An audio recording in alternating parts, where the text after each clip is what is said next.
The setting sun melts gold, and the evening clouds merge into a beautiful picture. The setting sun falls on the glazed tiles like broken gold. All the civil and military officials in the Golden Palace kneeled down to the young man in the dragon robe. Your subjects respectfully send off the crown prince. May the crown prince live in peace and happiness. The young man blinked, his misty eyes revealing the brilliance of wisdom. I'm a crown prince, what a bad start. Looking at the officials kneeling in front of him, Ji Cangqiong held his temper and raised his hand slightly, saying, "My dear ministers, please stand up." However, the officials were indifferent, and even their expressions gradually became panic. Following the gazes of the officials, a beautiful and refined woman in white appeared out of thin air. She stood there, with cold eyebrows, a face like ice, and eyes like stars. Her long hair was draped over her shoulders, and some of her hair stuck to her face, making her skin look even whiter. Is this his crown princess? No wonder the king didn't attend the court early. He is doomed to be the tyrant. Ji Cangqiong took a step forward, held the woman's soft and boneless hand, and said with a smile, "My beloved concubine." My beloved concubine? The woman opposite smiled softly, her clear eyes and eyebrows without any emotion. It seems inappropriate to call you that. Before Ji Cangqiong could savor it, a loud shout came from behind him. Rebellious son, Emperor Gu Xiyan, wearing a dragon robe, walked in front of him and scolded him. Why are you calling me that? That's you. Master, Xiyan Immortal Venerable. Master? What's wrong with Master? Ji Cangqiong held Gu Xiyan's waist and said unconvincedly, "So what? I am the prince after all. What's wrong with being close to Master?" Friends who often travel through time know that all the beauties within a radius of 100,000 miles are the protagonists. He is also a protagonist after all.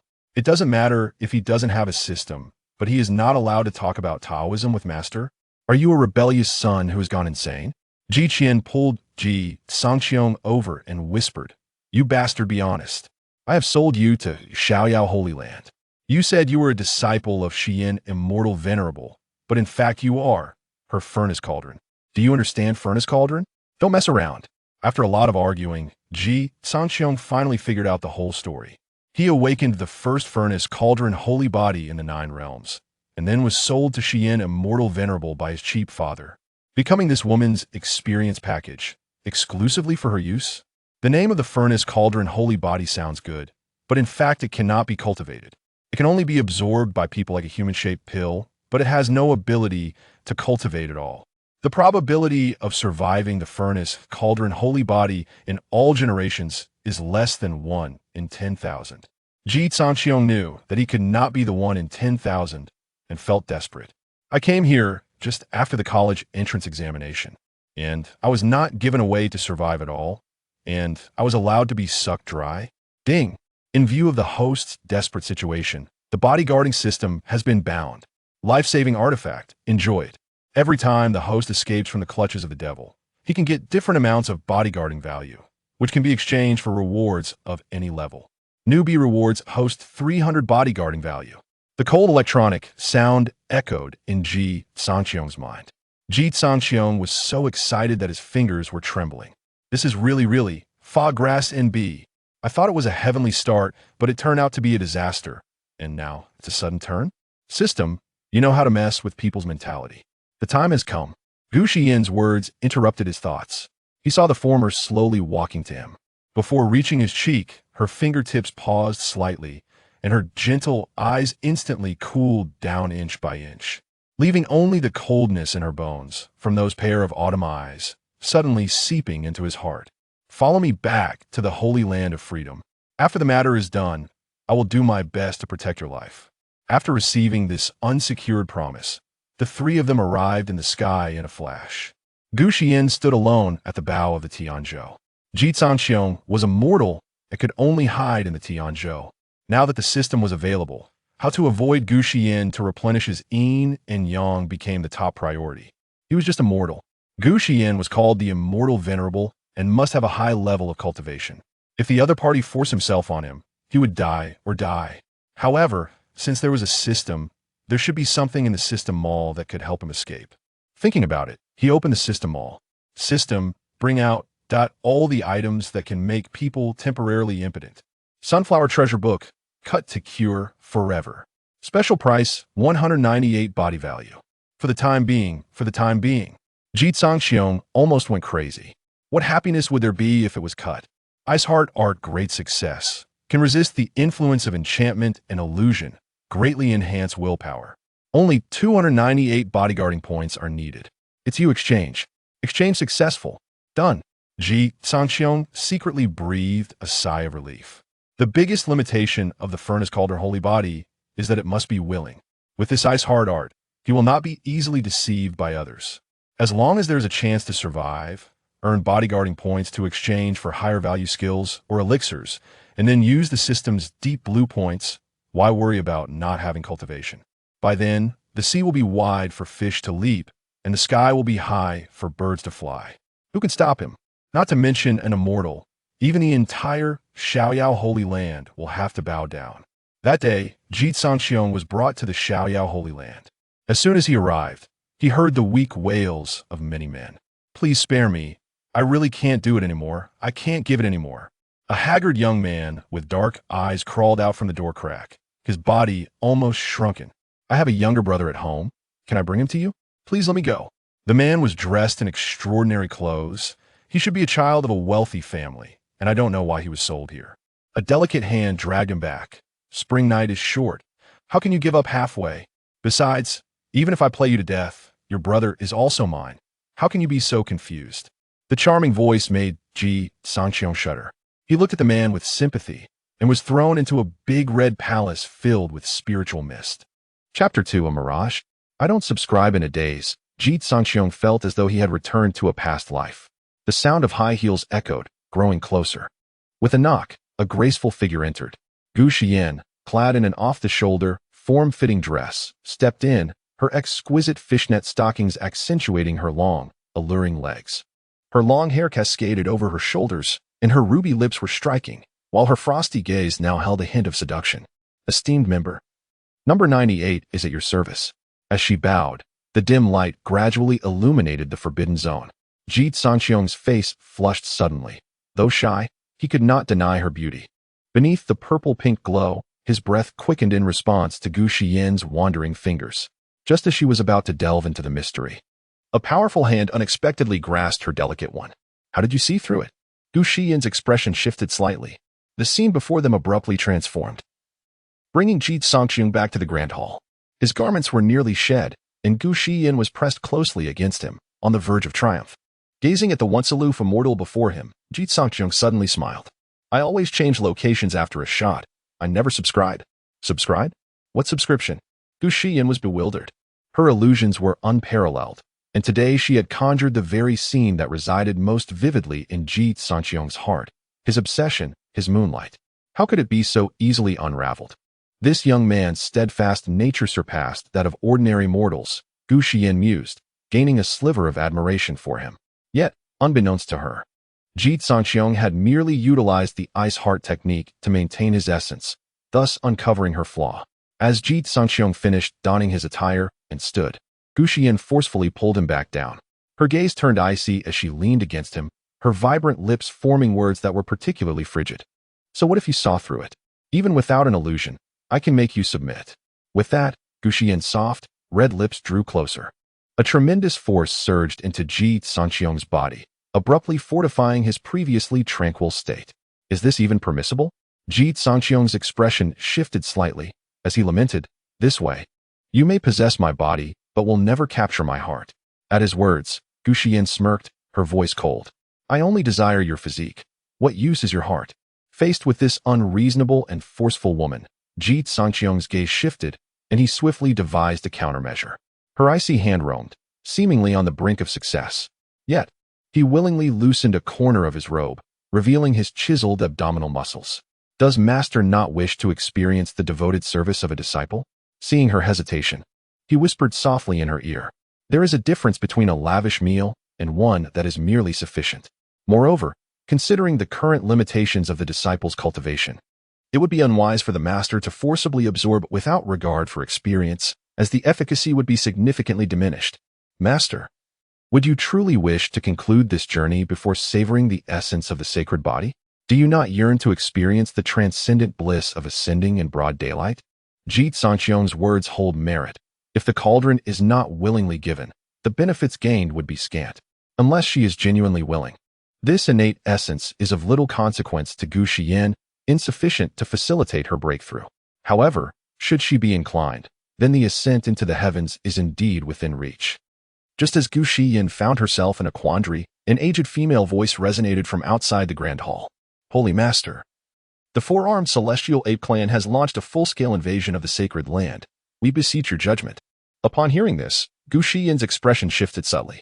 The friction between the demon clan and the human race had escalated over the past 10 millennia. And the previous agreement prohibiting invasions of the sacred land had been unilaterally torn asunder by the demon clan. To make matters worse, the four-armed celestial ape clan is one of the most formidable royal families among the demons, and even if she were to confront the clan leader, the heavenly origin demon emperor, it would not guarantee victory. Faced with such a grave threat, Gu Xiyan had no choice but to momentarily set aside Ji Cangqiong. From Gu Xiyan's demeanor, Ji Cangqiong discerned that the situation was likely quite troublesome. With a glimmer of mischief in his eyes, he suggested, Master, why not do this? You handle the matter first while I remain here in the sacred land to cultivate. I shall not wander elsewhere. And if upon your return my progress remains modest, then you may act as you wish. However, if I achieve some measure of advancement, let us take our time. Gu Xiyan pondered briefly and found merit in this plan. She retrieved a scroll of scriptures and a token, handing them to Ji Cangqiong. This is the scripture of the divine fire cauldron. Dedicate yourself to its study. The outer sex labor token will grant you access to the spiritual resource hall for cultivation materials. When I return, should your cultivation fail to reach the innate realm, do not blame me for my lack of mercy. With that, her figure vanished from sight. Ding! The host has narrowly escaped the clutches of malevolence. Due to the adversary being a formidable force of the heart-cleansing realm and possessing a constitution of one of the 9 sacred bodies, an increase of 1,000 points in the bodyguard value is granted, as this is the first repulsion of malevolence. An additional reward of a peak experience card for the returning origin realm is bestowed. Surviving the ordeal, Ji Cangqiong was filled with elation. With the 1,000 points of bodyguard value, he could exchange for various cultivation physiques and resources in the system store, as long as he could delay Gu Xiyan. Even a breakthrough to the pinnacle of the Great Ascendant stage would be within reach. At that point, who could forcibly make him a cauldron? However, regarding this scroll of techniques, Ji Cangqiong gazed at the scroll in his hand, slowly knitting his brows. This technique possesses flaws, should the host cultivate it. They would be subject to arbitrary plunder by the primary technique's cultivators. Would you like to expend 398 points of bodyguard value for optimization? There truly is an issue? Optimize. Optimization successful. Effect reversed. The host may now plunder in return. Such an extraordinary effect? It seems the time has come to exchange for a new physique. Gazing at the remaining 604 points of bodyguard value, Ji Cangqiong selected a new physique. He exchanged for the solar sacred body. Exchange successful. As a surge of warmth coursed through Ji Cangqiong's limbs and bones, he felt as though he were engulfed in flames. Externally, there was no sign of movement, yet within him, a radiant sun seemed to emerge from thin air. He was filled with an overwhelming vitality, as if a fire burned fiercely within his heart. His body was adorned with intricate divine patterns, etched with the imagery of rising suns, resembling the most ancient of stone carvings, rich with the essence of time. In but a fleeting moment, he sensed his blood coursing through him as if it were boiling, nurturing a divine sun within, where every ray of light served as the purest sustenance, perpetually nourishing his form. Along with this, his comprehension and sensory perception surged, rendering the world before him more transparent and vivid. With a crisp crack, it seemed as if shackles within Ji Cangqiong shattered, and the spiritual energy of the surrounding realm began to converge wildly. In mere moments, his cultivation realm ascended rapidly, from the early to the mid to the late stages of the blood chi realm, then to the early, mid, late stages of the spirit awakening realm, culminating in the consummate mastery of the spirit awakening realm. In such a brief span, Ji Cangqiong leaped across 2 substantial realms, emerging as a genuine practitioner. Feeling the ethereal energy flowing gently through his meridians, he activated the system's built-in data panel. Host, Ji Cangqiong. Physique, sacred body of the furnace. Sacred body of the sun. Cultivation method, advanced edition of the heavenly fire divine furnace scripture, not yet practiced.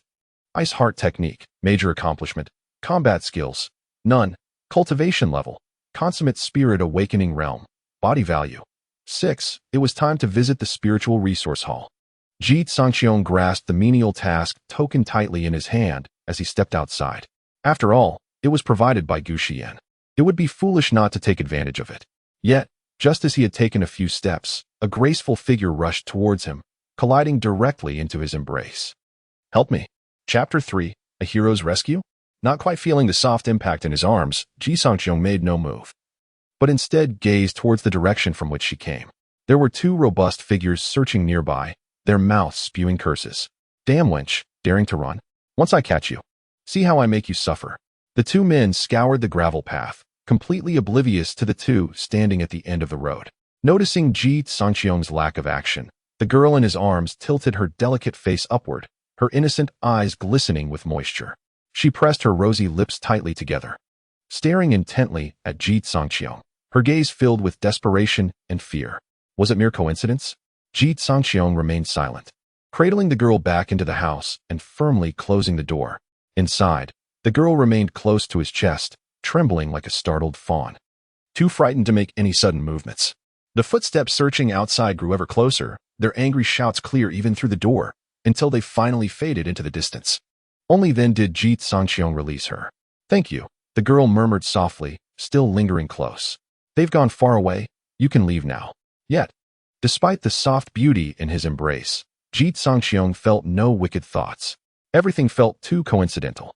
Just as he stepped out, he stumbled upon this delicate beauty, as if he had won the lottery. Are you really going to send me away, benefactor? Su Ruoxue pouted, tears glistening on her smooth cheeks, cascading down her chin and splashing onto her chest, creating ripples of emotion. Gazing at the girl, who resembled a willow swaying in the breeze, with tear-streaked eyes, Ji Cangqiong remained expressionless, gesturing towards the door. What a jest! Not only was her background unknown, but the bloody scene he had witnessed upon his arrival was enough to dispel any illusions he held about the women of this carefree sanctuary. That brother had been drained to a mere husk. However, watching Su Ruoxue slowly rise, he was reminded of his mother from a past life teaching him to haggle for clothes. Just as he silently counted to 1, Su Ruoxue suddenly lost her footing and tumbled into his embrace. Is this your way of approaching me? Su Ruoxue's gentle and fragrant form felt as though it were a slithering beauty in Ji Cangqiong's eyes. He stumbled backward, collapsing onto the bed. Feel free to show your tricks. I am curious to see what you intend to do. As their positions grew more intimate, Su Ruoxue's cheeks flushed crimson, her hair cascading like a waterfall over her shoulders, draping around Ji Cangqiong's neck. Snower's fate is so miserable, captured to be a furnace vessel, just escaping. And now my benefactor wishes to send me away. The girl's warm sigh lingered in his left ear. Do you not wish to leave? Then stay for a while. A smile played on Ji Cangqiong's lips. Since she had come to him willingly, he could hardly be blamed. After all, it was a rare opportunity, one not to be missed. Hearing her soft sobs, he reached out to embrace Su Ruoxue. Were you also captured to be a furnace vessel? Yes. And you, benefactor? Su Ruoxue turned her head, the delicate tip of her nose gently brushing against the side profile of Ji Cangqiong. A flicker of light suddenly ignited in her dim eyes, as if she had glimpsed a ray of hope. My benefactor, to speak candidly, since being captured. They have incessantly sought to force themselves upon me, yet I would rather perish than submit, which is why I have been relentlessly pursued. As she spoke, tears cascaded from her eyes like a string of pearls severed. In Su Ruoxue's view, this place was akin to a den of demons, where both men and women, once ensnared, could hardly escape a fate of humiliation and death. Like Ji Cangqiong, she was unwilling to be governed by fate, yearning for freedom. Grasping Ji Cangqiong's arm tightly, her small face bore an expression of unwavering resolve. Why not flee with me? I know of a secret passage that leads directly outside the sacred grounds. We shall surely escape. Upon hearing this, Ji Cangqiong was quick to discern her intentions. His identity was meant to be concealed. The one who sought to charm him right after Gu Xiyan's departure must be a daughter or disciple of some notable figure. In a matter of moments, Ji Cangqiong surmised the essence of Su Ruoxue's identity. Her suggestion to escape was likely a meticulously crafted plot, leading to a dramatic chase during their flight, culminating in a moment of life and death where she would fall into his embrace. After recovering from her injuries, she would offer herself. And who could refuse such a proposition? The day when their souls harmonized would also be the day he was drained by this enchanting temptress. Well versed in the tropes of web literature, He understood these schemes all too well. Contemplating this, Ji Cangqiong encircled Su Ruoxue's fragile waist, his hands wandering as he feigned hesitation. But I cannot betray my master. He has treated me with great kindness, and I cannot forsake my sect. A fleeting glimmer of urgency flashed in Su Ruoxue's eyes. Quickly vanishing, she leaned against Ji Cangqiong, her delicate body shifting slightly, softly gliding between his arms and heart. Does my benefactor not wish to protect me? The outside world is fraught with danger, and I am all alone. If you do not disdain me after we escape, I am willing. Her tone grew firmer, though she lowered her gaze shyly. Whatever my benefactor desires, I am willing. Truly willing to do anything? Ji Cangqiong countered. A soft, affirmative sound emanated from her. Ji Cangqiong felt a surge of emotion. Her form was indeed exquisite. Those moments just now had been quite captivating. In an instant, he flipped over, pinning Su Ruoxue beneath him. The hem of her long dress slipped slightly, revealing her fair skin, glistening with an alluring sheen, enveloped in a fragrant aura. His large hand traveled upward along the skirt, teasing and caressing. Su Ruoxue's breathing grew heavier, her small hands pressing firmly against Ji Cangqiong's chest. Before Ji Cangqiong could lean in to kiss her, she turned her head away, softly pleading that this was not the place.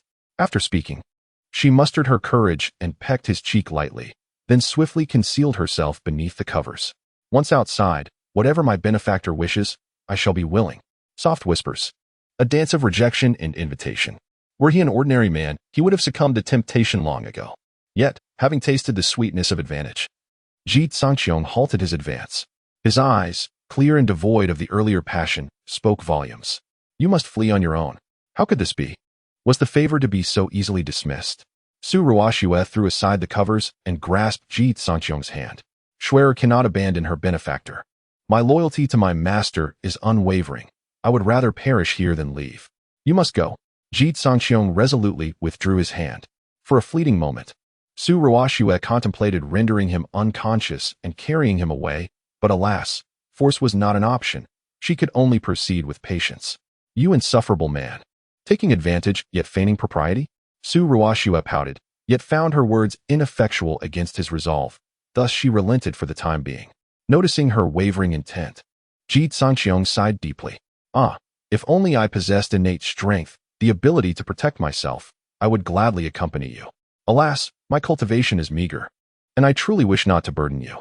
Upon hearing this, Su Ruoxue lifted her gaze to scrutinize Ji Cangqiong, observing that his expression of disappointment was genuine.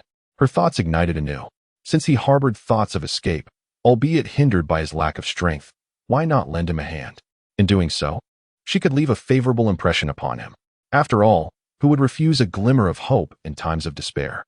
With this in mind, Su Ruoxue feigned reluctance, retrieving a modest jade vial from her collar and extending it to Ji Cangqiong. Benefactor, this is the return to heaven pill that I secretly acquired. It possesses remarkable efficacy for your breakthrough. Please accept it. Before Ji Cangqiong could decline, she had already placed the elixir in his palm. Benefactor, Schwerer will surely return to rescue you. Ji Cangqiong tightened his grip around the jade vial, watching Su Ruoxue's reluctant silhouette with genuine amusement. How easily deceived. Chapter 4. Breaking through to the primal state. What did you say? The sudden voice startled Ji Cangqiong, causing him to shudder. He turned to see Su Ruoxue returning, giving her a theatrical thumbs up. I say, your insight is impressive, my lady. As Su Ruoxue departed completely, the system's voice echoed. Ding. The host has escaped the clutches of the quasi-holy maiden Su Ruoxue, increasing the protection value by 500 points. With 506 points of protection value remaining, Ji Cangqiong's gaze fell upon the recently acquired return to heaven pill.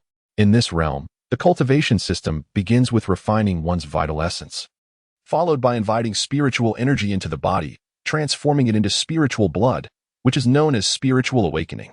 Ascending further, one converts postnatal spiritual blood into primal essence, achieving the primal state. Beyond the primal state lies the refinement of the 5-organ spiritual breaths, known as the 5G realm. The journey continues through the stages of returning to origin, ascending to divinity, divine transformation, true self, heart purification, and treading the heavens. The return to heaven pill, aptly named, accelerates the process for cultivators to revert their spiritual blood back to the primal state, making it easier for those in the spiritual awakening realm to advance to the primal state. Ji Cangqiong tightened his grip on the pill, frowning. He dared not consume the pill given by that woman. What if it was laced with poison? Now a cultivator, he could feel the spiritual blood circulating within him. Having finally become a cultivator, it would be a grave loss to fall under someone else's control due to a single pill. System, is there an issue with this pill? Return to Heaven pill, high-grade Xian level pill, contains emotional poison. Consuming it will erode the mind until one becomes obsessed with the alchemist. What a wicked woman. Change the pill's grade to celestial and remove the emotional poison. The classification of pills in this realm generally follows the hierarchy of yellow, Xian, earth, and heaven, with 3 grades per tier, totaling 4 tiers and 12 grades. This modification will consume 498 points of protection value. Balance, 8 points. Modification successful. Doyang Burning Sky Pill, low-grade celestial pill, possesses the remarkable effect of solidifying the essence of the primal state with a 100 conversion rate. Consuming it will transform all internal spiritual blood into primal essence, ensuring eternal vitality. Upon successful modification, the pill in Ji Cangqiong's hand radiated golden light, levitating in midair, with numerous primal patterns manifesting upon it, releasing an enchanting fragrance that invigorated the spirit. Excellent. Ji Cangqiong seized the pill and swallowed it. Instantly, the spiritual blood within him boiled. In no time, all of his spiritual blood transformed into primal essence, and his aura underwent a dramatic transformation. If previously he had merely caught a glimpse of the path of cultivation, he now truly stepped into the threshold of mastery. The primal state. Ji Cangqiong slowly clenched his fists, feeling the vibrant life force within him, for the first time harboring hope for survival. The modest goal set by Gu Xiyan had been achieved, yet it was not enough. He needed to grow stronger, ideally surpassing Gu Xiyan herself. A furnace? Master. The times have changed, and the balance of offense and defense has shifted. Where the master can go, I too can follow. With this thought, Ji Cangqiong cast aside all distractions and devoted himself entirely to his cultivation. Outside Bayou Peak, 2 robust male disciples returned. They are disciples of the inner sect of the free and unfettered sacred land. Although they also practice the techniques of the sacred land, unlike the furnace vessels, they possess greater resources and freedom, even able to plunder everything from the furnace vessels at will. Su Ruoxue's words were half-truths, however. Her statement regarding the demon lair could not be more accurate. The newcomer, a furnace vessel, actually garnered the favor of junior sister Ruoxue, and even requested our assistance in staging a heroic rescue. How despicable. Ling clenched his fists, his gaze exceptionally frigid. Brother, this newcomer has just arrived, and the sacred land has likely not yet registered him. If we eliminate him now, no one will notice. Hu quietly drew a short axe from his storage ring. The 2 brothers are twins. They began as furnace vessels, but due to their extraordinary talent, they caught the eye of an elder who took them in as inner sect disciples. However, that elder had a penchant for male companionship and often devised ways to torment them, gradually distorting their psyches.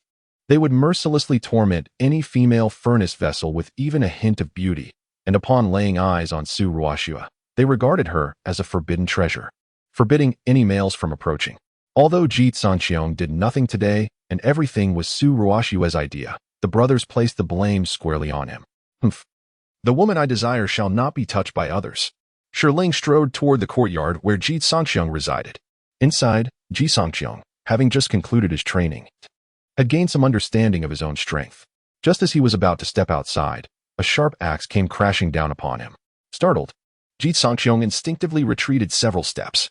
Upon closer inspection, he did not recognize the 2 burly men before him, yet the murderous intent radiating from them was unmistakably palpable. Were they here to commit murder? Ji Cangqiong silently circulated his spirit energy. He sensed that their auras were significantly stronger than his own. But he still possessed a Yuan returning realm experience card, making it no trivial matter to crush these 2 in a fit of rage. The 2 men said nothing, advancing menacingly, their deadly weapons glistening ominously. Just as Ji Cangqiong prepared to utilize the experience card, a radiant figure appeared in a flash. The sacred land strictly prohibits disciples from harming furnace vessels. They can only be supplemented, not slain. Do you intend to defy the sacred land's prohibitions? Ling, who had just been about to strike, froze momentarily. He never imagined that the esteemed prospective saintess of the free and unfettered sacred land would stand up for a furnace vessel who had yet to be registered.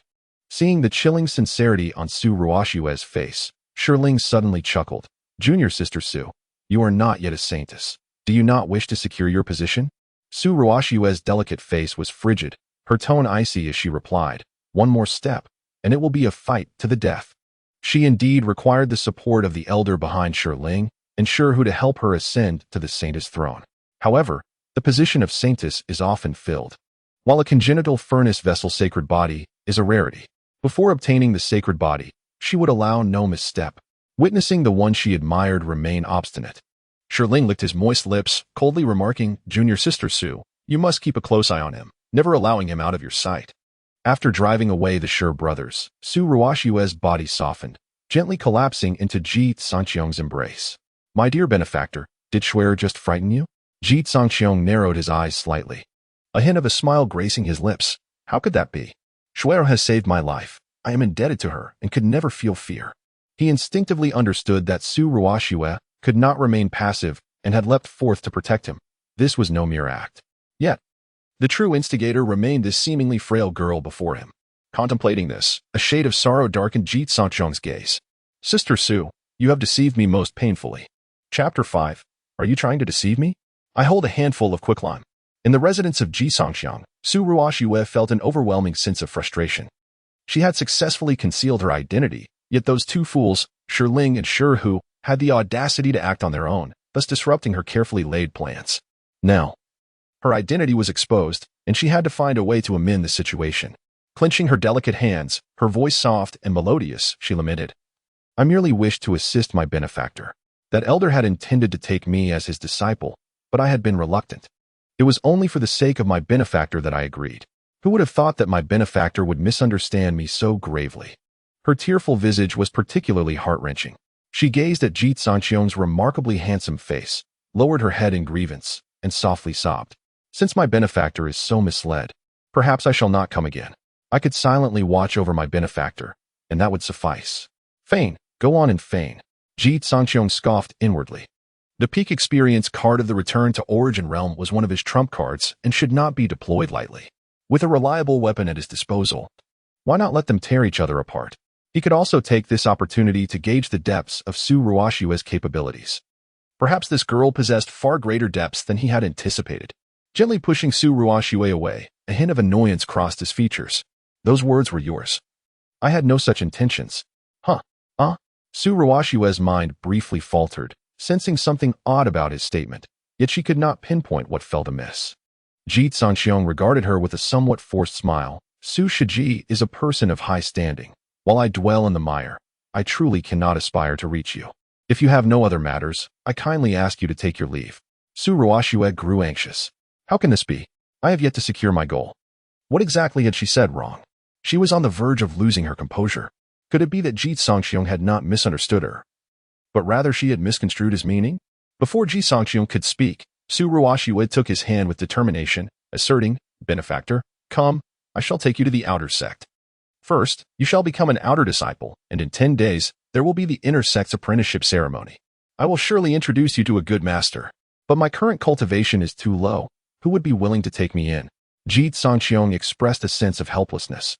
Su Ruoxue pressed her lips together, her mind racing.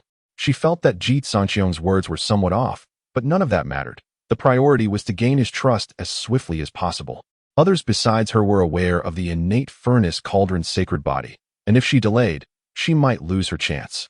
With that thought, Su Ruoxue led Ji Cangqiong towards the outer sect, swiftly completing the necessary procedures for his entrance. After forcefully bestowing upon him a substantial pouch of spirit stones, Ji Cangqiong finally returned to his residence. Su Ruoxue, with her unparalleled beauty and delicate demeanor, was indeed irresistible. However, he would never forget that this woman had initially targeted him solely for his unique physique. For one who sought to drain him dry, he would show no mercy. Within the courtyard, Ji Cangqiong grasped the spiritual stone, channeling his cultivation technique to absorb the ethereal energy within. At this moment, just several paces outside the courtyard, two pairs of eyes were intently fixed upon him. Ling, with a sinister tone, remarked, "Has he entered the outer gate?" "Humph, if he doesn't enter the inner gate, I have ample means to eliminate him. You too, keep a close watch on him. In 9 days, bring him to the Xiaoyao Taoist Hall." The Xiaoyao Taoist Hall. Is it not a place reserved for the disciples of the esteemed elder?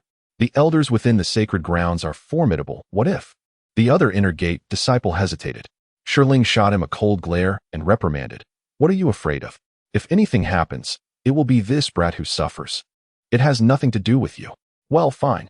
Meanwhile, within the confines of the room, Ji Cangqiong was engrossed in his cultivation, utterly oblivious to the sinister plot that was quietly unfolding against him. 9 days swiftly passed. Ji Cangqiong gradually opened his eyes, a glimmer of brilliance flashing within.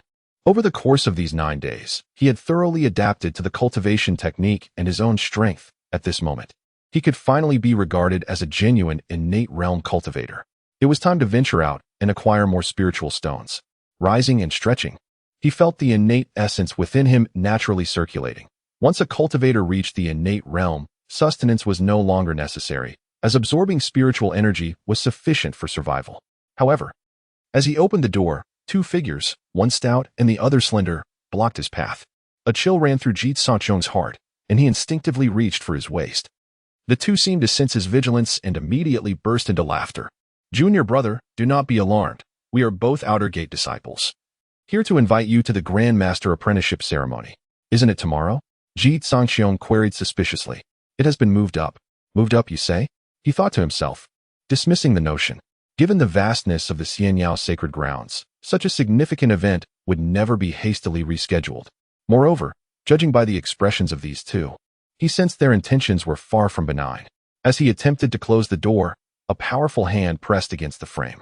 Junior brother Ji, this is an order from the elder of the sacred grounds. Should you defy it, we will have no choice but to detain you. Ji Cangqiong remained silent, suddenly channeling his spiritual power and scattering a handful of white ash. Caught off guard, the ash was tossed directly into their eyes, unleashing a sudden sting. Both men screamed, clutching their eyes.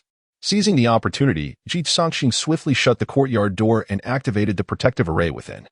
This array had been installed by the sacred grounds to safeguard the disciples from harm after entering the outer gate. Although the 2 did not suffer severe injuries, Ji Cangqiong's actions had undoubtedly provoked their ire. What now? If this brat remains holed up inside, none of us can capture him. We cannot wait. Time is running short. Let us summon the master. The 2 departed in succession. Soon after, a streak of light heralded their return. With a resonating hum, a token appeared, directly dismantling the protective array at Ji Cangqiong's entrance. A man with a delicate demeanor stepped into the courtyard and immediately spotted Ji Cangqiong. Such exquisite beauty. If he could be lured into a private chamber to embrace him as a suitor, would it not be a profound delight?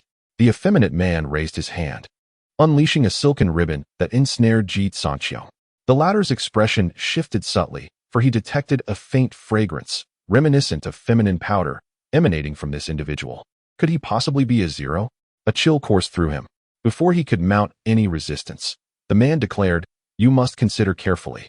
I am an elder of the outer sect, and I hold the authority to impose punishment for any insubordination." A surge of murderous intent welled up within Ji Cangqiong. He abhorred being threatened. Yet, with his current meager strength, limited to a mere experience card of the returning origin realm, he was ill-equipped to escape the sacred grounds and had no choice but to endure for the time being.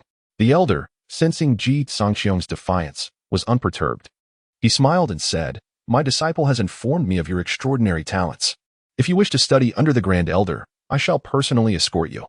Ji Cangqiong was led to the heart of the sacred grounds, which housed a vast training hall. Above the hall, several indistinct figures sat cross-legged, seemingly in harmony with the cosmos. Occasionally, he caught sight of the mangled corpses nearby, likely the remains of disciples who had perished after failing to secure a master. This sight sent a shiver down Ji Cangqiong's spine. Meanwhile, the elder, with a beaming smile, pushed him forward into the arena. Chapter 6. The fine line between reality and deception. Ji Cangqiong found himself compelled to confront the challenges ahead. The formidable auras locking onto him from behind indicated that retreat could lead to a potentially lethal strike. An emotionless inner sect disciple approached him, their cold gaze reminiscent of one surveying a corpse. Today marked the grand ceremony for the elder's discipleship, featuring 2 subsequent tests. Those who succeeded would be granted the privilege of selecting a mentor. From the disciple's words, Ji Cangqiong discerned the implications. There would be 2 tests, one of combat and another assessing physical aptitude. He felt little trepidation regarding the physical test, as his innate furnace body was concealed by Gu Xiyan, rendering it undetectable to the uninitiated. However, the combat test perplexed him. What exactly was the competition in the realm of the carefree sect? Before long, Ji Cangqiong and 8 other male disciples were ushered to the center of the square. Opposing them stood another group, all female, adorned with name tags that suggested they were newly brought into the carefree sect. They exhibited either no fluctuations of spiritual energy or only the faintest traces, likely having just crossed the threshold of blood and energy. As the inner sect disciple issued the command, everyone stepped forward to select a participant for the test. Ji Cangqiong's gaze fell upon a girl clad in a moon-white gown, her face etched with resentment and her beautiful eyes betraying a flicker of hatred. As if she had been forcibly brought to this place, she would suffice, he thought, casually pointing her out. It was not out of compassion, but rather the belief that a girl harboring animosity would facilitate the execution of his plans. After all, he could not afford to reveal his true self at this juncture. If she was disobedient, a mere beating would suffice, he was reminded by a fellow male cultivator. Ji Cangqiong nodded slightly, recalling certain incidents from his previous life where violence was employed to achieve objectives. The girl evidently heard the remark, her eyes now filled with intense loathing fixed upon him. Get moving. Once you arrive at the carefree sect, do not expect to enjoy the comforts of the mundane world. The inner sect disciple kicked the girl in the back. Ji Cangqiong narrowed his eyes and swiftly positioned himself in front of her, easily evading the blow. The girl, however, did not show gratitude. She forcefully withdrew her hand and headed toward a nearby wooden cabin. Inside the cabin, protective and detection arrays were already in place, eliminating concerns of live broadcasts. Once inside, Ji Cangqiong settled onto the bed and inquired, "Captured, were you?" "Yes," the girl replied coldly, nodding. "I will kill you, mark my words." Amused by her unfounded hatred, Ji Cangqiong chuckled softly. "What is so funny?" she asked, bewildered. "Let us strike a deal," he proposed, rising to face her directly. "Your name is SHNL, correct? We fulfill the test requirements together, and I shall refrain from violating you. In return, I will find a way to make you an inner disciple of the sect. What do you think?" Upon hearing this peculiar proposition, SHNL cast a sideways glance at Ji Cangqiong, her expression a mixture of intrigue and skepticism. In the realm of the carefree sanctuary, the philosophy of yin and yang prevails. Yet, this individual dares to engage in deception, a course of action that starkly contradicts the sacred tenets of the sanctuary. Could it be that this person is incapable? Spare yourself the wild conjectures. Soon enough, the truth shall reveal itself. Ji Cangqiong's expression darkened. He merely wished to avoid exposing his vulnerabilities. Was he truly unaware of his own capabilities? Furthermore, should he successfully cultivate Xinli, she might one day become the sharpest blade in his arsenal, capable of dismantling the very confines that imprison him. Observing Xinli's hesitation, Ji Cangqiong rose slowly and spoke. "I understand your reluctance, but this is presently our best course of action." Approaching her, he stood before Xinli, gazing at her delicate skin, his tone softening. "My dear, surely you do not wish to perish in this wretched place, subjected to indignities?"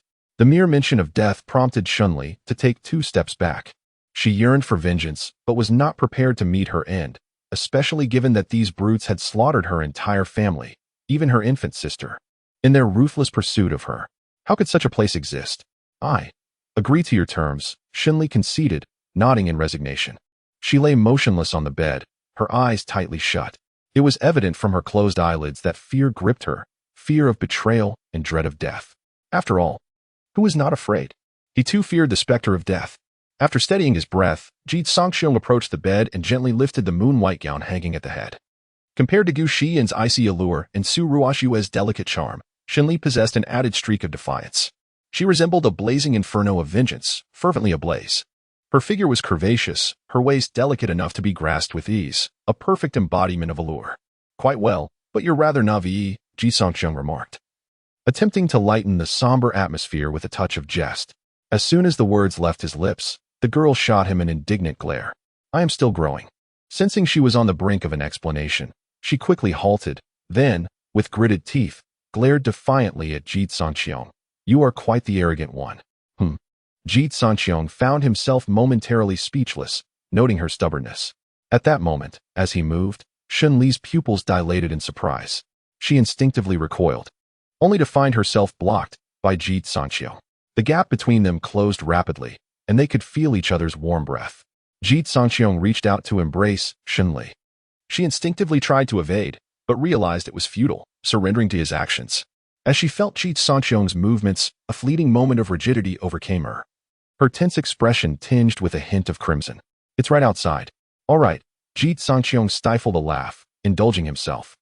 The sole criterion for this trial was the duration and capability, devoid of any stringent standards. The testing array was rather unique, recording the duration of contact, however. Being an array and not a sentient being, it could not entirely ascertain the essence of the interactions. Moreover, in an effort to conceal the truth, Ji Cangqiong resorted to utilizing the pinnacle experience card of the Return to Origin realm, thereby deceiving the array's monitoring of authenticity. Pain. A flicker of anguish surfaced on Xun Li's resolute face, petals of crimson plum blossoms adorning the sheets. Ji Cangqiong also noticed this unforeseen development and immediately softened his movements. He had not anticipated such an issue arising. Despite the superficial demeanor, the silkiness ultimately fell short. "I apologize." Xun Li turned her head away, unwilling to meet Ji Cangqiong's gaze. Yet, the blush blooming at her ears betrayed a different sentiment within her. Chapter 7. Since ancient times, deep affection cannot be retained. The tender essence renders Ji Cangqiong in great distress. After all, the pain is not borne by one alone. Even if he is a cultivator, that remains his most vulnerable point. Is it done? Xun Li's exquisitely beautiful cheeks flushed even deeper, seemingly touched by emotion. Ji Cangqiong naturally discerned this expression. Halting his actions and glancing at the time, over an hour had passed, which should suffice. If not, it would ignite sparks. Moreover, the system had strictly mandated that he could not break through until reaching the divine ascension realm, and even upon attaining that level.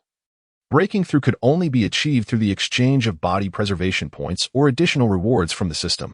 Fortunately, with the system's deep blue enhancement, his rate of advancement was not slow, and the days of freedom were not far off. As time drew near, Ji Cangqiong stored away his magical artifacts, and the system's notification chimed. Ding! Host has successfully preserved the body, due to the other party being an indestructible body of primordial chaos. Reward of 500 body preservation points granted. Host has taken an alternative route, receiving an additional reward of 600 body preservation points. Body preservation points, 1108 points. Taking an alternative route also counts as preservation. Ji Cangqiong's eyes brightened, as if discovering a new continent.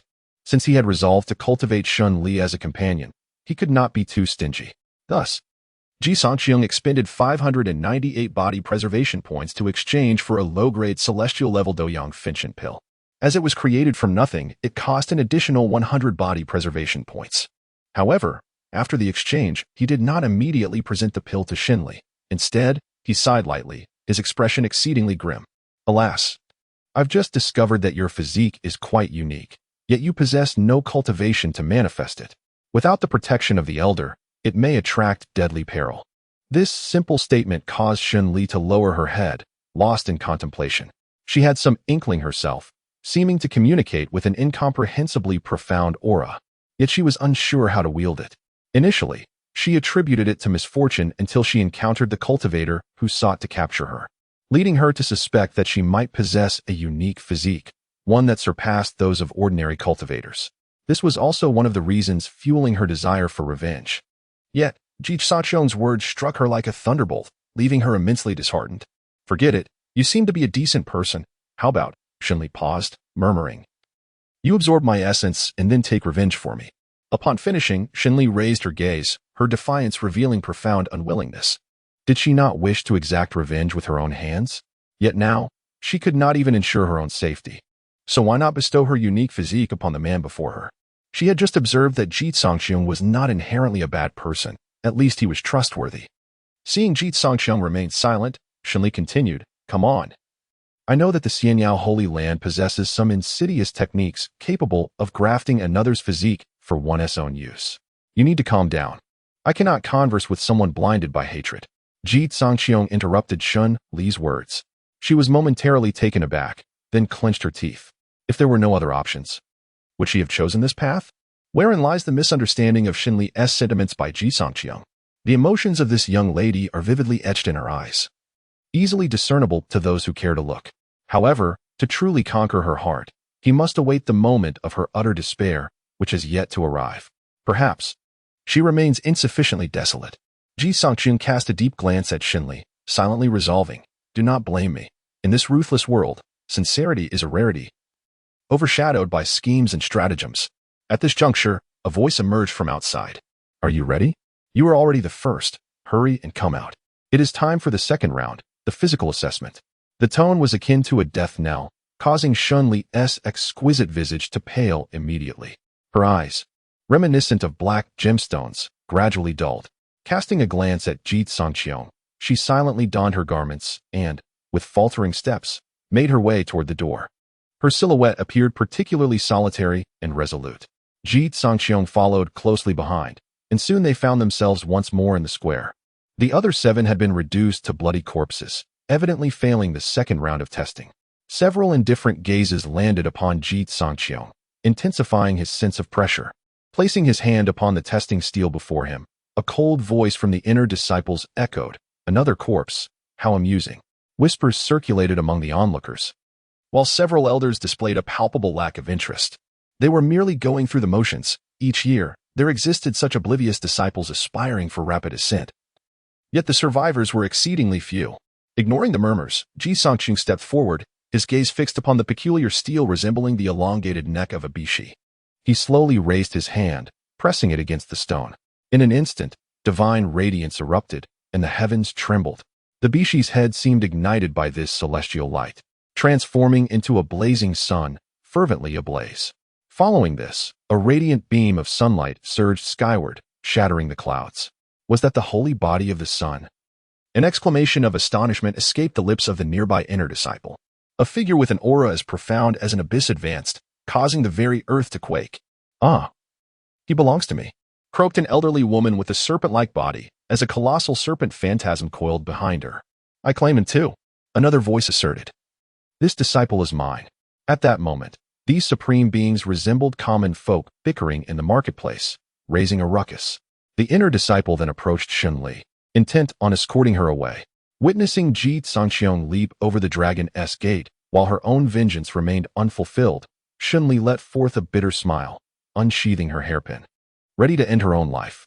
She despised the thought of being captured, unable to avenge herself, and forced to become the wedding garment of her enemy.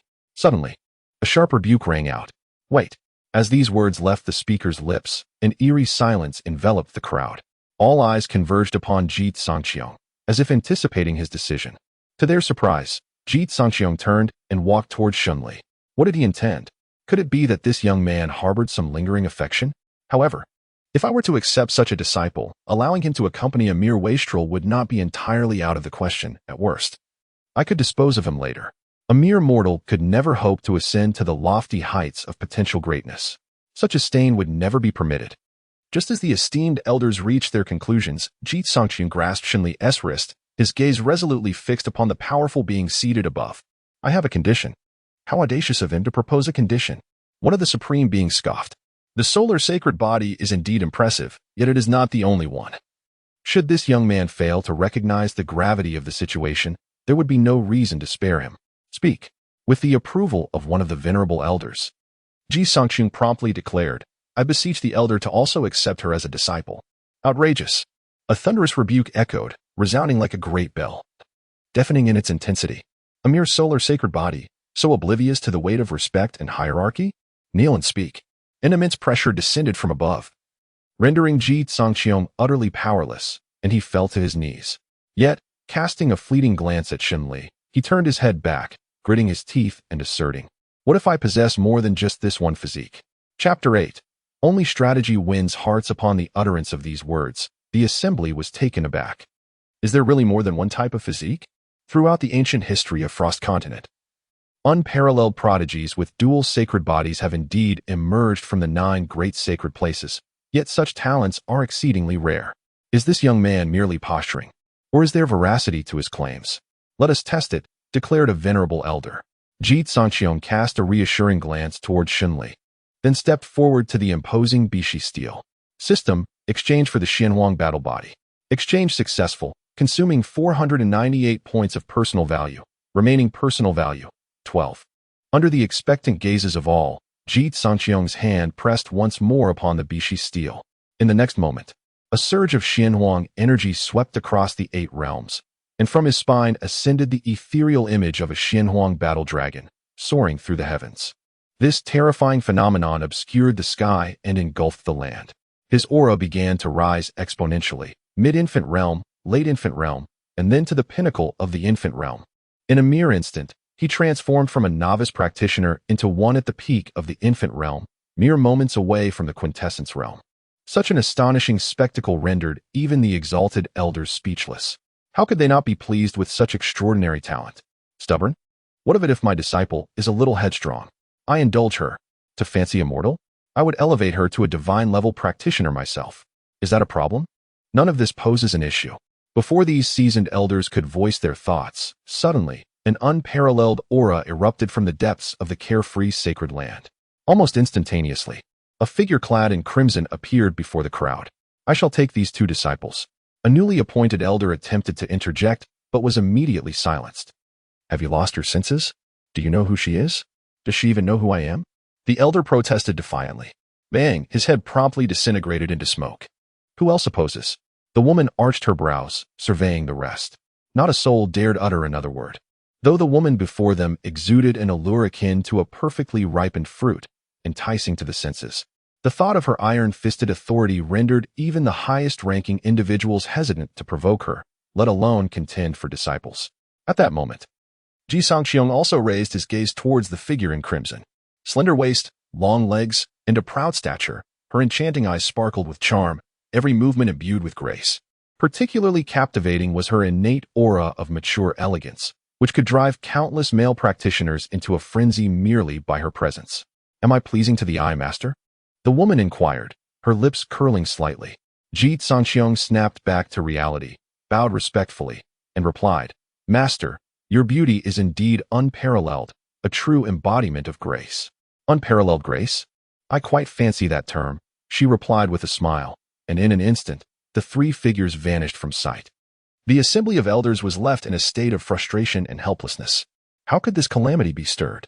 Was it not said that she was in seclusion? Tread carefully. You must understand that the title of Blood Moon Palace Master was forged through her own bloodshed. Guard your head. Disperse now, for this year holds no promise. Deep within the sacred land lies the law enforcement hall of the carefree sacred place. Inside the hall, Ji Cangqiong and Shun Li gazed upon the cold, blood-soaked chamber, a flicker of trepidation stirring within their hearts. Little one, focus on your cultivation. I shall emerge from seclusion soon, resonated a voice from the throne. As soothing as it was bone-chilling. The 2 exchanged glances, their confusion palpable. She hasn't emerged yet? Then who spoke just now? That was merely a strand of my master's killing intent. They both inhaled sharply in unison, realizing the magnitude of their current predicament. The expansive law enforcement hall was deserted. To avoid drawing unwanted attention, the 2 sought refuge in the same cave dwelling. The cave was fortified with high-tier arrays capable of shielding them from prying eyes. Upon entering, Shenli grasped Ji Cangqiong's arm. Why do you help me? Is a reason necessary? Ji Cangqiong retorted. Is it not? He offered no further reply, settling onto the bed to cultivate. Observing the man's towering figure, Shenli fell silent. They had just brushed against the brink of death, and yet this man, having only met her once, had risked everything to save her. Such a debt could only be repaid with her life. With this thought, Shenli silently took a seat beside Ji Cangqiong and began refining her vitality. She needed to hasten her cultivation. With her current abilities, she could do nothing but hinder Ji Cangqiong. It was from this moment that her wariness towards him began to wane. Days later, an enticing voice reached Ji Cangqiong's ears. I have emerged from seclusion. Come to the law enforcement hall. Responding to the call, he rose and made his way there. As he pushed the door open, he beheld a figure draped in purple, reclining against the throne, her silky black hair cascading like clouds. She appeared as though she had just indulged in wine. Her beguiling eyes glimmering with a languorous allure, lips slightly curled, her face radiant like a blossoming cherry, exuding an inexplicable charm. Do you not recognize your master? Ye Lingyan beckoned Ji Cangqiong closer, exhaling a warm breath imbued with the crisp scent of wine. This enchantress could very well scorch him.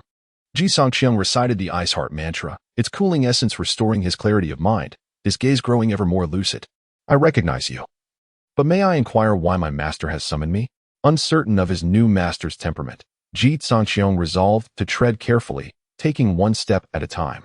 Indeed, there is a matter. Ye Lingyan raised an eyebrow, her alluring gaze captivating. The purple veil clung to her curvaceous form, radiating an air of mature seduction. She produced 2 jars of wine, handing one to Ji Cangqiong. Today's task is to accompany your master in finishing this jar of wine. Ji Cangqiong glanced at the jar of wine extended towards him, hesitating briefly before uncorking it. The crisp aroma of wine wafted through the air, intoxicating him with merely a whiff. Could it be that his new master was a connoisseur of spirits? Cheers! Before he could ponder further, Ye Lingyan had already lifted the wine jar, gently clinking it against his. Upon taking a small sip, Ji Cangqiong immediately felt a sharp, tingling sensation slide down his throat. The rich spiritual energy mingling with the intoxicating liquid coursing through him, sending a wave of dizziness to his very core. A shiver ran down Ji Cangqiong's spine. What if he became inebriated and fell prey to his master? Would he not be unjustly doomed? He suspected that Ye Lingyan was deliberately urging him to drink, perhaps to render him intoxicated and exploit his physique. System: exchange for the 1,000 cups without intoxication experience card. My tolerance is lacking. Let me enhance it. Exchange successful. Consume 10 points of self-preservation value, remaining 2 points. With 2 hearty gulps, Ji Cangqiong downed a generous amount. Ye Lingyan's eyes sparkled with delight. Her interest piqued as she inquired, "Is the wine to your liking?" Ji Cangqiong replied honestly, "It's exquisite. It must be an aged vintage, yes?" "Indeed," she responded, "but the last disciple who drank with me barely managed a few sips before succumbing to intoxication. Take your time, there's no rush. I hope you can share a few more cups with me." Ji Cangqiong was taken aback. He found it hard to fathom how she could utter such cold and indifferent words in such a beguiling tone. Ye Lingyan appeared mature and alluring. Yet the memory of her previous bloodthirst and her recent words sent chills down his spine. After half a jar of wine, her porcelain-like cheeks began to flush, her complexion rosy, and her gaze increasingly dreamy. She playfully stuck out her tongue, her enchanting eyes shimmering like autumn waters. Her delicate face seemingly so soft that a mere breath could dissolve it. Let us continue. Once this jar is finished, I shall impart to you a unique skill. Chapter 9. If everything is true, then it is true. Ji Cangqiong cast a peculiar glance at Ye Lingyan, the intoxicated figure before him. This newly appointed, somewhat dubious master appeared tender and affectionate, yet harbored a heart as treacherous as a serpent's. What kind of rational individual would toy with their disciple to such a perilous extent? Fortunately, he possessed a system which spared him from this crisis. Having consumed a jar of wine, Ye Lingyan was thoroughly inebriated. She extended her delicate hand to rest on Ji Cangqiong's shoulder, a dangerous yet alluring smile gracing her lips. "Would you care to taste?" she inquired. "What does my master wish for me to sample?" Ji Cangqiong retorted, momentarily throwing Ye Lingyan off balance. She had intended to tease the young saint favored by the Holy Lord, but was surprised to find him no fool. "Let us change the game, then. How about I offer you a choice?" Ye Lingyan suggested, lifting the wine jar and shaking it gently. "Will you choose to taste me, or would you prefer the wine from my jar?" As the word wine escaped her lips, she tilted the jar to her mouth, the clear liquid flowing smoothly down her throat.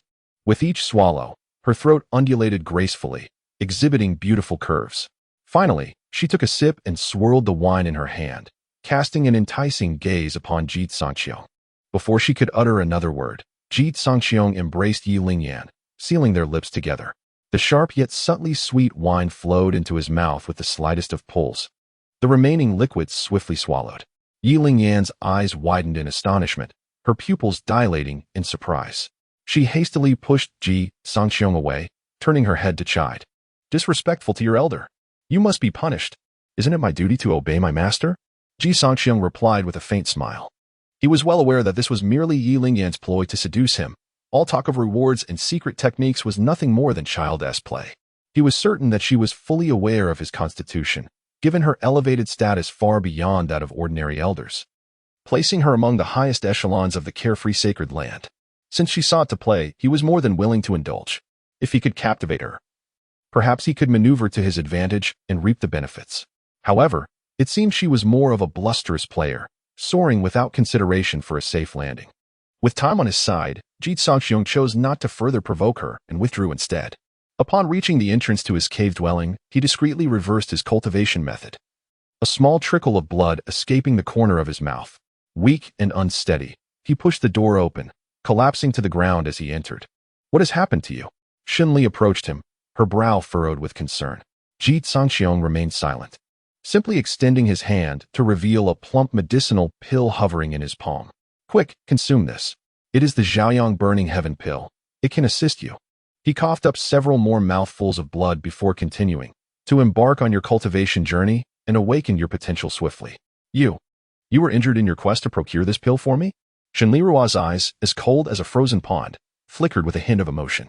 She assisted Ji Cangqiong in lying down on the bed and began to examine his wounds. "I have sustained internal injuries.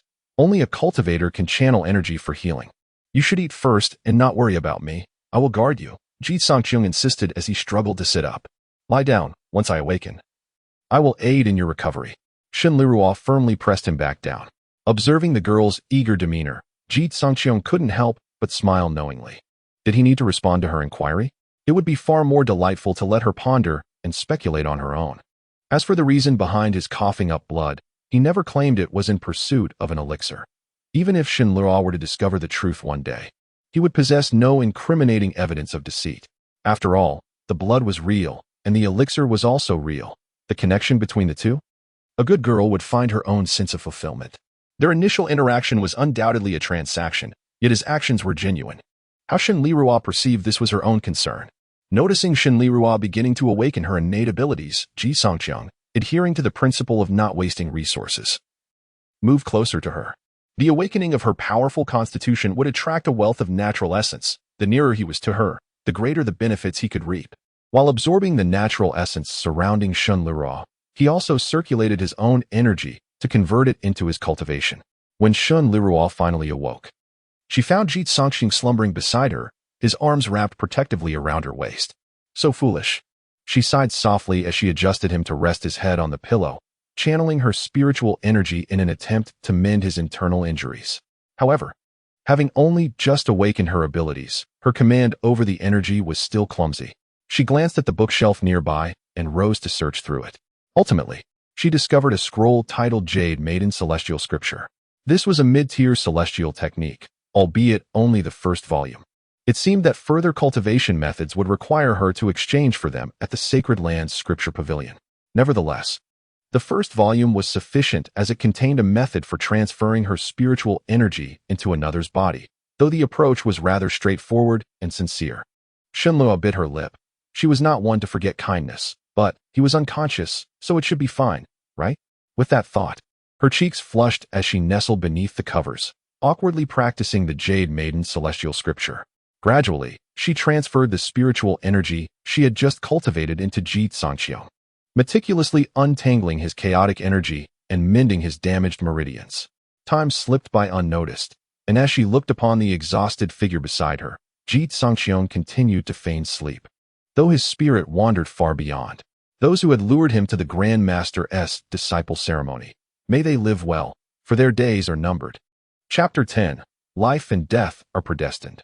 Wealth and honor are in the heavens. The heavenly fire divine furnace sutra is an unparalleled celestial technique. Upon cultivation, it allows one to form a heavenly fire furnace within their consciousness, which can autonomously operate for training, making it a veritable cheat in the realm of cultivation. In battle, it can be unleashed with formidable might, capable of incinerating mountains and boiling seas when mastered. Ji Cangqiong initially intended to simply amend its drawbacks, but was unexpectedly delighted by the system's offerings. Moreover, the cultivation threshold for this technique is remarkably low. Even those at the innate stage can practice it, aligning perfectly with his current cultivation level. After a night of cultivation, Ji Cangqiong awoke to an astonishing softness in his embrace. Upon opening his eyes, he discovered Xunli peacefully nestled in his arms, her long eyelashes fluttering gently, reminiscent of a slumbering kitten, soft and utterly adorable. The host maintains composure while in close proximity, rewarded with 500 points of self-preservation value.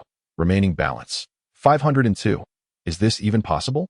Furthermore, his cultivation had significantly advanced, nearing the breaking of the innate stage's constraints. Could it be that this girl secretly aided his cultivation? Ji Cangqiong felt a surge of joy and could not resist playfully tapping the tip of her nose. "Don't disturb me. Let me sleep a little longer," Xunli murmured sleepily, only to realize something was amiss. As she opened her eyes, her cheeks flushed with a visible crimson hue. She hastily pushed Ji Cangqiong's head aside, flustered and exclaiming, "No peeking. I was merely trying to help you heal." "All right, I believe you," Ji Cangqiong replied, stifling a laugh and averting his gaze. The proud little girl possessed a sense of dignity. One must gently coax her feelings, introducing unexpected gestures of affection without haste. Once Shunli had dressed, Ji Cangqiong turned to observe her. Her cheeks still bore a hint of pink, and her once vengeful and murderous eyes had softened considerably. "Don't forget to take your disciple token to claim your cultivation resources," he reminded her, then fell silent, closing his eyes to meditate. When it comes to girls, one can care, but it is essential not to overtly display such concern, lest it backfire. The more easily one attains something, the less they cherish it, a truth that resonates with most. Ji Cangqiong, well aware of this principle, chose not to accompany her. He activated the system panel, intending to procure some new equipment for himself. A proficient hunter necessitates commendable gear, otherwise, one risks becoming prey instead, a most ludicrous scenario. The page refreshed continuously as he searched for weapons suited to him. In this realm, the artifact levels also span 4 tiers in 12 grades, with even higher level weaponry beyond the 12th grade, including sacred weapons, supreme treasures, and earth-shattering imperial artifacts. Additionally, there are pseudo-immortal and immortal artifacts linked to the domain of celestial pathways. As he understood, the 9 great sacred lands each possess an earth-shattering imperial artifact as their sacred artifact, rarely employed, with each exuding immense power capable of stirring the very heavens and potentially sinking entire realms. As for immortal artifacts, they are even rarer. It is rumored that some forbidden zones harbor such treasures, though no one has ever witnessed them firsthand.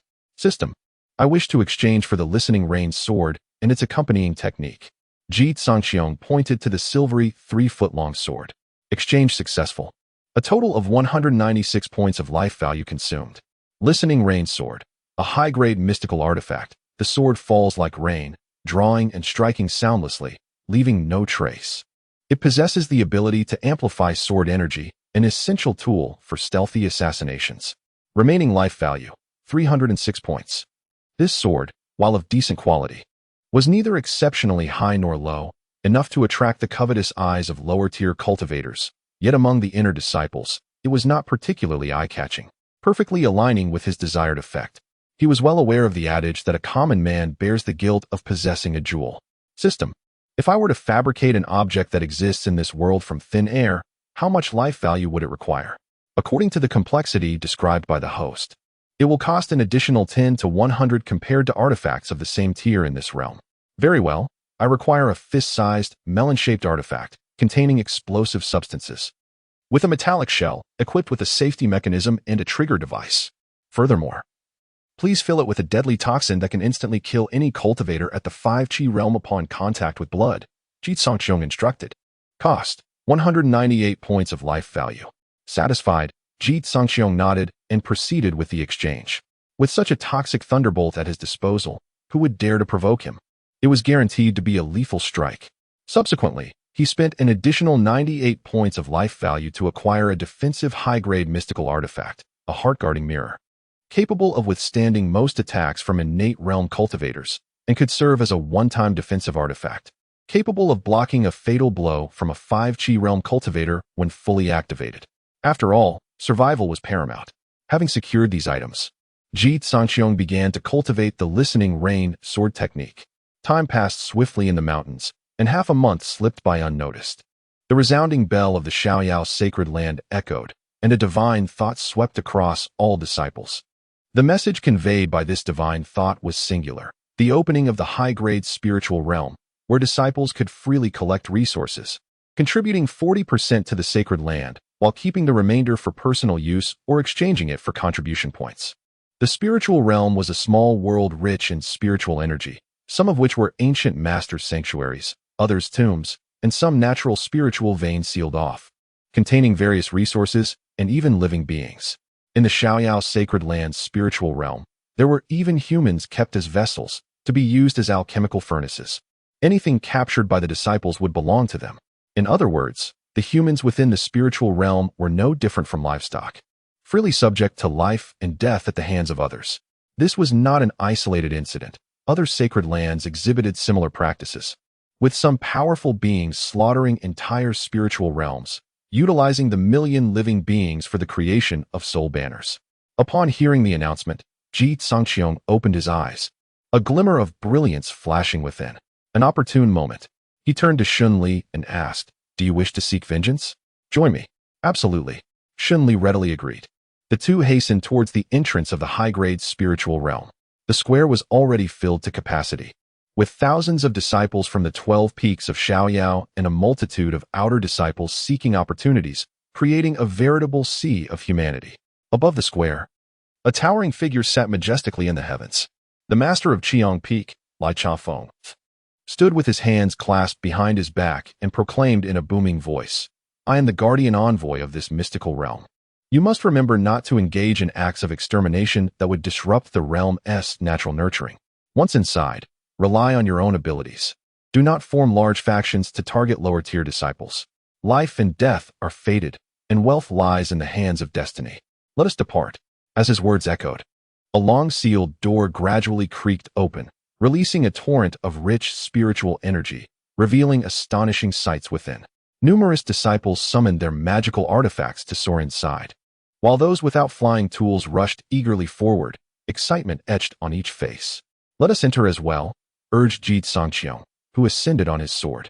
Behind him, Shunli's complexion turned pale as she tightly clutched the hem of his garment, fearful of falling. Upon their entrance, several figures stealthily approached the two. Excellent timing. Ji Cangqiong chuckled coldly, maneuvering towards a secluded area. Chapter 11. The actions of the sixth brother, the brothers Shi Ling and Shi, who bore cold, piercing gazes, their eyes radiating a murderous intent as they fixated on Ji Cangqiong. "Ji Cangqiong, your time of reckoning has arrived. Prepare to meet your end."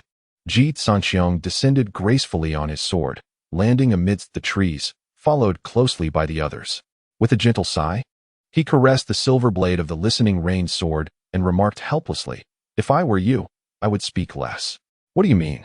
Shi Ling asked, perplexed. Suddenly, Ji Cangqiong's eyes turned icy, and the listening rain sword slipped from his grasp.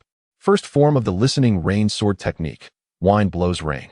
In an instant, a torrent of fierce sword energy surged forth, slicing through the air with breathtaking speed. Before the two brothers and their companions could react, the sword energy was already upon them. They could only hastily defend themselves, but it was futile. In the blink of an eye, two were gravely injured, and three others were decapitated. Hot blood splattered across the ground, and three heads rolled away like gored fruits, landing in the underbrush. Only Shi Ling remained standing, his brother now lifeless. "Brother!" Shi Ling's eyes widened in anguish. Just as he prepared to draw his weapon, another flying sword struck, gliding across his neck. "I warned you to speak less. Why didn't you listen?"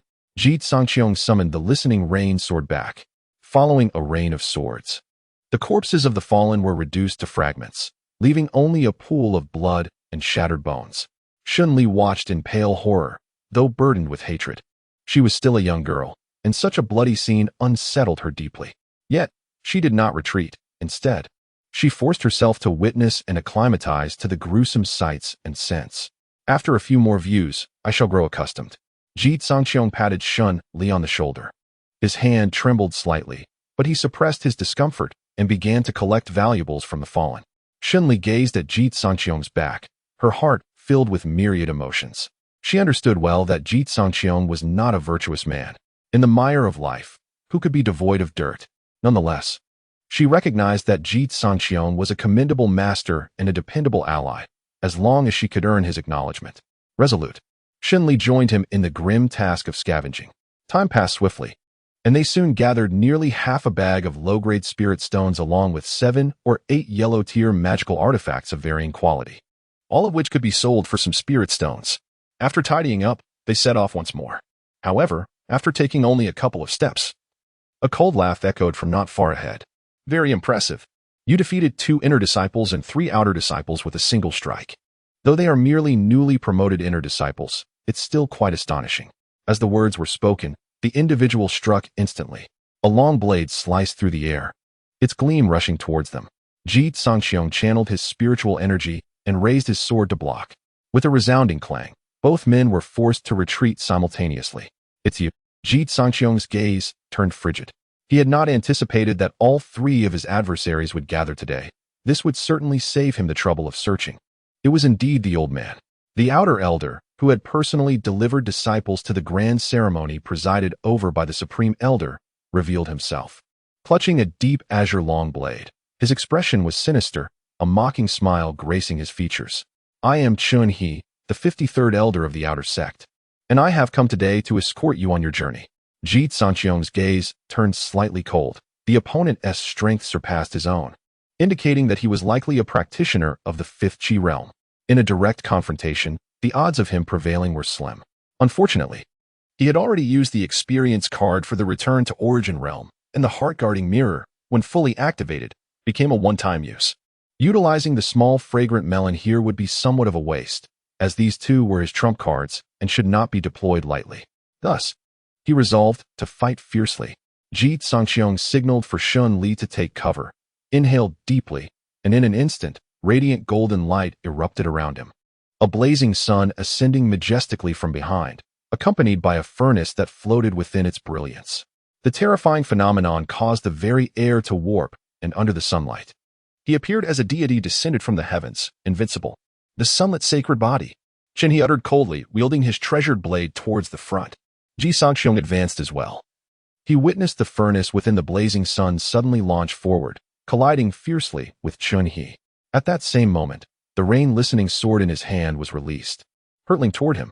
With the augmentation of the sunlit sacred body, the spiritual energy within Ji Cangqiong became scalding hot, surging wildly, causing wisps of white mist to rise from his head, and the sword's aura grew even more fervent. He struck with all his might, leaving Chun He astounded. He had long heard that when the sacred body manifested, none could rival it. Witnessing it firsthand today was indeed a testament to its reputation. Chun He spoke with an air of admiration, yet his expression grew increasingly frigid. Ha! It seems today I shall undertake the act of extinguishing a genius. He bellowed, and two orbs of light on his chest and abdomen shone brightly, revealing the faint silhouette of a silver-hued deity seated within. These were the two deities he had cultivated. With the enhancement of the deities within him, his combat power surged by more than 20%. Wherever the blade light passed, vegetation crumbled and rocks shattered. A deluge of debris and grass flew forth, obscuring the vision of both combatants. Ji Cangqiong, with a flick of his mind, swung his sword as a small cloud of dust fell from his sleeve. Simultaneously, a series of metallic clinks filled the air, leaving Chen He bewildered. What is that sound? He wondered. The blade he had just swung had merely grazed, yet it resonated so loudly. Before he could regain his composure, Ji Cangqiong's assault intensified. The rain-listening sword technique, the celestial fire divine furnace scripture, and the phenomenon of the sun launched an unrelenting barrage. Such a formidable onslaught made even Chun He, a practitioner of the fifth Qi realm, feel the strain. Suddenly, Chun He bellowed. His long blade twisted violently, unleashing a spiraling arc of blade light towards Ji Cangqiong. This strike occurred in the blink of an eye, the blade light covering a span of 3 zhong, making it nearly impossible to evade. Seeing no chance to dodge, Ji Cangqiong summoned his spiritual energy, propelling the phenomenon to shield him. At the same time, he urged the rain-listening sword, aiming for Chun He's back. It must be said that Chun He was indeed a fierce opponent. Faced with this relentless strike, he chose not to evade, opting instead to withstand it, willing to exchange injury for life. After a moment of silence, the vision before Ji Cangqiong shattered, and Chun He, wielding a blade, successfully approached him. Just as he intended to strike down Ji Cangqiong, he suddenly noticed the latter's lips moving. Clang! Clang! What? Chun He was momentarily taken aback, his pupils dilating in astonishment. You impudent wretch, was that sound emitted from your mouth? And these ashes? As Chun He curiously inhaled, his complexion turned ashen. You dare to poison me? Correct. And for that, I reward you with a blade. Ji Cangqiong replied with a grin, unleashing a long-accumulated surge of energy that struck fiercely against Chun He's chest. This blow shattered his protective aura, while at the same moment, Chun He's sword struck Ji Cangqiong's shoulder. Ji Cangqiong's expression shifted, a mouthful of blood erupting forth. Am I to bleed from a mere shoulder wound? Chun He wiped the blood from his face, his expression darkening. You vile scoundrel. Your mouth is laced with poison as well. Ji Cangqiong dabbed at the blood at the corner of his mouth, and the listening rain sword had already pierced through Chun He's back. He raised his hand, lightly tapping. As the sword energy concealed within the listening rain, swords surged forth, ravaging Chun's internal organs, while simultaneously infusing the toxins into his limbs and bones. You, sinister fiend, wretched cur. Chun coughed violently, blood spilling forth, his hands falling weakly to his sides. At that moment, a short axe cleaved into the back of his skull. As Chun collapsed, the previously concealed Shun Li emerged. Chapter 12. The terrifying physique. Shun Li's hands trembled, her breath slightly erratic. Yet she summoned her courage to sever Chun's head with a swift stroke of the blade, swiftly dismembering the body. He was utterly beyond death. Even in his final moments, Chun could hardly comprehend why this seemingly unparalleled genius resorted to such underhanded tactics. He did not realize that Ji Cangqiong, upon entering this realm, relentlessly contemplated methods of assassination every minute. Whether through poisoning, deceit, or treachery, he had considered every possibility, meticulously analyzing the feasibility of each approach against varying circumstances. In a chaotic world, where strength was feeble, possessing more skills offered a greater chance of survival. Had he opted to employ two hidden cards or engage in a direct confrontation, his losses would have been immense. Now, having endured but a single wound, he had exchanged it for the life of a fifth-tier practitioner, a tremendous gain. Enduring the pain, Ji Cangqiong extracted the blade wedged within his bones and turned to Shun Li, instructing her to collect any valuables from the corpse and assist him in stitching the wound. Understood. Shun Li nodded gravely. After securing Chun's storage ring, she supported Ji Cangqiong to the base of a large tree, tore a strand of her hair, and, using her spiritual energy as a needle, began to sew the wound shut. As the needle threaded through the flesh on his shoulder, Ji Cangqiong's complexion turned ashen, veins bulging on his forehead. Once Shun Li completed the stitching, he applied a healing salve and consumed a recuperative pill before hastily regulating his breath. Although the surroundings appeared tranquil, danger lurked everywhere. Threats did not only emanate from the native inhabitants and beasts, but also from fellow disciples. No one could predict how many would covet the treasures upon his person, ready to strike for plunder and murder. The spiritual realm was not a sanctum. Here, strength held the ultimate authority. Thus, the adage arose, life and death are fated, while wealth and nobility lie in the heavens. After a brief moment of recuperation, Ji Cangqiong suddenly sensed something amiss.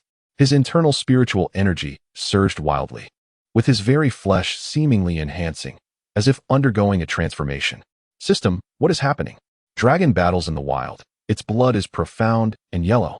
The profound yellow battle physique is a constitution born of calamity. When the host engages in slaughter, it absorbs one of the opponent's vitality and spiritual energy, fortifying the host's body and strength. When the host sustains injury, it provides a 50 recovery capability, aiding in healing wounds. This physique grows stronger with battle. The more the host kills, the greater the augmentation. Ji Cangqiong inhaled sharply, suddenly grasping why the elders had gazed at him in astonishment during his awakening. It was a realization that he was a born war god, fighting an unending cycle of combat, augmentation, ever-increasing enhancement. Such a terrifying physique. As Ji Cangqiong reveled in the benefits bestowed by the profound yellow battle physique, a bold thought ignited within him. Yet, this notion was exceedingly audacious and blood-soaked. He would have to assess the situation.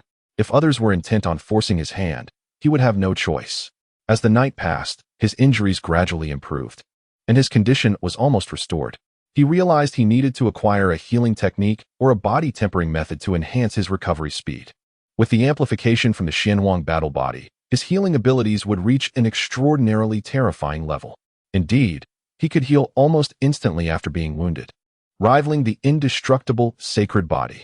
Upon exiting the cave, Ji Cangqiong passed by a village nestled by the mountains and waters, with over 100 households interconnected by paths, creating a picturesque scene reminiscent of a paradise.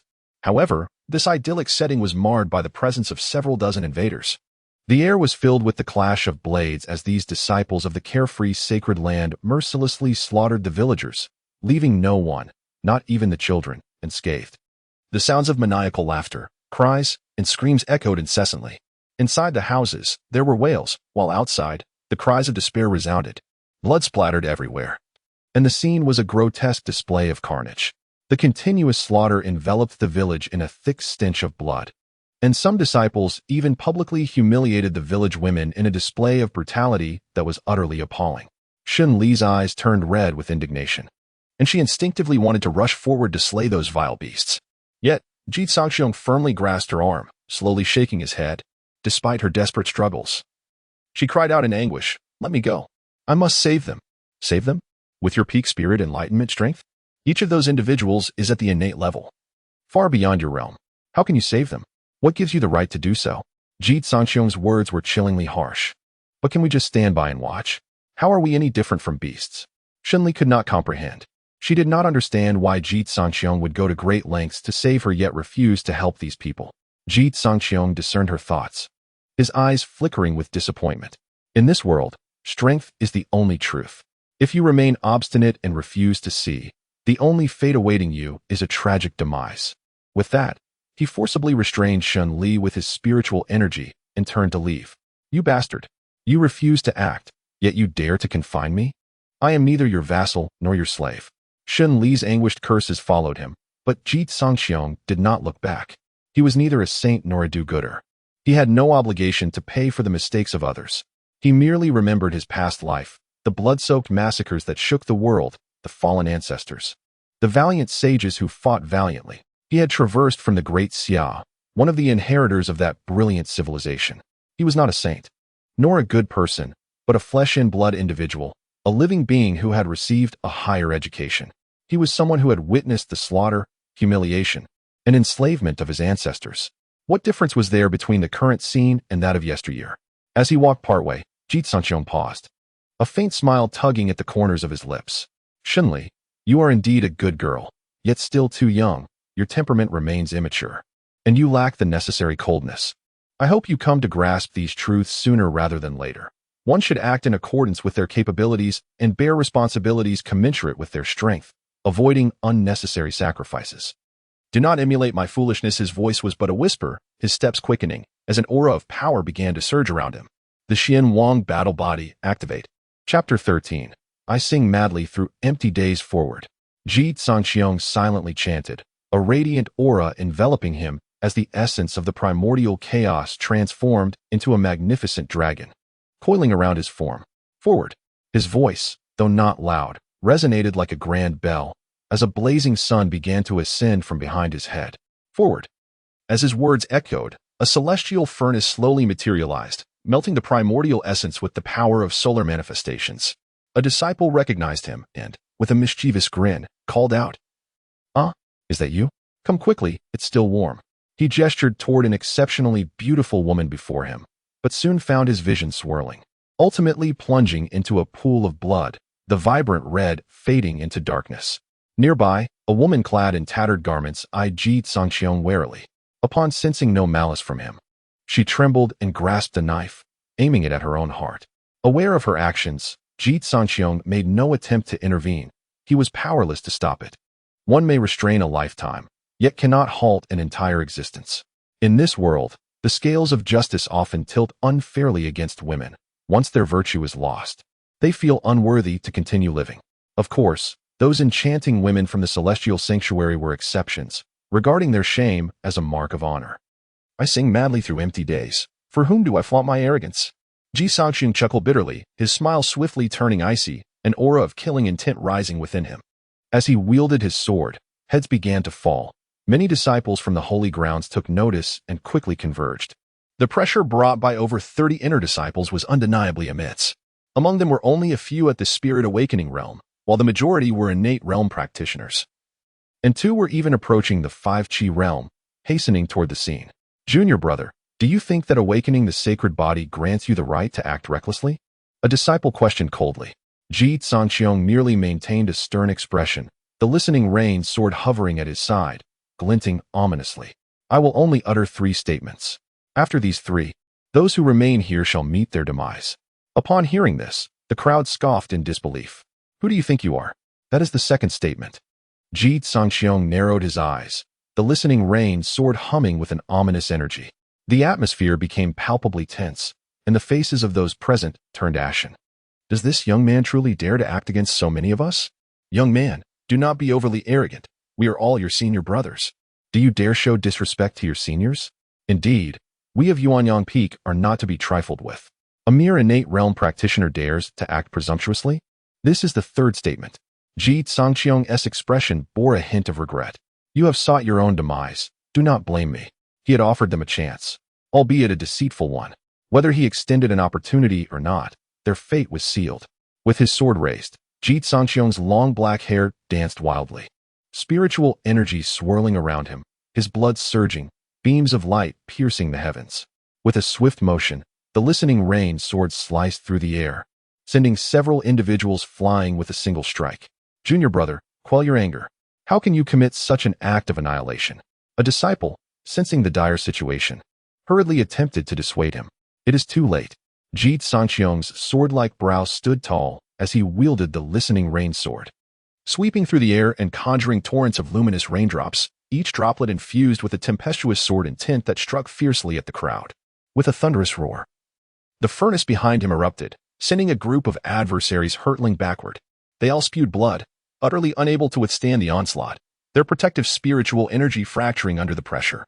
In that moment, Ji Cangqiong resembled a divine reaper charging into enemy ranks, enveloped in the flames of the sun god, striding forward with resolute determination. His eyes shattered the darkness, and with each swing of his sword, a life was claimed.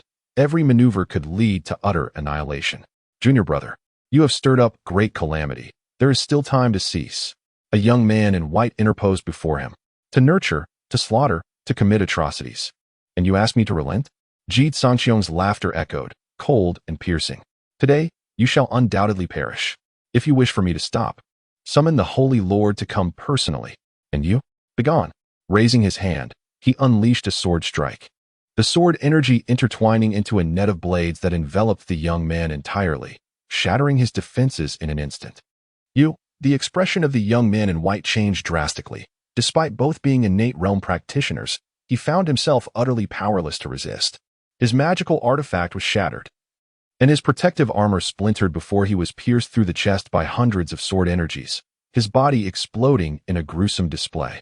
Blood splattered across the ground. But this time it was the blood of the oppressors. The survivors looked on in horror. The disparity was insurmountable, and they were incapable of withstanding this embodiment of death. Ji Cangqiong, do not act recklessly. We are all of the same sect. They are merely our enslaved servants, not worthy of mention. Two practitioners of the 5 Qi realm recognized his identity and charged in from either side. Their assault was fierce, yet they were a moment too late. At this juncture, Ji Cangqiong had already slain over 10 foes, his momentum reaching its zenith, and with the Xianyuan battle body growing stronger with each battle. He felt no fear of their encirclement. Get away from me, you bunch of riffraff. Ji Cangqiong bellowed, his eyes ablaze with murderous intent. Had he been unaware of the Xianyuan battle body's might, he might have fled, but knowing its power, why not slay these beasts? In a world where strength reigns supreme, he would demonstrate this truth to them. Clang. The second and third forms of the listening rain sword were unleashed in succession. 2 arcs of blade light cascading like falling stars, the sword energy slicing through the air with an ear-piercing shriek that compelled onlookers to cover their ears. The 2 5 Qi realm practitioners attempting to block the assault were directly blasted away, blood gushing from their mouths, their expressions stricken with horror. In that moment, Ji Cangqiong was consumed by a frenzy of slaughter. After enduring the heavy blows from the 2, his heart-protecting mirror shattered, and bloodstains marred his form. Yet he remained oblivious, continuing his onslaught. Form the carefree sword formation. A disciple cried out, as the remaining few hastily assembled. They constructed a sword formation, one of the collaborative formations of the carefree sacred land, designed for inner disciples to cultivate and meant to ensnare formidable foes. Layer upon layer of sword energy condensed, heavy as clouds, with razor-sharp sword qi surging toward Ji Cangqiong. Dragon battle in the wild. Ji Cangqiong roared, as a massive Xianyuan dragon soared around him. In an instant, a brilliant golden light engulfed the heavens, shaking the very fabric of this realm. His body shattered, blood trickling from the corners of his mouth. Yet the innate divine power unleashed through the Xianhuang battle body remained extraordinarily formidable, enveloping the area in a dense aura of Xianhuang, shattering the oppressive sword formation with ease. Kill, kill, kill. With each resounding roar from Ji Cangqiong, the listening rain sword struck repeatedly, manifesting intricate runes as sword energy surged forth, drowning everything ahead. Amidst the crisp sounds of severed flesh, one head after another soared into the air, as the terrifying sword formation gradually dissipated, transforming into streams of spiritual energy that returned to the cosmos. The two cultivators at the fifth Qi realm met a most humiliating end, having recently ascended. Their nascent deities were far too weak, offering little more than marginal enhancements that could not provide any substantial aid. At this moment, their bodies were severed, yet they still clung to life, sustained only by the formidable vitality characteristic of fifth Qi realm practitioners. Even as their heads were crushed, they continued to plead for mercy, but no opportunity remained. The last survivor, scrambling and crawling in desperation, fled while frantically shouting. Ji Cangqiong intended to pursue him, yet after just a few steps, he felt his strength wane, blood pouring from him like rain. Listening Rain's sword go, he concentrated the dwindling spiritual energy within him and unleashed a powerful strike. The surging sword energy tore through the man's limbs. As the sword pierced his chest, the released energy obliterating him into fragments. The host has slain 34 enemies, including 11 at the spiritual awakening realm, 21 at the innate realm, and 2 at the fifth Qi realm, elevating his cultivation to the initial stage of the fifth Qi realm. Recovery ability enhanced by 5, current recovery ability at 55. Please select the deity to be condensed by the host. Chapter 14. Dumplings delivered to your door. The 5 vital organs, liver, heart, spleen, lungs, and kidneys, correspond to the 5 elements: wood, fire, earth, metal, and water. The essence of these organs and elements encapsulates the ultimate mystery of the realm of the 5 energies. The cyclical interplay of the 5 elements, where each nurtures and restrains the other, reveals the distinct characteristics inherent to each organ. Among them, the deity of wood governs the expulsion of toxins and the storage of blood. The deity of fire oversees the circulation of vital energy and blood. The deity of earth represents the foundation of acquired essence. The deity of metal presides over the act of destruction, and the deity of water embodies primordial essence. Each deity possesses unique capabilities, contributing differently to one's strength. After a moment of contemplation, Ji Cangqiong chose the deity of water. Enveloped within the depths of a demonic cavern, the preservation of one's essence was of utmost importance. Deity cultivation in progress. Please wait. At the instant of his selection, a vast expanse of divine light descended upon him, enveloping him completely. Had he not swiftly repositioned himself, the village would have been laid to waste by the surging energies of heaven and earth. Within Ji Cangqiong, a radiant glow emerged. Intricate patterns shone forth from his very essence, drawing upon the quintessence of the universe and refining it into the purest primordial power, which coursed into his lower abdomen. His kidneys glimmered with resplendent brilliance, reverberating throughout this sacred realm. At his age, ascending to the realm of the 5 energies was truly astonishing, marking him as an unparalleled prodigy. Particularly remarkable was the fact that he possessed a dual sacred physique, further augmenting the strength of the deity he was cultivating. 2 deities, as black as ink, gradually took form, seated within his kidneys, a duality that enhanced their mystique. While the spiritual realm basked in gentle sunlight, ominous clouds loomed outside, accompanied by the relentless roll of thunder. A tremendous lightning bolt struck down, ruthlessly assaulting the passage to the spiritual realm, each impact resonating with earth-shattering force. This spectacle awakened numerous powerful beings within the celestial sanctuary. How audacious! Who dares to intrude upon my sanctuary? An elder waved his sleeve, sending several streaks of energy toward the thunderstorm. Stop! That is a heavenly tribulation. Someone cried out in warning, utilizing a formidable spell to intercept the oncoming energy. It appeared that this trial within the spiritual realm had birthed an extraordinary young talent among the disciples of the celestial sanctuary. Dozens of figures sat aloft in the heavens, their gazes fixed fervently upon the entrance to the spiritual realm. Once the trial concluded, the selection of the new holy son would surely take precedence. The words of the pavilion master are indeed wise. The elders nodded in agreement. The celestial sanctuary had been gradually declining over the past millennia, no longer resembling the once glorious entity it had been. Otherwise, the holy master would not need to frequently intervene in various crises. With the emergence of such a remarkable prodigy, there was a pressing need to craft a throne befitting him, binding him irrevocably to the sanctuary. When the time came, boundless resources would be poured forth, all for his singular benefit. In the great contest of the ages, every sacred ground would nurture one or even several contenders to vie for that supreme position. Yet, at present, They remained unaware of the identity of the one who had incited such phenomena, and could only await patiently. This thunderous tribulation had been obstructed by the barriers of the spiritual realm. When that individual next faced a tribulation, it was certain that it would manifest with double the intensity. The esteemed figures of the carefree sacred land have already devised their plans, come what may. They must safeguard this promising talent, ensuring it does not meet its demise at the hands of the thunderous tribulation. Within the mystical realm, Ji Cangqiong, who has distilled the essence of the water deity, has returned to the village. The quaint hamlet now harbors but a score of women, as the men have either been slaughtered or rendered wretched after having their life force extracted. "Oh, divine brother, please save us." Several young girls clung to Ji Cangqiong's legs, refusing to let go. Witnessing this poignant scene, Ji Cangqiong felt a twinge of helplessness. He sighed softly. "I can save you for a moment, but I cannot secure your lives for eternity. In the days to come, you must strive to survive on your own." The latter assurance, however, remained unspoken. Should he one day ascend to dominion over the carefree sacred land, he would undoubtedly eradicate such vile customs. Yet the path ahead is fraught with peril, and he is uncertain if he can traverse it to its conclusion. It is a thought he chooses to keep close to his heart. After bidding farewell to the villagers, Ji Cangqiong turned towards the direction from whence he came. Xunli remained sealed by his power. However, after taking but a few steps, he noticed a figure lying by the roadside, a woman clad in white, her form marred by bloodstains.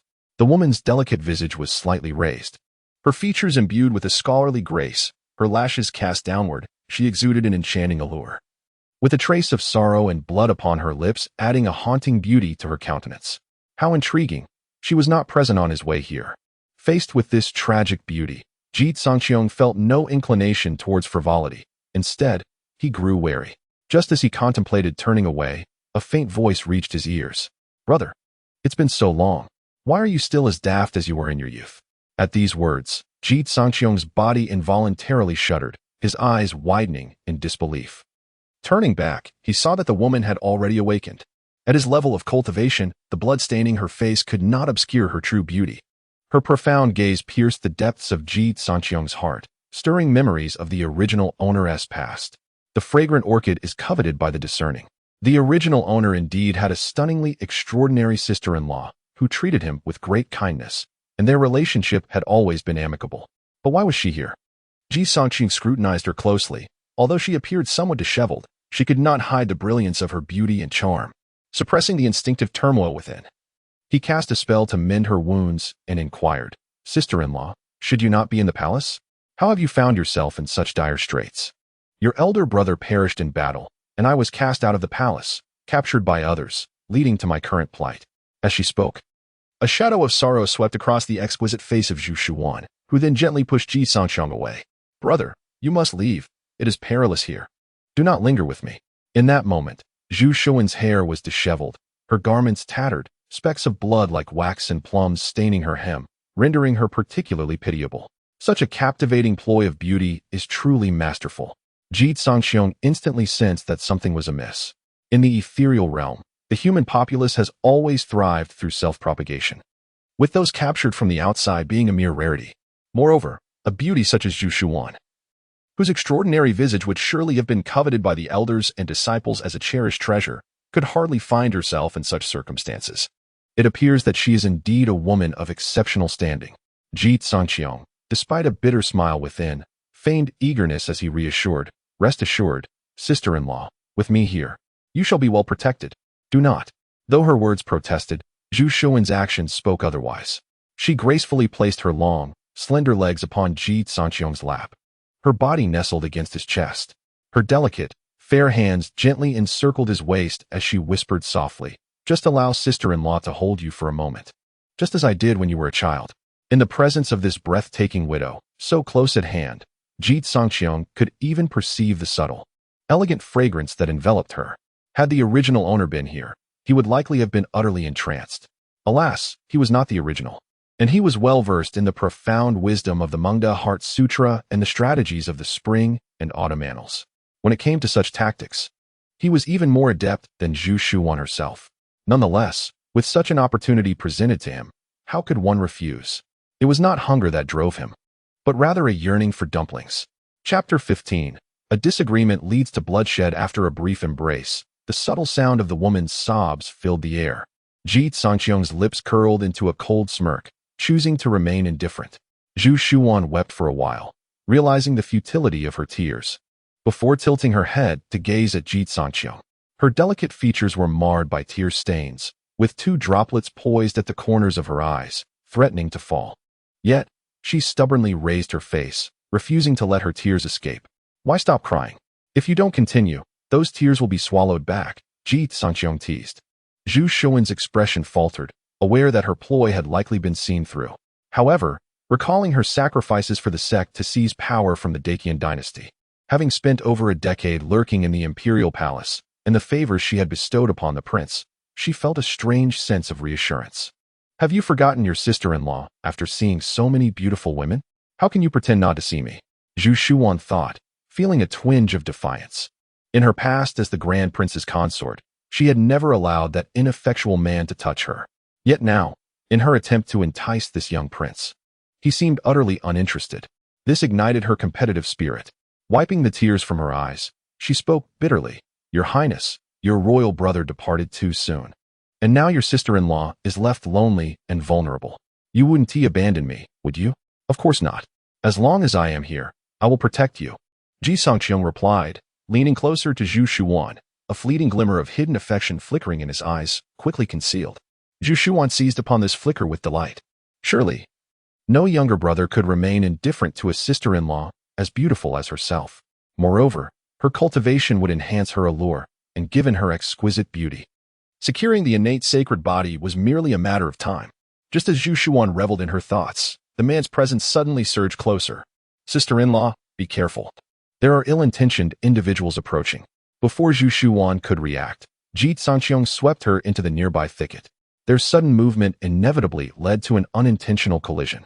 Feeling the invasive hand's mischief, Zhu Shuan blushed with a mix of shame and anger. Her true cultivation level far exceeded Ji Cangqiong's, and upon regaining her composure, a mere scan revealed that no one was near. This rogue was taking advantage of the situation. Why not take it a step further and let things progress naturally? With that thought, Zhu Shuan clutched Ji Cangqiong tightly, her voice quivering with allure. Little brother, I am afraid. She leaned in close to Ji Cangqiong's ear, her warm breath brushing against his earlobe. Fear not, I am here, Ji Cangqiong assured, even as his hands remained in constant motion. If he couldn't indulge in pork, surely a playful interaction with a pig would suffice? After being restrained for a significant duration, Zhu Shuan suddenly sensed something amiss. Her garments were thoroughly dampened. Why was this young man still engaging in verbal sparring? If she doesn't continue, she will surely take action. The villains should have left by now, right? Zhu Shuan inquired, her voice low. Not yet, Ji Cangqiong replied, suppressing a chuckle. However, sister-in-law, there appears to be no one around, she retorted, her tone sharp. Zhu Shuan was furious. She had intended to be the first to taste. Yet, before she could savor anything, she had been thoroughly examined from head to toe. Royal brother. She wanted to protest, but Ji Cangqiong interrupted her with a single remark. Fear not, I am a cultivator. I would never deceive you. Curse you. Zhu Shuan seethed with frustration, yet the thought of the innate furnace's remarkable abilities compelled her to endure. She resolved that should she manage to absorb Ji Cangqiong's primal yang, she would immediately dismantle him to satiate her anger. After a considerable time, once Ji Cangqiong grew weary of his antics, he finally pulled Zhu Shuan aside and concealed her. Remain here without moving. I shall fetch you some food. With that, Ji Cangqiong turned and left without a moment's hesitation. As long as he remained unscathed, Zhu Shuan could find him at any time. So why linger? Let her seek him out. Ding. The host has evaded a perilous grasp. Due to the target being a transcendent being and possessing one of the 9 sacred physiques, the devouring demonic body, the bodyguard value has increased by 600 points.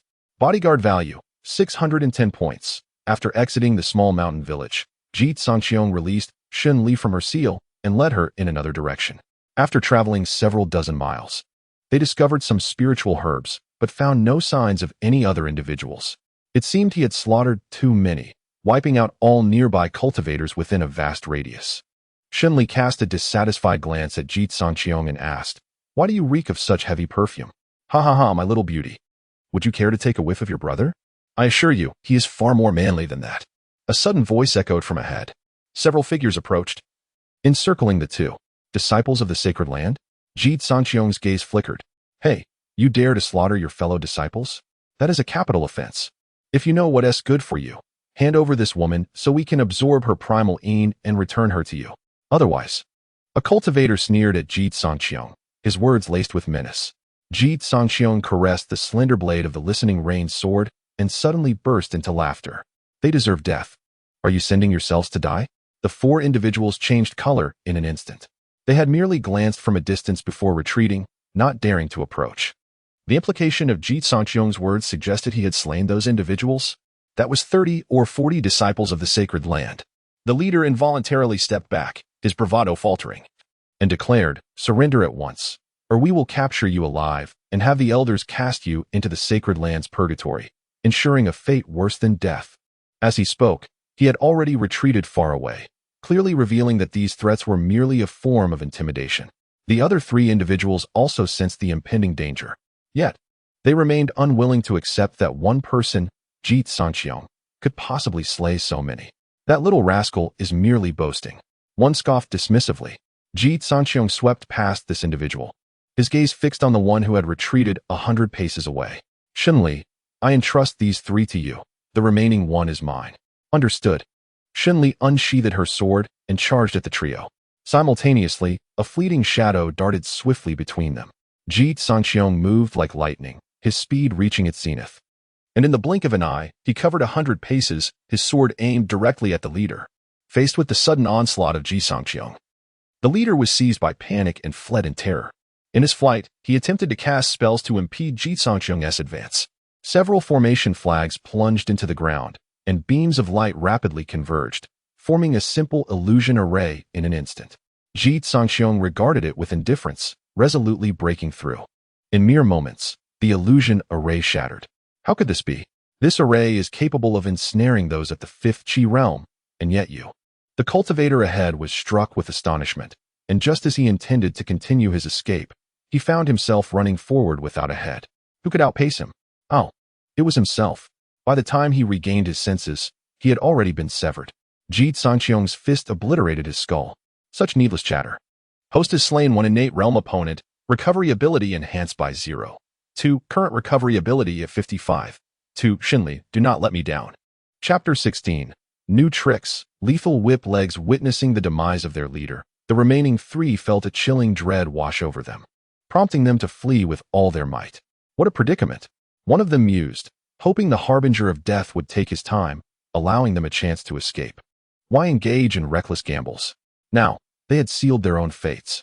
Fully aware of Ji Cangqiong's formidable prowess, they still dared to test their luck. Testing luck could lead to demise. Ji Cangqiong had already positioned himself at the sole path the trio could take. This way is blocked. You three should seek another route, he declared. Crack. A long sword pierced the back of the last man, driving through him entirely. Shenli withdrew her blade and struck again, though she remained silent. Her message was clear. That path was also impassable. The two remaining individuals had abandoned any thought of escape, their legs trembling uncontrollably. One of them fell to his knees, pleading, "Big brother, big sister, spare us. We were misled. This is not what we desired. Please show mercy and let us live." With that, he prostrated himself on the ground. The other followed suit, repeatedly crying out, "Me too." Ji Cangqiong shrugged and cast a glance at Shenli, who understood his intent. As the two men bowed in submission, she swiftly severed their heads with 2 precise strikes. Indeed, to eradicate the roots of evil, your execution is swift and merciless. You have learned quickly, Ji Cangqiong remarked, nodding in approval. He sighed gently, not wishing to take lives, yet these individuals had persistently forced his hand. Why did they continue to compel him? With the fall of these three, Ji Cangqiong resolved to depart from the spiritual realm. He had already acquired a wealth of treasures and eliminated numerous disciples. Lingering any longer could lead to dire consequences if discovered. The duo departed the spiritual realm, only to find the entrance devoid of any elders. What trickery was this? Typically, elders guarded the entrance to prevent disciples from entering and exiting at will, preserving the value of their trials. Yet today, it stood vacant. Ji Cangqiong furrowed his brow, sensing the complexity of the situation. Just as he took a step forward, a tall figure launched a kick toward his chest. He swiftly dodged, casting a cold glare at the assailant. The woman, clad in a qipao, possessed an alluring figure. Her graceful form strikingly beautiful, yet her movements were devoid of mercy. "You are Ji Cangqiong from the law enforcement hall?" The cold glint of murderous intent flickered in her brown eyes. Ji Cangqiong stepped back, perplexed. "And you are? How do you know me?" "Qiu Lifeng, Lin Shishir." So it was the esteemed senior sister Lin from Qiu Lifeng. "My apologies," he said, bowing respectfully while still harboring confusion. Lin Shishir was exceptionally tall, her long legs enviable to many, accentuated by metallic mesh stockings that showcased their elegance, making it nearly impossible to avert one's gaze. With a pair of pristine white wings adorning her back, she moved with an ethereal grace, resembling a celestial angel. "Ji Cangqiong, where's my brother? Hand him over, otherwise I will let you pass, but my legs." Lin Shishir cast a cold glance at the two, a chilling aura emanating from her imposing presence. "What do you mean by that, Sister Lin?" Ji Cangqiong inquired with confusion. "I did kill a few individuals inside, but they were merely innocent outer disciples. What does that have to do with your brother? Then why are there so many broken life tokens, and you were the first to emerge, while the others were all trapped inside the spiritual realm by the patrolling elders?" Lin Shishir's brows furrowed as she questioned sharply. "How about I take sister to see for ourselves?" Ji Cangqiong had no intention of concealing anything. The three returned to the forest they had just left, where indeed lay three corpses, each dismembered. Lin Shishir merely glanced at them and turned away. Her brother was easily recognizable, although he had not sprouted wings. He possessed a cultivation level of the 5 Qi realm, while these three were all at the innate realm, clearly not her brother. Yet she distinctly recalled that when checking the disciples' life tokens, only Ji Cangqiong and Shun Li were near the last known location of her brother's disappearance. "What is going on?" "I do not care. Today you must hand him over." The more Lin Shishir pondered, the more she felt something was amiss, her gaze growing increasingly perilous. "Otherwise, neither of you shall leave." She trembled slightly on her toes, evidently struggling to suppress her murderous intent. After all, so many disciples had died today. What would it matter if 2 more perished? "Sister Lin, I respect you as my senior, as you entered the sect earlier, but I am also a disciple of the Blood Moon Palace Master. Is it appropriate for you to resort to violence so easily?" Ji Cangqiong remained unafraid. He was unaware of whom he had slain. Those individuals had been reduced to ashes, and asking would be futile. "Suitability is not for you to judge. Even if I were to kill you on the spot, the Palace Master would not hold me accountable for a mere dead person." Lin Shishir executed a whip kick aimed directly at Ji Cangqiong's face. The beauty of her flowing skirt was undeniable, yet at that moment, Ji Cangqiong had no mind to admire it. He had just entered the 5 Qi realm, while this sister Lin was at the very least a practitioner of the returning origin realm. Given the disparity in their realms, it was challenging for him to mount an effective counterattack. Moreover, Lin Shishir's leg technique was exceptionally formidable, concealing boundless lethality beneath her beauty. The fishnet stockings she wore were not mere embellishments. They were a heavenly tier artifact, capable of both defense and immense destruction. In this moment of explosive power, a metallic sheen surged forth, amplifying the force of her whip kick. Ji Cangqiong no longer held back, simultaneously activating the solar sacred body and the Xian Huang battle body. With the dual enhancement of the sacred bodies, his combat prowess surged rapidly. He crouched to evade while desperately attempting to push upwards. Lin Shishir's pupils dilated in shock. Even Shun Li found it hard to watch. Was that even defendable? Boom! Lin Shishir erupted suddenly, resembling a humanoid dragon, her fists and feet unleashing a torrent of spiritual energy. With just one exchange, Ji Cangqiong realized that the opponent's strength far surpassed his own, leaving him with no option but to engage in close combat. Merely relying on the dual sanctified bodies is insufficient to vanquish the premier of Chili Peak. However, with the addition of the listening rain sword and the heavenly fire divine furnace scripture, perhaps a challenge could be mounted.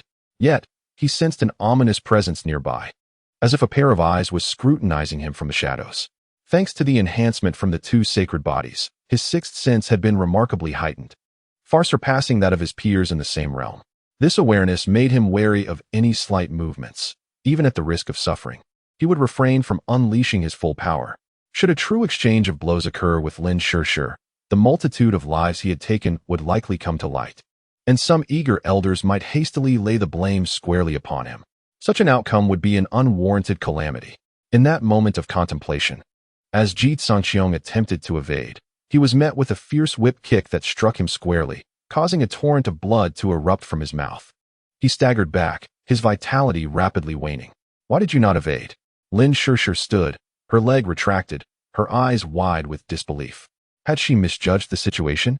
Ji Cangqiong managed a bitter smile and replied, "With my cultivation, evasion is not an option. If senior sister finds it unsatisfactory, feel free to strike me a few more times. I can endure it." Chapter 17. Master, please remain calm. Witness my ruthless destruction. Lin Shirshir found herself momentarily lost in thought, suddenly questioning whether she had wronged Ji Cangqiong. Who else could it be? Who would dare to annihilate so many inner disciples? In an instant, her heart was tumultuous, torn between the decision to kill or despair. Just as she hesitated, a luminous figure materialized behind her. In a heartbeat, countless beams of light surged forth, blinding her. In the midst of the radiance stood a figure. As if a deity had descended, fingers curled as they lunged directly for Ji Cangqiong's throat. Before the attack could reach him, a formidable aura swept across the surroundings.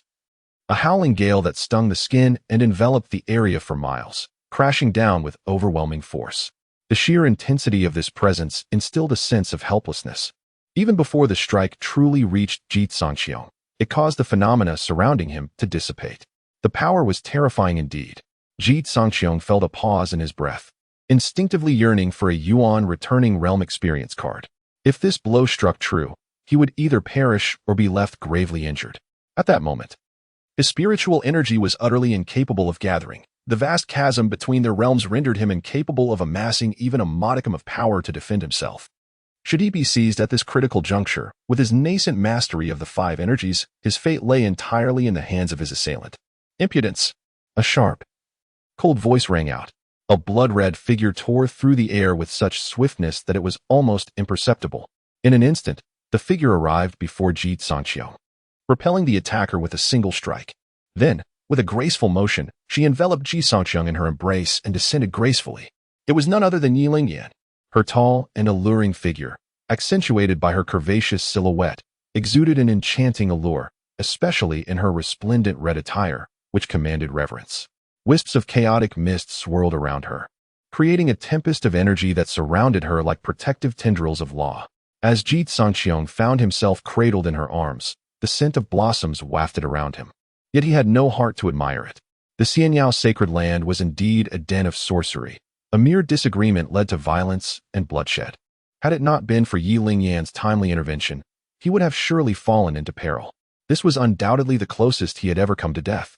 He lifted his gaze towards the assailant, whose expression was cold and features overly delicate, clad in a flowing azure robe, resembling a beast in human guise. "Tangyu, do you dare to harm my disciple?" Ye Lingyan glared at the intruder, a burgeoning killing intent emanating from her.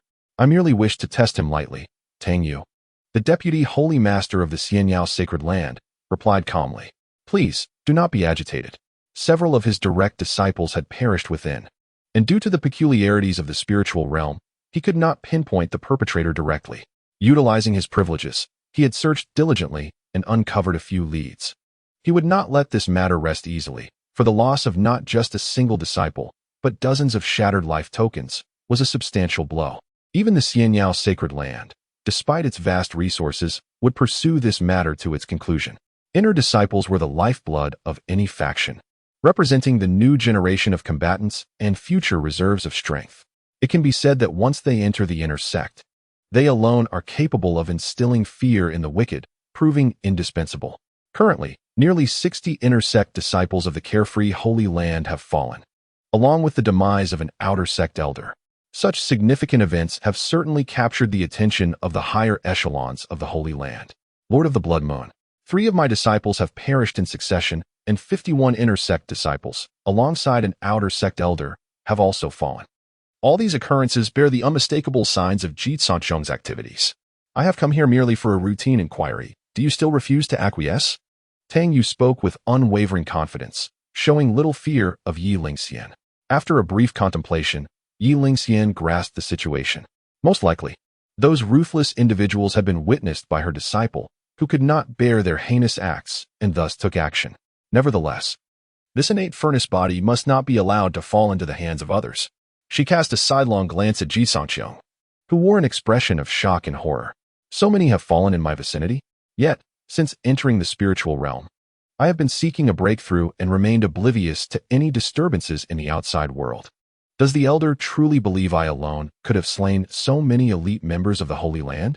Ji Cangqiong spoke solemnly, leaving aside whether a disciple possesses such prowess. Could they not have had the chance to call for help? Perhaps it is not solely your doing. You may have conspired with others. Tang Yu shifted his gaze towards Xinli. In his eyes, this headstrong girl was no mere pushover. The primordial indestructible body is even rarer and more formidable than the solar sacred body. Does the deputy holy master truly think that just the two of us could quietly eliminate so many? Ji Cangqiong retorted. Even if one were to send a dozen pigs to be caught, it would be quite a challenge to gather them all in such a short time. Tang Yu furrowed his brows, gazing intently at Ji Cangqiong for a prolonged moment before turning to leave, his figure vanishing into the void. At this moment, disciples began to emerge from the spiritual realm one after another. Ye Lingyan watched Tang Yu depart, then cast a deep glance at Ji Cangqiong. She instructed him to take Xinli away while she ventured deeper into the spiritual realm alone, seemingly in search of some opportunity. At this moment, Lin Shishir also quietly followed. Witnessing Ji Cangqiong slay a demon beast of the 5-Qi realm with a single sword strike, she gasped, "No, it's you. You just concealed your strength, didn't you?" Ji Cangqiong turned to Lin Shishir, offering a sly smile. Holding the listening rain sword, its blade hummed gently, reminiscent of rain upon leaves. The sword aura took shape, a master of the sword path, and yet a cultivator of the 5-Qi realm. Lin Shishir's gaze sharpened, and she began to retreat slowly. She had realized that she was no match for him. In terms of both cunning and means, she fell significantly short. "My master, the Autumn Lee Sword Master, now let me leave. We shall coexist in peace. Should you dare to strike, I will ensure you meet a grisly end." Such needless chatter. Ji Cangqiong smirked, the listening rain sword suddenly unsheathing. In the next moment, he unleashed two formidable phenomena, as the divine furnace of heavenly fire rumbled to life. Listening to the rain, the swords cascade like a waterfall. Countless sword energies crisscross in all directions, rapidly advancing towards Lin Shishir. A crisp sound resonates as a divine light rises from Lin Shishir's legs, enveloping her entirely, rendering her immovable. "Humph, while I cannot harm you, you shall not slay me either. This is a heavenly-grade artifact bestowed by my master, capable of withstanding the attacks of all cultivators of the same realm." Lin Shishir scoffs with a triumphant smile, her disdain evident in her eyes. "All cultivators of the same realm? I beg to differ." Ji Cangqiong raises his hand to summon the listening rain sword. In an instant, a furnace materializes from the grand sun's phenomenon behind him, a dark yellow battle dragon coiling around it. The furnace engulfs the listening rain sword, subsequently gathering the essence of heaven and earth, merging it into one. In a heartbeat, the sword energy whirls for dozens of miles, slowly forming a tempest of sword energy. By the time the storm was about to take shape, Lin Shishir had already commanded her artifact to retreat hurriedly. Alas, she was still a step too late. Thousands of sword energies completely enveloped her, capable of launching hundreds of attacks in a single breath. Blood splattered, crimson staining the air. Her flower-like, jade-like visage cracked instantaneously, her beautiful head soaring into the void. The remnants of her gaze were filled with sheer terror. When did the celestial sanctuary produce such an unparalleled prodigy? Chapter 18. Deep in the Spiritual Realm. The Crimson Flame Viper. After slaying his foes, Ji Cangqiong turned to depart. Yet behind him, that exquisite head gazed intently at his retreating figure, a sinister smile gracing its lips. Did he truly believe she had perished so easily? Such a notion grossly underestimated her celestial lineage. However, this young man possessed an extraordinary talent, and it was imperative to swiftly report back to the Holy Land. The rise of the carefree Holy Land could not be overlooked. As Lin Shishir's soul fragment contemplated this, her remaining wings suddenly shimmered, transforming into a radiant shield that enveloped her essence completely. Simultaneously, her battle stockings released tendrils of silk, rich with life essence, facilitating the unification of her corporeal form. Her previous injuries rapidly healed, and her aura steadily intensified. Suddenly, a cold voice echoed from behind. "Why did you not wait for me to distance myself?" Lin Shishir turned in terror, only to find nothing but emptiness behind her. Yet, as she turned back, a sword struck forth. You are far too impatient, Ji Cangqiong remarked indifferently, his sword light incessantly flashing. Again, countless sword energies surged forth like a torrential rain, converging upon the rejuvenated Lin Shishir. Please, I can assist you in dual cultivation. Spare my life, and I shall offer you anything.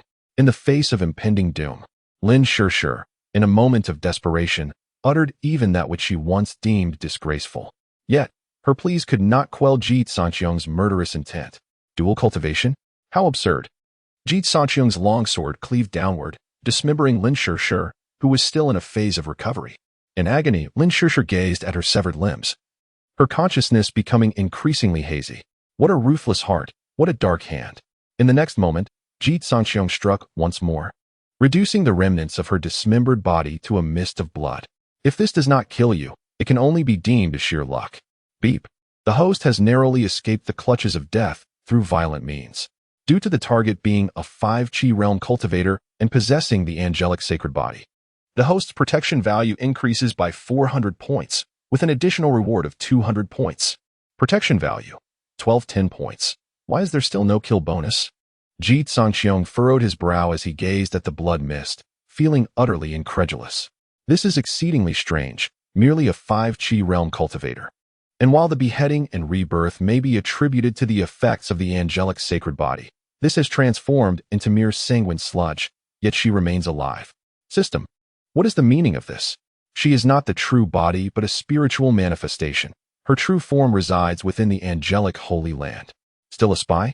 Ji Cangqiong's expression turned peculiar. Then with a malicious delight, he picked up Lin Shishir's stockings and stowed them within his storage ring. I shall show them to your true form upon our next encounter. The damage may be negligible, but the insult would be profound. As the blood mist gradually dissipated, hundreds of thousands of miles away, amidst a towering divine mountain, a surge of resplendent holy light erupted from deep within a palace. A beam of light shot skyward. At its center stood a figure with 8 wings. Witnessing the lowest pair of pristine wings suddenly shatter into radiant rain, a fierce shout followed. Ji Cangqiong, fold my wings, and I demand your total annihilation. The instigator, of course, remains oblivious, having ventured alone into the depths of the spirit realm. Truly, such a creature embodies the essence of a beastly path. Ji Cangqiong gazed upon the ground littered with female corpses, his expression growing increasingly frigid. These were defenseless mortals, brutally stripped of their primal essence. In this foreign realm, the egalitarian principles of his past life hold no sway. Moreover, in his previous existence, equality was merely an illusion. Other connections were non-existent. Yet, witnessing such scenes of barbarity ignited a profound fury within him. Suddenly, a faint cry echoed from behind him. With a swift motion, the listening rain's sword was drawn, pointing towards the thicket. Come forth. It is I. Shunli emerged, her eyes red-rimmed. What brings you here? Ji Cangqiong sheathed the sword and conjured a flame of solar fire to incinerate the bodies. I was worried for your safety, so I came to find you. Shunli bit her lip, her body trembling slightly as she fought back tears. She was but a mortal. Witnessing the slaughter of her kin was an unbearable torment. Ji Cangqiong gently shook his head. His intention in keeping Shunli away from the spirit realm was to shield her from the horrors of this world. Yet, since she had arrived, she must confront the reality. Look closely. Their suffering will fortify your resolve. He chose not to offer comfort, for Shunli was his companion, and the tactics of those wretched men were unfit for her. I'm sorry, there will be no next time. Shunli wiped her tears and knelt, gathering the ashes and burying them upon a hill adorned with vibrant flowers. Ji Cangqiong merely observed, refraining from intervening. Growth is often a brutal process. For ordinary individuals to mature, gentleness is a rare luxury. Pain and heartbreak are the swiftest paths to maturity. Once she finished, the pair continued towards the heart of the spirit realm. Many disciples had retreated, yet a multitude of elite members remained embroiled in conflict. The spirit realm possesses a consciousness, and from its core, treasures manifest periodically, be they spiritual herbs or magical artifacts. This was a profound spirit realm, and the treasures birthed from its core were guaranteed to be of superior quality. The specifics, however, depended on chance. Ji Cangqiong soared on his sword, with Shunli closely following. Senior brother Ji, it seems there are many people ahead, and the fluctuations are intense. Shunli's gaze was fixated on a nearby volcanic crater, from which torrents of lava erupted, suggesting a chaotic battle was unfolding within. Ji Cangqiong concentrated, expanding his spiritual sense toward the source. A tumultuous surge of spiritual energy emanated from within, at least a dozen signatures, all comparably strong, beginning at the initial stage of the 5-Qi realm. It appears a fierce battle is imminent. You should refrain from entering. Remain at a distance to support me. Understood. Shenli recognized her own limitations. Entering would likely hinder rather than help, so she concealed herself, watching Ji Cangqiong depart. At the bottom of the volcanic crater, a pair of blood-red eyes, blazing like fire, suddenly opened. They gazed into the sky, incessantly smacking their lips. Ah, it has been so many years since I last feasted on the sacred flesh. And two at once. A terrifying surge of energy erupted abruptly, causing the magma within the crater to spew forth violently. In an instant, half of the sky was painted crimson. A dozen figures hastily retreated, some of them scorched by the magma, crying out in agony. The heat was not lethal to them, yet it inflicted severe pain. Is there something large within? Ji Cangqiong fixed his gaze upon the erupting crater and beheld a head larger than a grinding stone rising from within. Its fiery eyes surveyed the crowd, while corrosive saliva dripped from its mouth, each drop capable of eroding the hardest volcanic rock. Humans, flesh for blood. It inhaled deeply, and the nearest disciple was instantly engulfed, unable to even put up a fight. Not good. It's the Crimson Flame Viper. Retreat quickly. We can't escape, it is. Before the warning could be completed, the Crimson Flame Viper opened its massive maw, and its elongated fangs pierced through her delicate form. Scalding blood ignited, and not a single cry for help escaped her lips. Ironically, these individuals had just been rampantly slaughtering within the spiritual realm. Chapter 19. Life is a play. Entirely dependent on performance, the Crimson Flame Viper, an ancient and extraordinary species, took refuge in places where spiritual veins converge after the tumultuous changes in the world. Some of these ancient malevolent beings, by chance, entered the spiritual realm, where they concealed themselves to cultivate. This particular Crimson Flame Viper is a 5th-tier beast. Its strength comparable to that of a practitioner at the returning origin stage. Its razor-sharp fangs extend 3 feet in length, exuding a venom so potent that it can dissolve spiritual energy, rendering ordinary 5th-stage practitioners unable to engage in close combat, forcing them to rely solely on ranged attacks. This significantly hindered the performance of the inner disciples. From a distance, Ji Cangqiong observed without taking immediate action. As the old saying goes, a wise man does not suffer immediate losses. Another saying reminds us, when in doubt, retreat 100 steps. Ji Cangqiong retreated a full 2 miles before concealing himself in the shadows to watch. The Crimson Flame Viper roared in fury, spewing forth toxic mist that was even more searing than magma. Any contact would result in blistering, with the toxins rapidly invading the practitioner's body, causing extensive decay. Abomination, perish. A brilliant blue sword soared through the air, plunging into the viper's maw and severing its forked tongue. A young woman in a white dress waved her delicate hand, and the sword returned to its sheath. Su Ruoxue, how intriguing that she has also arrived. A faint smile graced Ji Cangqiong's lips as he discerned Su Ruoxue's cultivation level. She was at the pinnacle of the 5th stage, with signs of a potential breakthrough.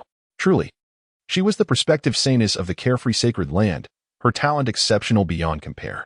The Crimson Flame Viper hissed in agony, releasing a wave of divine consciousness. Ancient Sword Xuanpa, are you the saintess of the carefree sacred land of this generation? Indeed, you vile beast, behold my sword. Su Ruoxue transformed into a formidable presence. Her strikes precise and relentless, targeting the viper's vital points.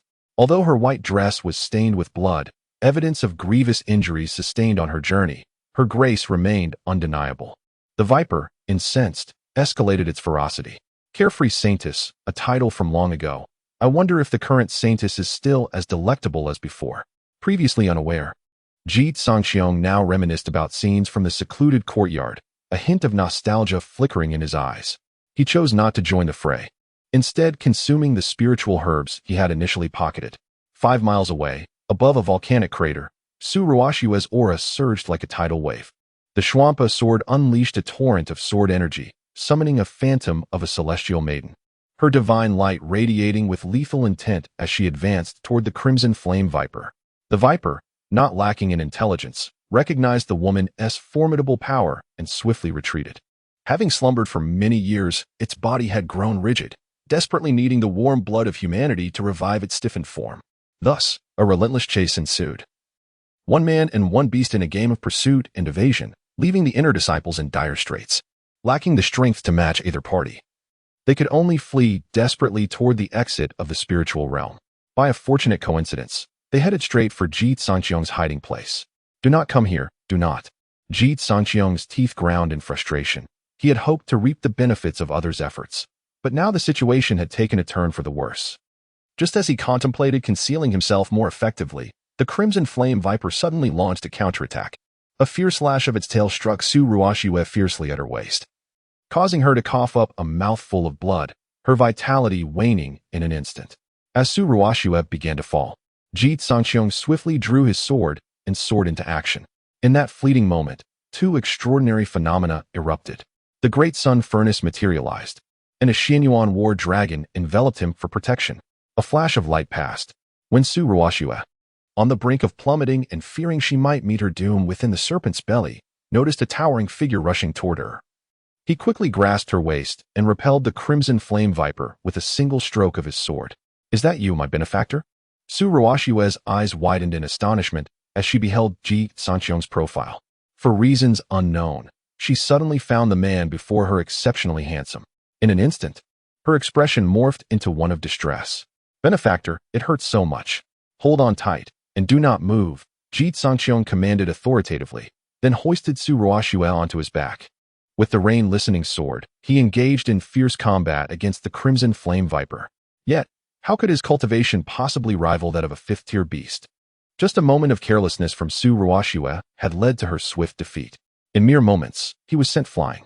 Fortunately, with Su Ruoxue serving as a shield, his injuries were not severe, though he still coughed up a considerable amount of blood. "Benefactor, you must flee. Do not worry about me." Su Ruoxue's gaze was filled with urgency. She had yet to savor the essence of the sacred body. What if it were damaged? Moreover, for reasons she could not articulate, she found herself reluctant to drain Ji Cangqiong completely. She wished to reserve some essence. Furthermore, she possessed various secret techniques. Paying a small price might allow her to forcibly slay this fifth-tier beast.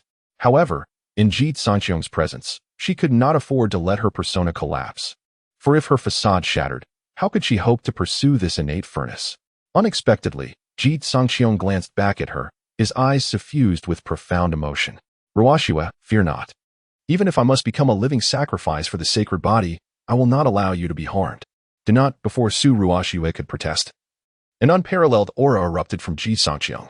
"System, exchange for a Yuan Return Realm Experience card, and conceal the sun's sacred body. Exchange successful. Consume 398 points of personal value.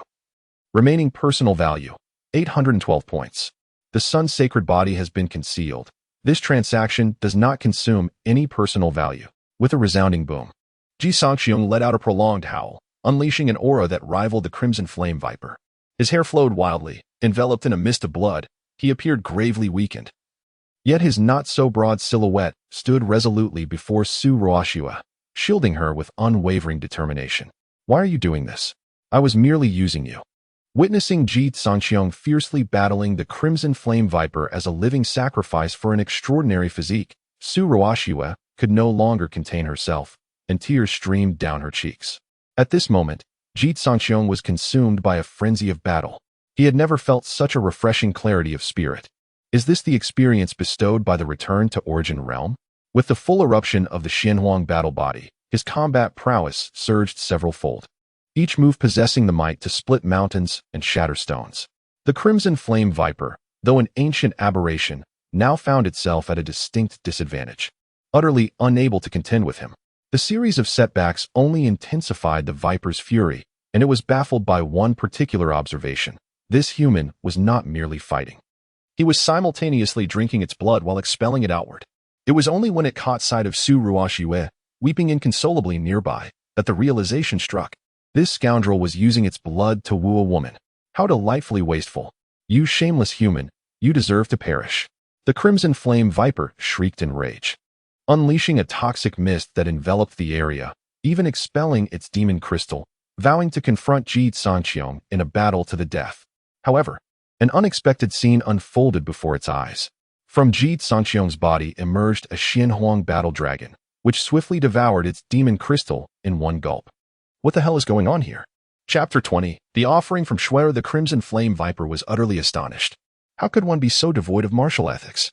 Before it could even prepare for battle, its precious demon crystal was snatched away. You wretched cur, dare you challenge me to a fair fight? Dare? What can you possibly do to me? Ji Cangqiong chuckled softly. Humph. The Crimson Flame Viper roared repeatedly, furiously charging at Ji Cangqiong. Yet, bereft of its demon crystal, it was no match for Ji Cangqiong. Listening rain sword, a tempest of power. Ji Cangqiong called out, unleashing a sword aura that soared like a rainbow. Layer upon layer of sword energy surged forth like a tumultuous sea, pouring down like a torrential rain upon the Crimson Flame Viper. In a fleeting moment, the Viper was left battered and bruised. It was at a severe disadvantage. Having lost its demon crystal, its strength had plummeted by no less than 70%. In its current state, all it could feel was rage and frustration, unable to mount a counterattack. A subtle smirk played on Ji Cangqiong's lips. This was strategy at work. He had intentionally provoked this ancient beast, hoping to elicit its demon crystal and trigger a desperate strike. The demon crystal was not easily extracted. It held a natural bond with its host, making it challenging to seize as long as the host remained alive. However, he had awakened the Xianwang battle body. And the divine manifestation was the Xianwang battle dragon, which possessed an innate restraint over serpentine creatures. The demon crystal was consumed by the Xianwang battle dragon, severing the original connection and leading the Crimson Flame Viper down the path of defeat. Wait, aren't you fond of that young girl? I have my own charms. I can extract my fangs. Have you ever experienced the innate suction of the serpent clan? It is far more exhilarating than that little girl. Spare me, and I will heed your every command. Will you truly obey? Ji Cangqiong sheathed his sword and stood still. Indeed, I swear by the heavens. Seeing a glimmer of hope, the Crimson Flame Viper was reluctant to relinquish even a sliver of its life. Is that so? Ji Cangqiong lowered his gaze, appearing contemplative. After a moment, he suddenly looked up with a wicked smile. Then, I bid you farewell. With his preparations complete, Ji Cangqiong swiftly unleashed a strike. A droplet-shaped sword aura manifested instantly, severing the Viper's head and obliterating its soul into fragments. In the spirit of not wasting good resources, Ji Cangqiong swiftly skinned and dissected the Crimson Flame Viper's corpse, extracting its fangs, venom sacs, and gallbladder with ease. Crack! Ji Cangqiong crushed the Viper's skull beneath his foot, his expression returning to an indifferent demeanor. I am not one to pursue feminine allure. How dare you seek to divert me? You deserve to die. Yet, as he turned once more, his face paled, and he staggered, blood seeping from his 7 orifices. Not far away, Su Ruoxue and the distant Shun Li were immediately alarmed. The two women soared toward Ji Cangqiong simultaneously. Sensing something amiss, Ji Cangqiong hurriedly transmitted a message to Shun Li, urging her to halt. Do not approach. I am merely feigning. I am unscathed. Wait for me to procure some valuable items, and you should hide for now. Shun Li's mouth slightly parted, her delicate face suffused with confusion. Who was she? Where was she? What was she to do? Ji Cangqiong was undeniably handsome and suave just moments ago. Yet now he finds himself in a predicament that is difficult to articulate. It remains unclear what tribulations he has faced. At times, he exhibits ruthless decisiveness, drenched in bloodshed and violence, while at other moments, he resorts to deceit and manipulation, preying upon unsuspecting maidens. The system, please conduct a thorough inspection. Ji Cangqiong placed the 2 poisonous fangs into the system's spatial realm. Crimson Flame Viper fangs, originating from a 5th-tier beast, harbor potent venom capable of slaying practitioners of the returning origin realm. The antidote requires a mid-tier heavenly elixir, the Xianyu pill. Furthermore, those possessing its serpent gallbladder or demon crystal need not fear the venom's intrusion. Once again, he has acquired a treacherous item. Ji Cangqiong expended 98 protection points to shroud it with a concealment array. The fangs, which previously exuded toxic mists, transformed into a pearlescent hue, resembling mere shards of bone, appearing innocuous, much like himself. At this moment, Su Ruoxue rushed over. She leapt into Ji Cangqiong's embrace, her eyes scanning his injuries with genuine concern. Benefactor, you have saved Ruoxue once more. I am at a loss for how to repay you. Ahem. Ji Cangqiong coughed strategically, interrupting Su Ruoxue's incantation. Ruoxue, I am gravely poisoned and may not have much time left. There is no need for gratitude. You should keep your distance, for I carry venom." As he spoke, Ji Cangqiong stored the serpent gallbladder and demon crystal in the system's space, and discreetly pricked himself with a fong. In the blink of an eye, his lips turned pitch black. Blood began to seep from his orifices, and dark fluid oozed from his wounds. Su Ruoxue's beautiful eyes widened in shock. Momentarily at a loss, she initially believed the destruction of a sacred body was a significant loss, but now, discovering that Ji Cangqiong had also succumbed to snake venom, she feared her plans would unravel should he perish. Additionally, she harbored a flicker of affection for this man who had repeatedly saved her life. To claim she was unmoved would be a lie, yet how could she save him? At that moment, Ji Cangqiong was succumbing to the poison, slipping from Su Ruoxue's embrace. His gaze fixated on the volcano's mouth. His body moved slowly, as if compelled to reach that direction. Meanwhile, he murmured softly, "Wherever deadly poison lurks, there must also be an antidote nearby. I must find it." His voice was barely audible, as if he wished for Su Ruoxue to remain oblivious. However, with her level of perception, how could she fail to hear? "Benefactor, wait for me. I shall fetch it for you." With that, Su Ruoxue soared into the air, pushing through despite her weakened state, rushing into the volcano's maw. "This is your own choice. I did not summon you." Ji Cangqiong smirked at Su Ruoxue's retreating figure. Once she vanished from sight, he hastily retrieved the demon crystal, channeling his spiritual energy to refine the pure demonic force within. As strands of demonic energy entered his body, the poison he had suffered began to dissipate. A minor poison in exchange for a spiritual treasure. What a profitable venture. Soon, a cacophony erupted from within the volcano. The once quiet volcano has erupted once more, and a figure stumbles forth, clutching tightly to a mystical ice lotus even as blood spills forth. Ignoring her injuries, Su Ruoxue hastily flies to Ji Cangqiong's side, presenting the exquisite lotus to him. "You returned rather swiftly. I nearly failed to notice," Ji Cangqiong muses inwardly, relieved that he had the presence of mind to conceal the demon crystal and prick himself with a venomous fong just as Su Ruoxue emerged. Otherwise, his ruse would have been uncovered. "Benefactor, please consume this. It is a treasure born from the spirit realm, a rare elixir of utmost value, emerging from the land of supreme yang and infused with the essence of profound yin." Su Ruoxue implores, her gaze filled with urgency. Yet Ji Cangqiong weakly gestures for her to stop, murmuring, "No, this is your reward. I cannot claim it as my own." At this moment, what does it matter who deserves what? Unfazed by Ji Cangqiong's reluctance, Su Ruoxue disregards his protests. She takes a petal of the lotus and places it into her mouth, subsequently sealing her lips against Ji Cangqiong's. As the lotus petal dissolves, an intoxicating fragrance envelopes them, and a surge of indescribable vitality, rich with the quintessence of heaven and earth, flows down Ji Cangqiong's throat, causing his cultivation to surge exponentially. It is a delightful blend of sweet and sour, truly delectable. Chapter 21. The divine-like man. Unbeknownst to Su Ruoxue, the arduous efforts she had undertaken had merely woven a bridal garment for Ji Cangqiong. Yet she persisted diligently in her healing endeavors. However, as the spiritual energy within Ji Cangqiong surged increasingly, she sensed a troubling indication of energy leakage from her own body. Could it be due to his depletion of a sacred body, necessitating urgent replenishment? With such doubts lingering, Su Ruoxue continued to channel the Xianbing divine lotus into Ji Cangqiong. As the lotus petals entered, the spiritual energy within him stirred tumultuously, and a new deity began to take form gradually. The distinction between the 5 Qi realm and the innate realm is fundamentally profound. The innate realm is predicated upon one's own metamorphosis, transmuting spiritual essence into innate quintessence. In contrast, the 5 Qi realm serves as the foundation for the returning to origin realm and even the ascending to divinity realm. The quintessence of the 5 Qi signifies transformation into divinity. The classification of the 5 Qi realm is unsuitable to be delineated by mere stages. It is more apt to be named according to the number of deities. For instance, Su Ruoxue occupies the 5 deities in 5 Qi realm, a mere step away from advancing to the returning to origin realm. Ji Cangqiong, on the other hand, stands at the threshold of the 1 deity in 5 Qi realm, aspiring towards the 2nd deity. This time, he intended to crystallize the deity governing the flow of vital energy and blood, the fire deity. As his heart began to melt gradually like burning embers, Ji Cangqiong's mind sparked with inspiration, invoking the grand sun furnace phenomenon inherent to the solar sacred body. merging it into the heart deity. The entry of the great sun into his body caused a tumult within his organs, his bones shimmering with clarity as if they had been reforged anew. This path truly holds promise.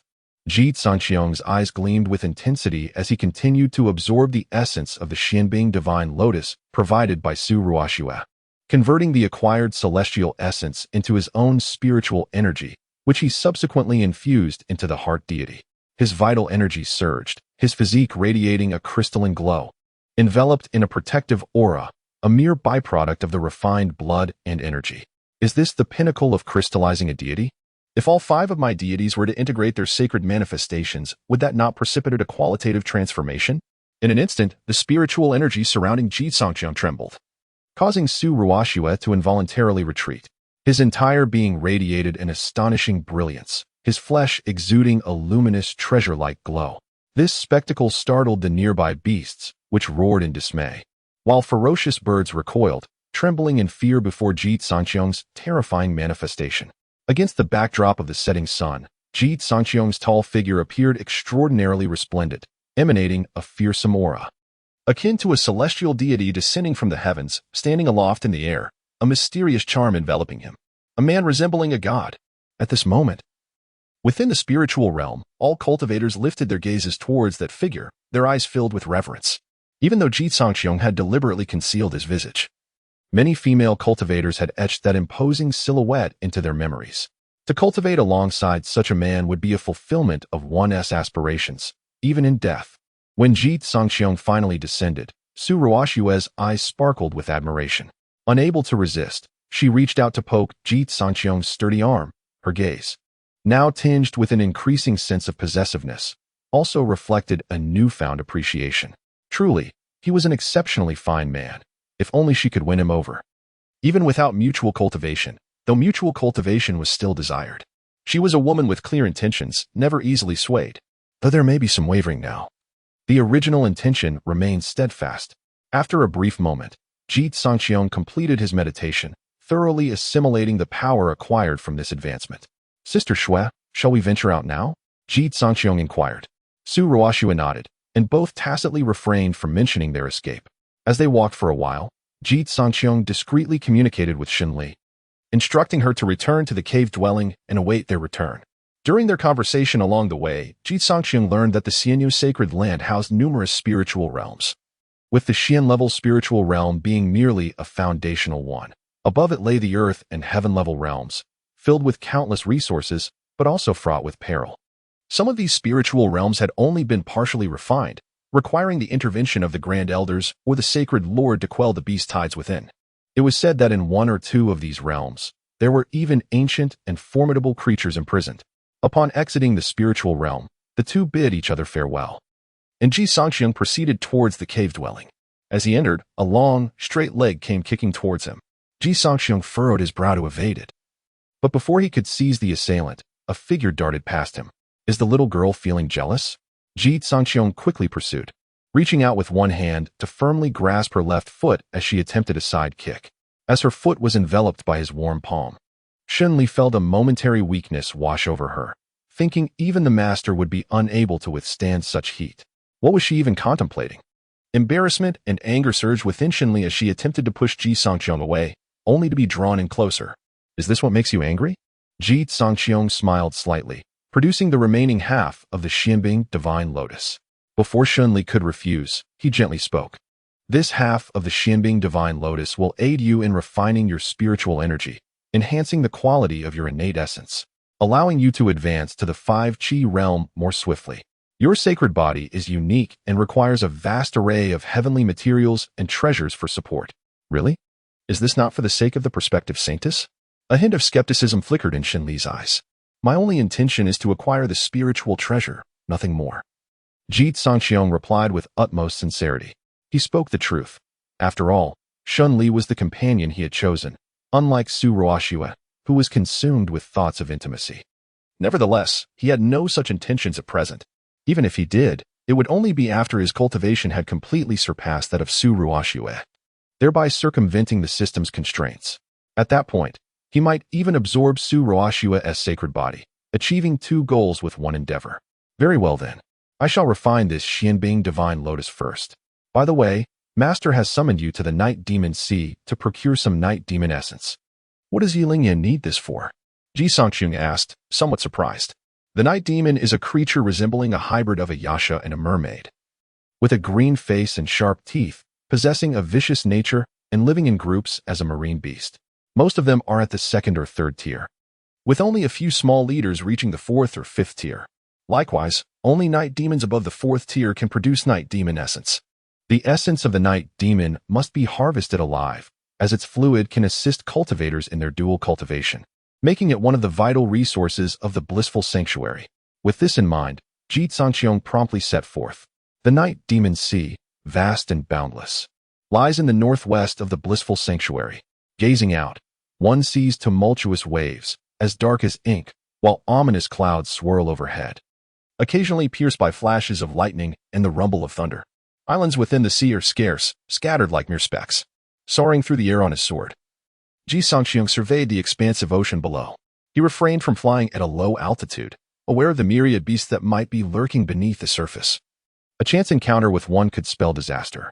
At this moment, the Night Demon Sea had already attracted numerous cultivators. Some were seated upon celestial vessels, while others navigated treasure ships. Few, like Ji Cangqiong, opted for flight on their swords. A considerable number of cultivators were engaged in fierce battles with the demon beasts. Various magical artifacts soaring into the sky, their brilliance illuminating the tumultuous waves, as the agitated spiritual energy caused the sea to churn violently. Ji Cangqiong unfurled his spiritual consciousness, endeavoring to locate the presence of a higher-tier night demon. Chapter 22. The mantis stalks the cicada. While the yellow bird awaits the night demon sea truly lives up to its name, an expanse of infinite grandeur. Ji Cangqiong exerted every effort to extend his consciousness.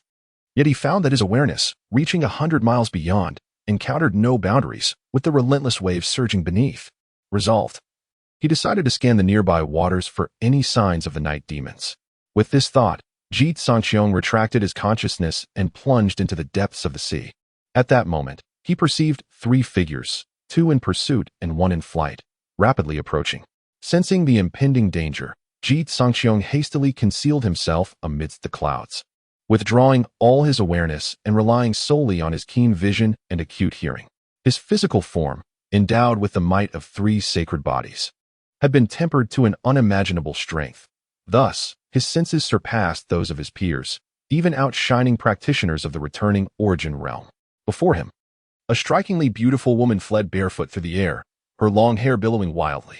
Behind her, 2 figures simultaneously summoned their magical artifacts, striking her fiercely in the back. In an instant, her silken robe was stained crimson, and she fell, bloodied and battered. You wretched beings! How dare you return to the Holy Land with your mortal essence still lingering? They proclaimed, you shall be punished. Upon observing that the 2 assailants wore the garb of outer sect elders, Ji Cangqiong felt a peculiar sense of irony. Wasn't this a contradiction? They had captured numerous mortals to convert them into cultivation resources. Why then did they not speak of lingering mortal essence at that time? No. This was not their true intention, merely a pretext. With newfound clarity, Ji Cangqiong swiftly retreated and then submerged into the sea, swimming toward the site of the woman's descent. You insolent fools! I am an inner sect disciple. How dare you slander me? The woman gritted her teeth, her spiritual energy surging. The gruesome wound on her back began to mend rapidly, revealing her smooth skin once more. She had returned with great difficulty, and upon spotting Ji Cangqiong, had intended to claim the innate furnace body for herself. Yet before she could continue her pursuit, she found herself cornered by 2 oblivious outer sect elders. After all, this was a holy land, and these 2 outer elders possessed considerable strength, both having entered the returning origin realm. Although her cultivation had once surpassed theirs, she was now reduced to a fraction of her former self, utterly powerless to resist. The 2 elders closed in, one on the left and one on the right. Their approach accompanied by a dazzling golden light that spanned 100 feet, as they hurled 2 large bells towards Gu Xiyan.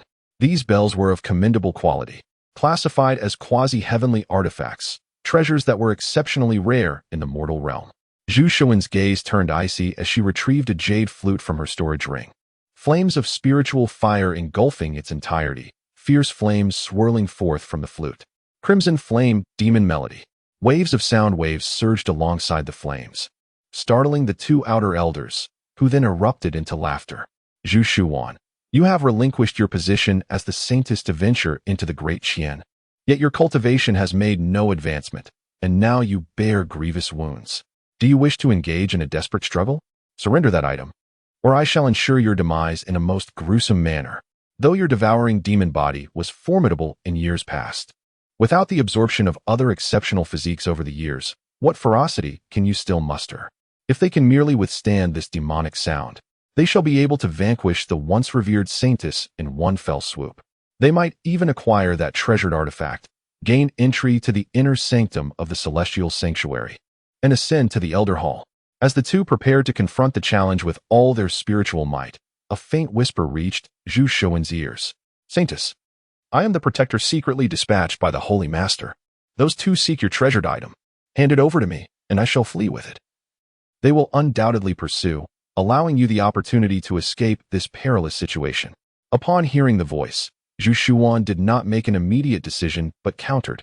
How can you prove your identity? Such a matter is quite simple. Although Ji Cangqiong is an otherworldly traveler, he retains the original memories. He continued to transmit. In the second year of the Tianyong era of Great Qian, you received a covert mandate from the Holy Land, instructing you to infiltrate the first imperial dynasty of the mortal realm, ostensibly to seize the Great Qian's power, but in truth to steal its treasures.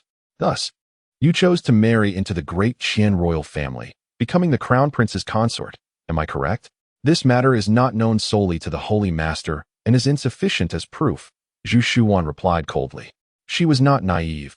That artifact was of paramount importance, and in such critical moments, she could not afford to trust others easily. Moreover, if this person were truly an undercover operative, why did they not come to her aid when she was previously in danger? Why appear at this juncture? This individual must be a fraud. Ji Cangqiong, well aware of Zhu Shuwan's suspicions, pressed forward. Is not the fact that the Crown Prince's consort covets the Great Qian Crown Prince sufficient evidence? My lady, shall I recount your intimate encounters with the Crown Prince to earn your trust? That day, you feigned injury, waiting in ambush on the path the Crown Prince would traverse. Silence, Zhu Shuwan exclaimed, both embarrassed and furious. Yet, Ji Cangqiong had no intention of ceasing his discourse. He continued, embellishing every detail with vividness, which caused Zhu Shuwan to recall the searing warmth of the youth's embrace within the spiritual realm. The boy had just begun to mature, his majesty becoming apparent. Zhu Shuwan's cheeks flushed crimson, a sight that rendered the two men, who were struggling against the demonic sound, utterly dumbfounded. What was happening to her? Just the mention of a jade flute made her blush, and her ears. Could it be she was recalling that incident? The two exchanged knowing glances, their smiles gradually turning lewd. Former saintess, since you were so inclined, why not allow us a moment of pleasure before your demise? What do you intend to do? Zhu Shuwan, observing the two men steadfastly resisting the demonic sound, felt her composure unravel. These two old wretches not only sought to seize her treasure, but also desired to humiliate her. Already gravely injured, her anger surged, and a mouthful of blood rose within her. Take it away, my divine consciousness is upon it. No matter how far you flee, I shall find you. As the words fell, an object wrapped in yellow cloth was swiftly cast into the sea. As Ji Cangqiong caught it, he promptly stored it within his spatial ring, and then summoned all his spiritual energy to hasten through the waters. This is bad. That wretched woman actually discarded it. An elder's expression shifted dramatically. Almost simultaneously, Zhu Shuwan flew in the opposite direction. The two exchanged a glance, each perceiving distrust in the other's eyes. They could have pursued separately, yet a severely injured saintess was evidently of lesser importance than the treasure. With this thought, they simultaneously dove into the depths of the sea. At the moment they entered the water, they sensed an unfamiliar aura. Is there a little bug scavenging? Capture it. The two pursued Ji Cangqiong's direction. At this juncture, Ji Cangqiong had also noticed, but he remained unperturbed. While spending 98 points in the system shop to exchange for a teleportation talisman, he utilized his divine sense to unveil the object. As the yellow cloth unfurled, he was momentarily stunned. There, embossed upon the square seal, was a 5-clawed golden dragon, beneath which were inscribed 8 grand characters, commanded by heaven, may longevity and prosperity endure. Chapter 23, The Mermaid Princess. Alas, is that the imperial seal of the Great Qian? Cursed be it. She even dared to steal this? Without a moment's hesitation, Ji Cangqiong summoned all his spiritual energy to activate the swift movement talisman, enhancing his already swift speed. In the blink of an eye, he vanished into the depths of the sea. Only after delving nearly 1,000 miles into the night demon sea did he finally surface. System erased the spiritual imprint from the seal. The erasure of the imprint consumed 198 points of personal protection value. Remaining personal protection value, 516 points. A wisp of green smoke dissipated from the seal.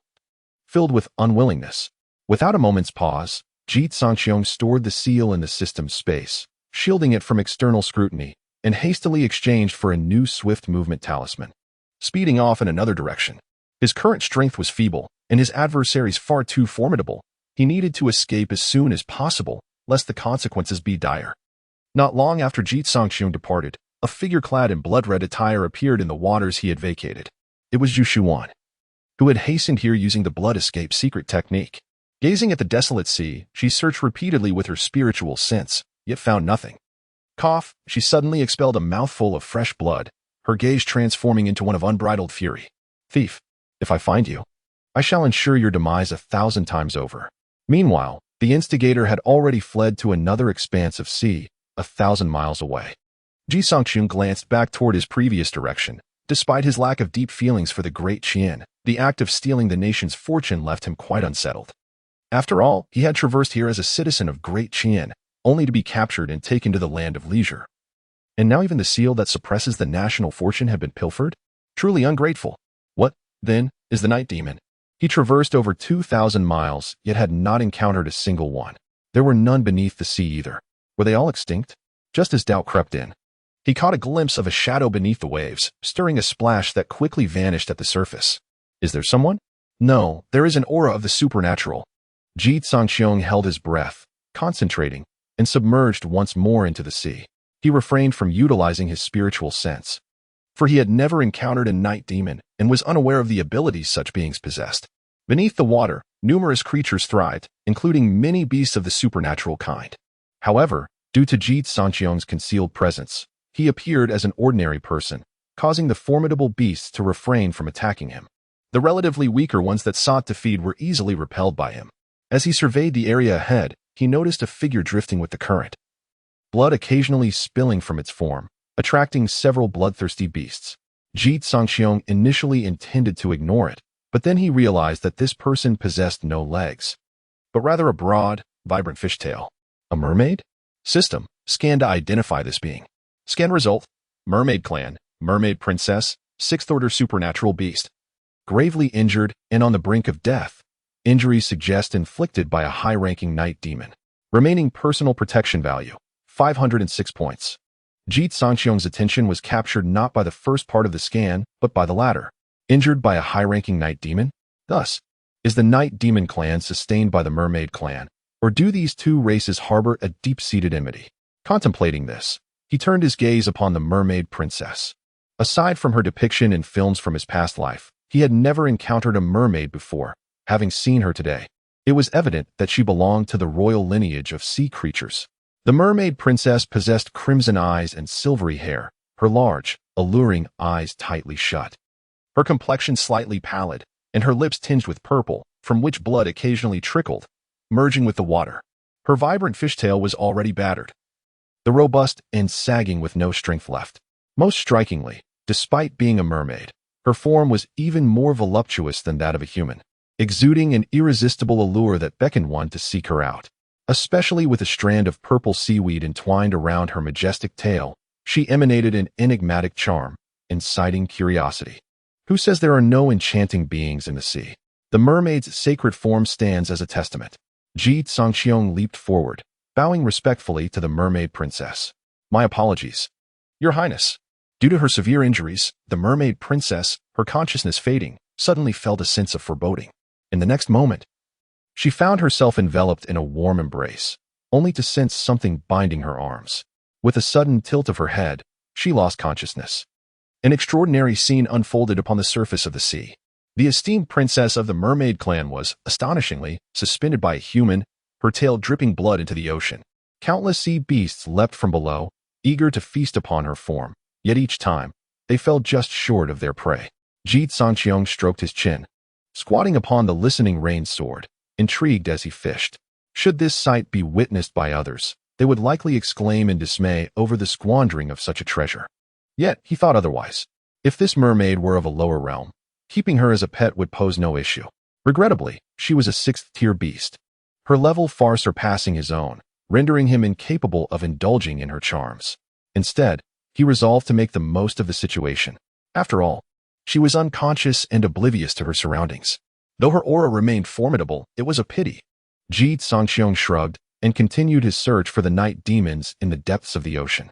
Before long, several shadowy figures surged from the depths, their vicious, bloodthirsty presence causing nearby sea creatures to retreat in haste. In the blink of an eye, 3 fish-like demons wielding steel forks emerged upon the surface. The grating sounds emanating from their sharp fangs made Ji Cangqiong furrow his brow. What language were they speaking? Never mind. The fish had entered the nest. So, Xianhuang Battle Body, activate. A Xianhuang Battle Dragon soared into the sky, entangling the 3 night demons tightly. Sun Sacred Body, activate. A blazing sun materialized behind Ji Cangqiong. Great Sun Furnace. A towering heavenly fire furnace erupted from the sun behind him, rapidly expanding as its mouth opened, unleashing a terrifying suction force. From the mouth of the night demon emanated a cry of terror. They were already ferocious.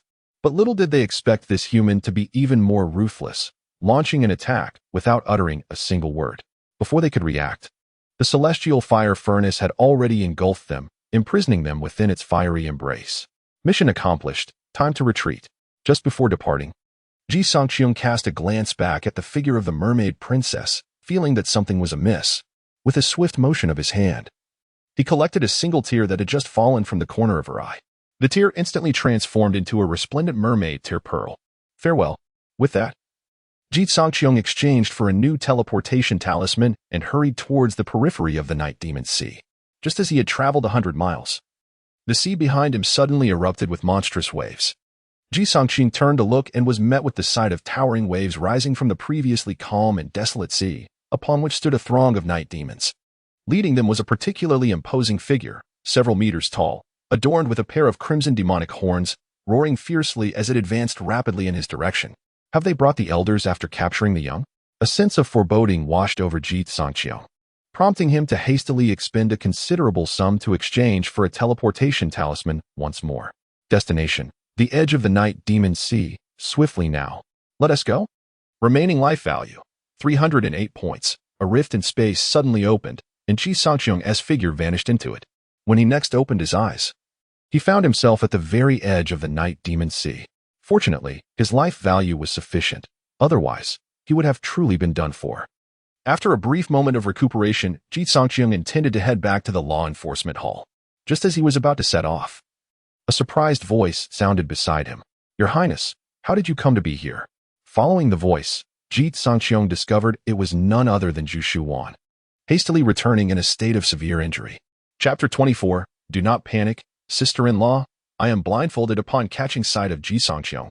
Her pale and cracked lips quivered slightly, as if she wished to utter something, yet the words were swallowed back. She merely exhaled a long sigh, her entire being seemingly on the verge of shattering, evoking a sense of deep compassion. Brother, I feel so wronged, Zhu Shuwan pouted, collapsing into Ji Cangqiong's embrace, sobbing softly. Though he held her like delicate jade in his arms, Ji Cangqiong could not suppress a cold smile within. Wronged by what? By the loss of the imperial treasure that was stolen? By the ruin of Daqian's eternal foundation? Or perhaps by the fact that his innate furnace body had yet to be subdued? Yet, on the surface, Ji Cangqiong inquired gently, Sister-in-law, how have you sustained such grave injuries? As he spoke, he retrieved a precious healing pill gifted by Su Ruoxue from his storage ring and administered it to Zhu Shuwan. Though this medicine was indeed valuable, it merely alleviated the symptoms without addressing the root cause, offering only temporary relief. Nonetheless, it brought a flicker of warmth to Zhu Shuwan, who had endured betrayal and torment. She lifted her gaze to Ji Cangqiong, her eyes shimmering with tears, as if conveying an ineffable sorrow. The setting sun streamed through the remnants of clouds, casting a layer of melancholy on her pale and helpless profile, draping her in a veil of solitude. Brother, you are truly all I have left. Zhu Shuwan's fragmented voice resonated with despair as she clung tightly to Ji Cangqiong, grasping his garments as if seeking solace in his warmth, much like a wounded creature. Fear not, sister-in-law. Come with me to my abode, and I shall protect you, Ji Cangqiong declared, lifting Gu Xiyan effortlessly and soaring towards the enforcement hall on his sword. The two shared an unspoken understanding. Refraining from questioning the reasons behind their arrival at the Night Demon Sea, Gu Xiyan recognized that everyone harbored their own secrets, and she was in no haste to uncover them, content to explore gradually. After all she sought was Ji Cangqiong's essence. The secrets were of no concern to her. Conversely, Ji Cangqiong was fully aware of his sister-in-law's secrets. Upon their swift return to the enforcement hall, he met Shenli's inquisitive gaze as he laid Gu Xiyan upon his bed. Just as he prepared to visit Ye Lingyan, Shenli interjected, blocking his path. Who is this? A thief, Ji Cangqiong communicated telepathically. A thief? Shenli was perplexed. Why would he bring a thief back? Had this fellow truly forgotten his priorities upon seeing a beautiful face? That seemed unlikely. She had witnessed how Ji Cangqiong ensnared both men and women alike, ensnaring anyone he encountered. How could he be so benevolent? Do not fret. Tend to her wounds, but remember, you may only use the pills I provided. Under no circumstances should you utilize anything else, even if she were to perish here, he instructed firmly. After issuing his orders, Ji Cangqiong hastened to the enforcement hall. Ye Lingyan had been awaiting his arrival for some time. You brought her back? Ye Lingyan's eyes brightened, her alluring lips curling into a subtle smile. You have fulfilled your mission. Ji Cangqiong summoned the heavenly fire furnace, releasing the 3 night demons.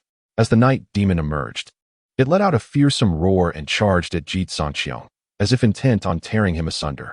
However, Ye Lingyan deftly gestured, and a crimson barrier enveloped the 3 night demons entirely. She presented Ji Cangqiong with a scroll of combat techniques, saying, You are a sword cultivator.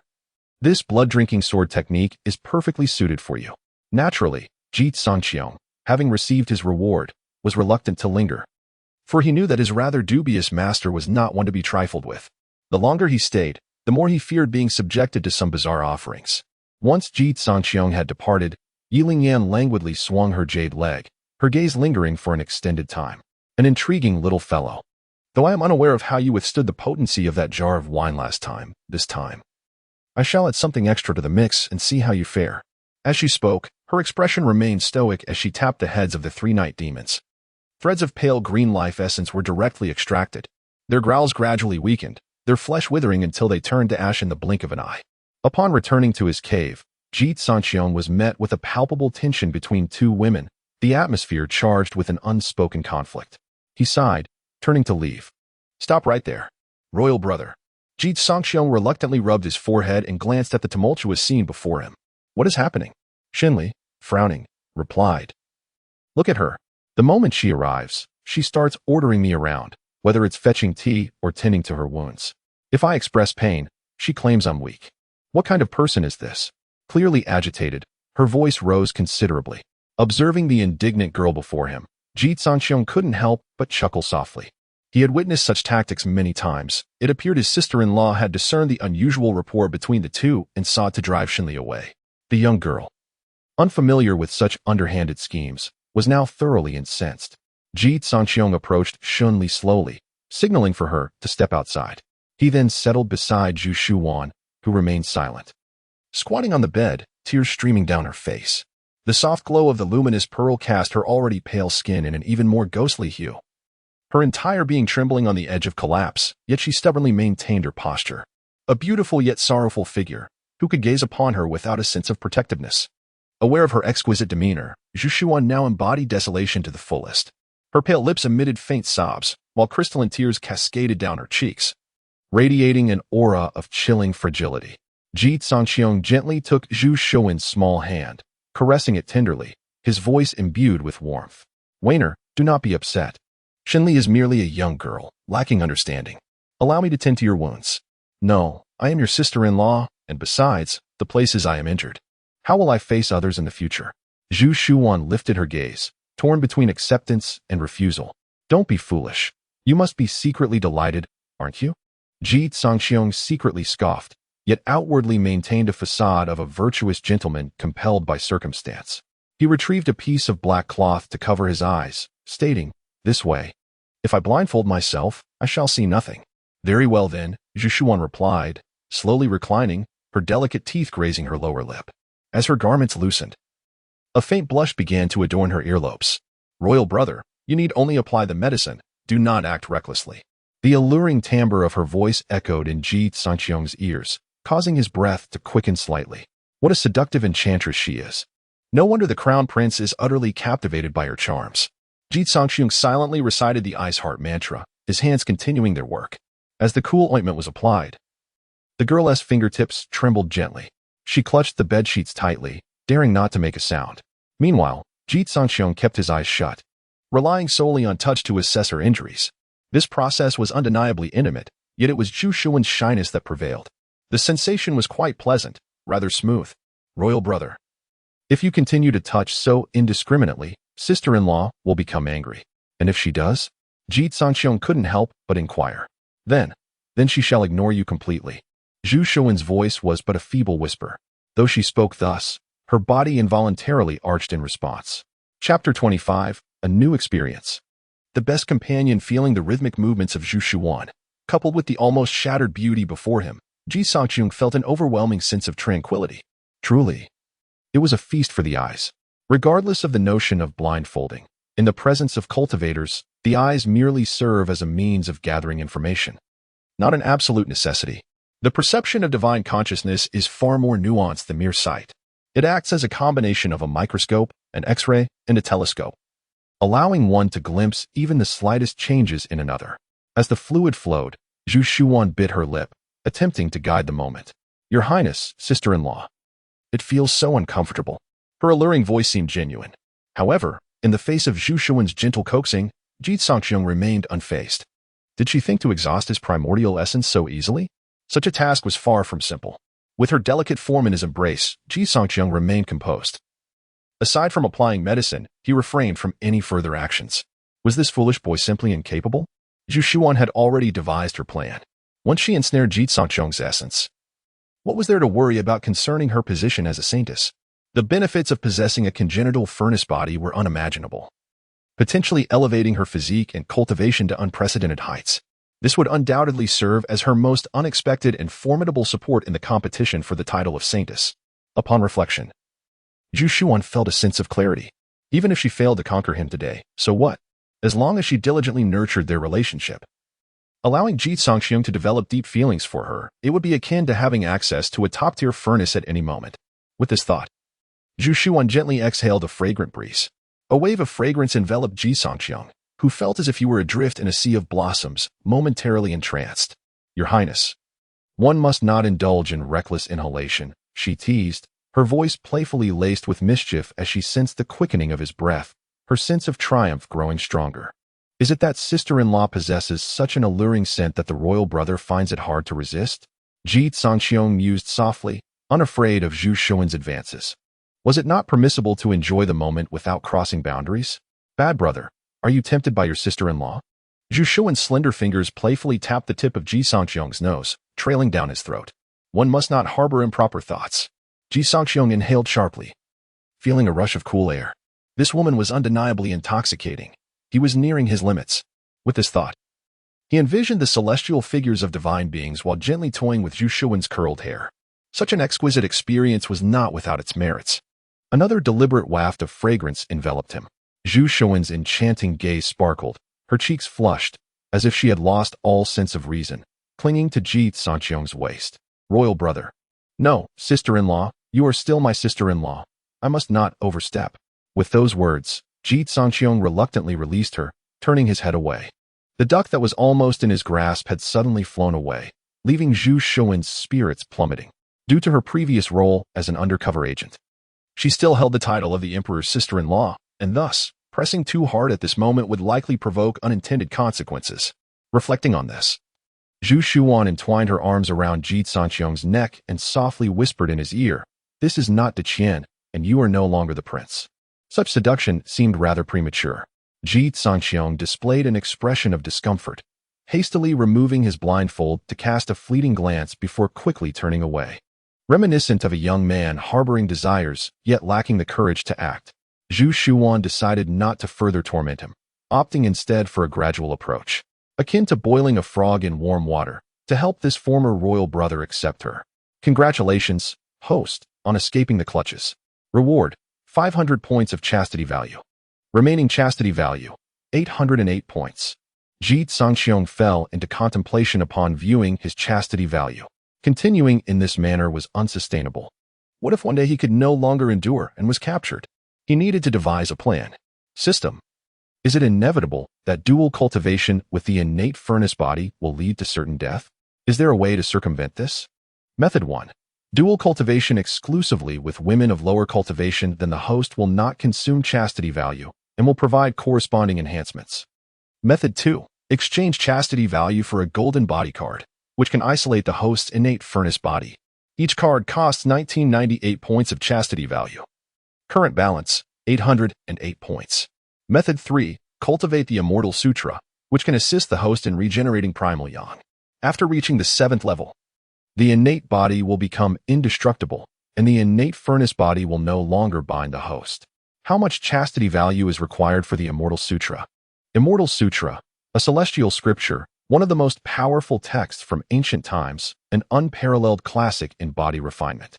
Once mastered, it is impervious to both heaven and earth, rendering the physical form immortal. Even if the consciousness fades, the body remains indestructible, incorruptible, capable of giving birth to a primordial spirit, eternally existing between heaven and earth. Chastity value required, 3,998 points. Very well. It seems that all of this must be considered over time. Ji Cangqiong rose from his cave dwelling and sought a secluded spot to meditate and cultivate. He now possessed 3 sacred bodies, besides the useless furnace body.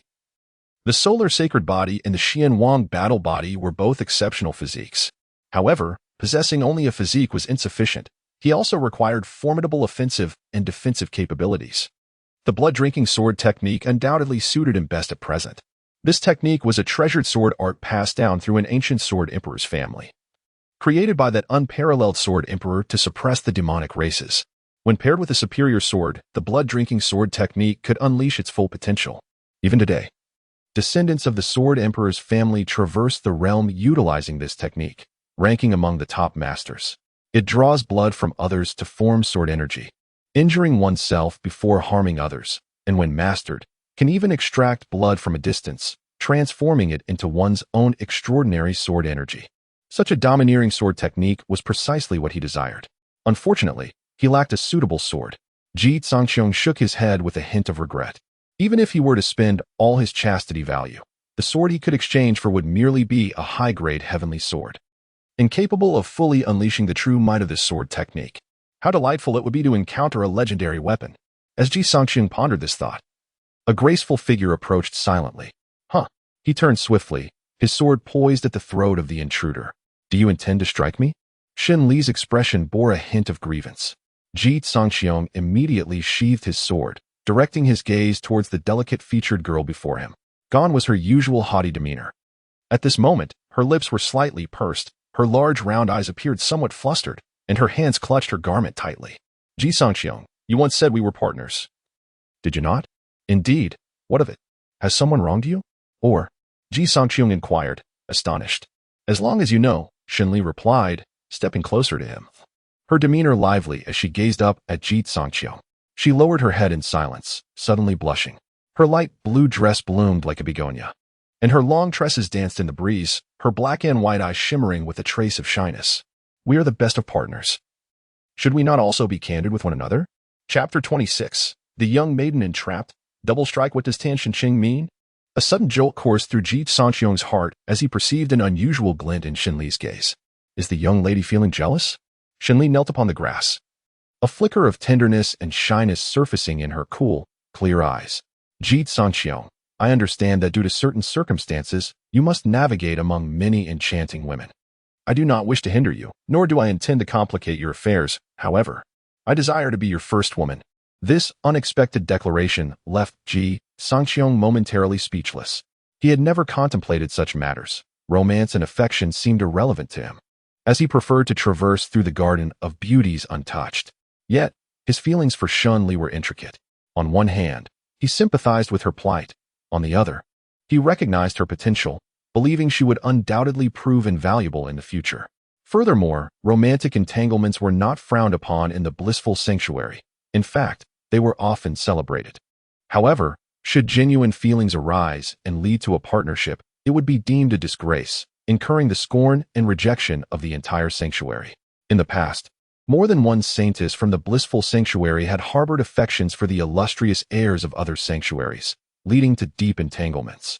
Ultimately, the elders intervened, quashing the pairings, resulting in the imprisonment and demise of those saintesses. It is said this taboo originated from a bygone sovereign who forsook the sanctuary for a partner, only to be slain on the day of their wedding, leading to nearly a millennium of decline for the blissful sanctuary in the establishment of such harsh regulations. Henceforth, discussions of romantic pursuits were discouraged, with a focus on the pursuit of enlightenment. Shenli, I am not a benevolent soul. You are aware of the sanctuary's rules, and you still bear a great vendetta. Before Ji Cangqiong could finish, Shenli interrupted him. I am not foolish. I still remember my grievances. However, without the aid of dual cultivation, our progress in the blissful sanctuary will be arduous. Rest assured, I shall not be your burden, nor will I become your Achilles' heel. Shenli's words left Ji Cangqiong at a loss for a response. What she said was undeniably accurate, or at least so it appeared from her perspective. Shenli was not seeking the shackles of love, nor the pleasures of the flesh. She aspired to attain greater strength. Yet, she found herself isolated in the blissful sanctuary, with Ji Cangqiong as her only avenue for advancement. Under his influence, she had developed some feelings for him. Was this affection truly so easy to bear? Ji Cangqiong rubbed his temples in frustration. Until now, he had remained an outsider, but having become enmeshed in these complexities, he found himself somewhat at a loss. Shenli bit her lip, a flicker of determination crossing her serene features. I am a woman, inherently a weaker being in this world. Yet I refuse to succumb to mediocrity or rely on a man. Our dual cultivation is a transaction. I shall not use it as leverage against you, nor will I impede your progress. We shall harmonize our energies for mutual benefit. In truth, I have contemplated leaving the blissful sanctuary. However, my abilities are limited. And with the primordial, unyielding body, should I venture outside, I would surely be captured by other sanctuaries and reduced to mere sustenance. Regardless, I find myself somewhat fond of you, and you do not harbor any disdain towards me, do you? In the end, Shenli finally voiced her innermost thoughts. You are undeniably a good girl, yet matters of this nature. Ji Cangqiong rose slowly, his emotions in disarray. You must contemplate this carefully. I do not wish to take advantage of your vulnerability. Shenli's strength is inferior to his, and thus mutual cultivation is indeed feasible. Moreover, the opponent's Hongming indestructible body is sufficiently formidable, promising him immense benefits. I have made up my mind, Shenli said softly, her eyes glistening with unshed tears. The horrific images of my parents' and younger brother's tragic demise linger in my memory, haunting my thoughts day and night, compelling me to grow stronger as swiftly as possible. However, within this den of demons, if not for your sake, I could easily become another's companion. Rather than resigning to such a fate, I would prefer to seize control of my own destiny. Very well, Ji Cangqiong nodded. Upon hearing this, Shenli raised her hand to conjure a barrier, then began to loosen her garments, resembling a blossoming begonia. Be cautious, I am still young, the girl's voice barely audible. Ji Cangqiong turned to glance back, a flash of astonishment crossing his gaze. He sincerely remarked, You are not so young anymore, truly not so young. While he admired the scene, he did not neglect to channel his spiritual energy into Shenli. The spiritual energies intertwined, two distinctly different forces rapidly merging and splitting as the technique unfolded, drawing nearby energies from a radius of several dozen miles, forming two spiraling storms of spiritual power. On the grass, the once aloof and reserved Shenli now appeared shy and alluring. She breathed softly, her gaze towards Ji Cangqiong infused with an indescribable sentiment. Thank you. After a moment's contemplation, she cupped Ji Cangqiong's face and bestowed upon him a deep kiss. A whisper of affection found its way into Ji Cangqiong's heart through that kiss. Bound by enmity, she had to engage in mutual cultivation with another. Yet, if it were not for her feelings, how could she willingly descend into such depravity? Ding. The host has completed their first new experience in life, rewarding 1,000 points of self-preservation value. Shenli willingly engages in mutual cultivation with you, rewarding 1,000 points of self-preservation value. Breaking through the Hongming indestructible body, rewarding 1,000 points of self-preservation value. Remaining self-preservation value, 3,808 points. Ji Cangqiong felt a surge of astonishment. Is this not the self-preservation system? Why would he receive rewards for breaking through? Host. Our system aims to provide humane services to the host, rather than functioning as a eunuch system. As long as you do not engage in coercive or malevolent actions, everything falls under the realm of self-preservation. How many you manage to engage with is entirely your own merit.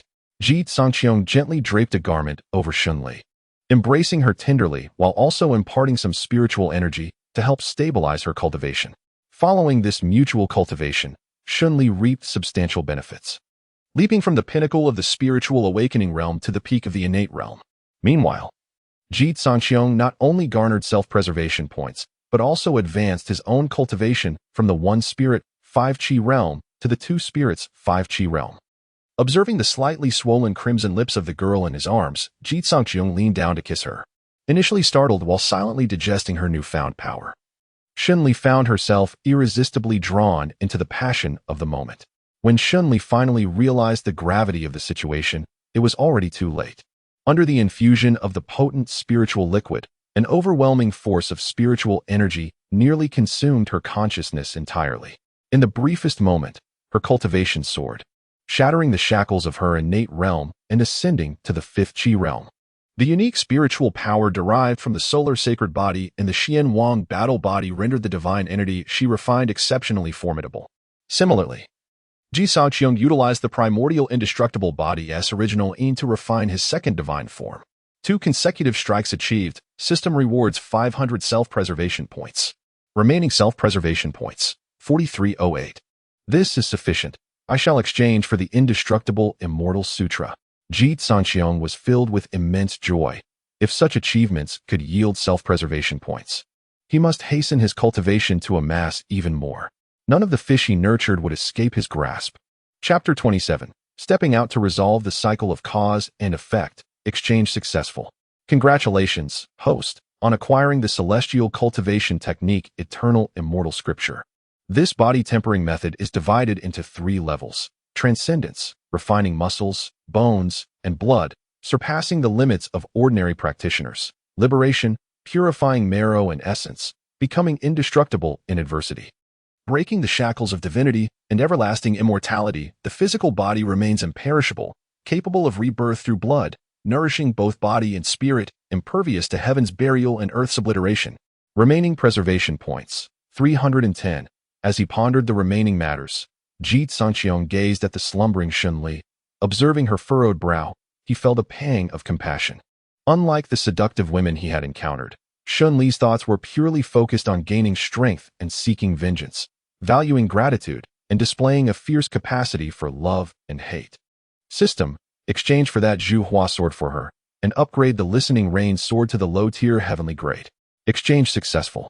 Deducting 294 preservation points. Remaining preservation points, 16, Zhu Hua sword. High-grade mystical tier, with a sword sheath of Xian Yu lotus leaf, naturally formed. The sword's tip resembles a blooming blue lotus, embedded with 18 Xian Yu divine lotus seeds. The blade glimmers like the moon, slender and elegant, striking without shedding blood, leaving no trace by night. Why does it seem even more formidable than my own sword? Ji Cangqiong chuckled softly. He brought Shunli to his cave dwelling for rest, and placed the Zhu Hua sword beside her. As for why he did not elevate the Listening Rain sword to a higher tier, he had his own considerations. Firstly, his resources were limited. He had exhausted his preservation points. Secondly, he understood well the adage that a common man is guilty for possessing treasures. In such a perilous place, how would he fare if confronted by robbers? He could not possibly cry out for his master's rescue every day. Just as he exited the cave, Shunli slowly opened her eyes. Gazing at the exquisite long sword with its azure sheath beside her pillow, she remained silent for a considerable time. Was this a form of compensation? Shunli dreamily clutched the sword, staring blankly at the luminous pearl above the cave. Before long, Ji Cangqiong arrived at the bounty hall within the sacred grounds. Although he was not required to perform menial tasks, he sought to exchange for cultivation resources and rare treasures. Besides deception and trickery, the bounty hall was the best avenue for such endeavors. Here, various bounty tasks were periodically published, some issued by the sacred grounds, and others privately assigned by disciples or elders, with rewards that varied greatly. Ji Cangqiong contemplated whether he could venture outside and find an opportunity to return the Daqian imperial seal. He wondered how things were faring in Daqian now. Entering the bounty hall, he observed numerous small wooden plaques of differing materials, categorized into 4 main tiers, arranged from high to low according to the elements: heaven, earth, mystical, and yellow. Many disciples and elders were selecting bounty tasks, as certain rewards could entice even high-level practitioners. Ji Cangqiong turned to a maid in green attire and inquired, "What level of difficulty is suitable for someone at the 5 Qi realm?" Upon noticing Ji Cangqiong clad in the inner sect's disciple robes, the maid hurriedly approached him. "Senior brother, if you are at the 5 Qi realm, we recommend you select tasks of low-tier earth grade or below." "Understood." Before Ji Cangqiong could move further, a small hand tugged at him. "Senior brother, may I have your contact information? It only requires a single mid-grade spirit stone." How ridiculous! How could the sacred land engage in such trivial matters? Just as Ji Cangqiong was about to depart, he turned back. He fixed his gaze on the jade talisman in the maid's hand, puzzled. What is this? Though initially rebuffed, the young maid explained its origin. This is a primary spirit crossing talisman. To exchange for it, one needs either 10 contribution points or 10 low-grade spirit stones. With this, you will possess the ability to send messages. Higher-level spirit crossing talismans can even allow one to see images of people across vast distances, and they can access the spirit realm. The spirit realm is a world created by numerous high-level cultivators using their spiritual power, resembling the real world. Users can enter it with their consciousness, traversing thousands of miles without leaving their homes. Thank you for the enlightenment. Ji Cangqiong turned to leave, planning to return after completing his task to exchange for a couple of high-level spirit crossing talismans. Wasn't he this akin to the smartphones and the internet of his previous life? It seemed even more mysterious. After a fragrant incense stick had burned down, Ji Cangqiong selected a task to deliver a message to Qingcang City and departed from the bounty hall. This task was merely a low-grade profound task, offering a reward of only 100 contribution points and 100 mid-grade spirit stones.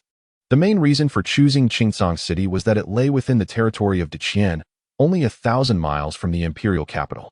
By going there, he could also return the imperial seal, thus fulfilling a sense of causality. Upon his return, Ji Cangqiong discovered that Zhu Xuan had already left, leaving behind a letter stating that an elder had taken an interest in her and wished to take her as a disciple. Ji Cangqiong paid it no mind. Was it not merely an opportunity for her to heal and cleanse her identity? What a trivial matter, cloaked in mystery. He settled into a cross-legged position and began practicing the indestructible Immortal Sutra. The training method of the Indestructible Immortal Sutra was quite unique. The first stage did not require the extensive use of various medicinal liquids for soaking or the painful breaking of bones and tearing of muscles as in other physical cultivation methods. Instead, it required repeatedly tempering one's vital essence and blood, allowing the refined essence to circulate throughout the body to achieve the goal of cultivation. Ji Cangqiong sat in stillness throughout the night, gradually enveloped by a layer of red mist, a manifestation of his boiling vital essence. With the triple holy body, his blood was already vigorous, making his cultivation efforts remarkably efficient, with rapid progress. This technique was renowned as the supreme scripture of physical cultivation, one of the most powerful ancient texts, undoubtedly possessing extraordinary qualities.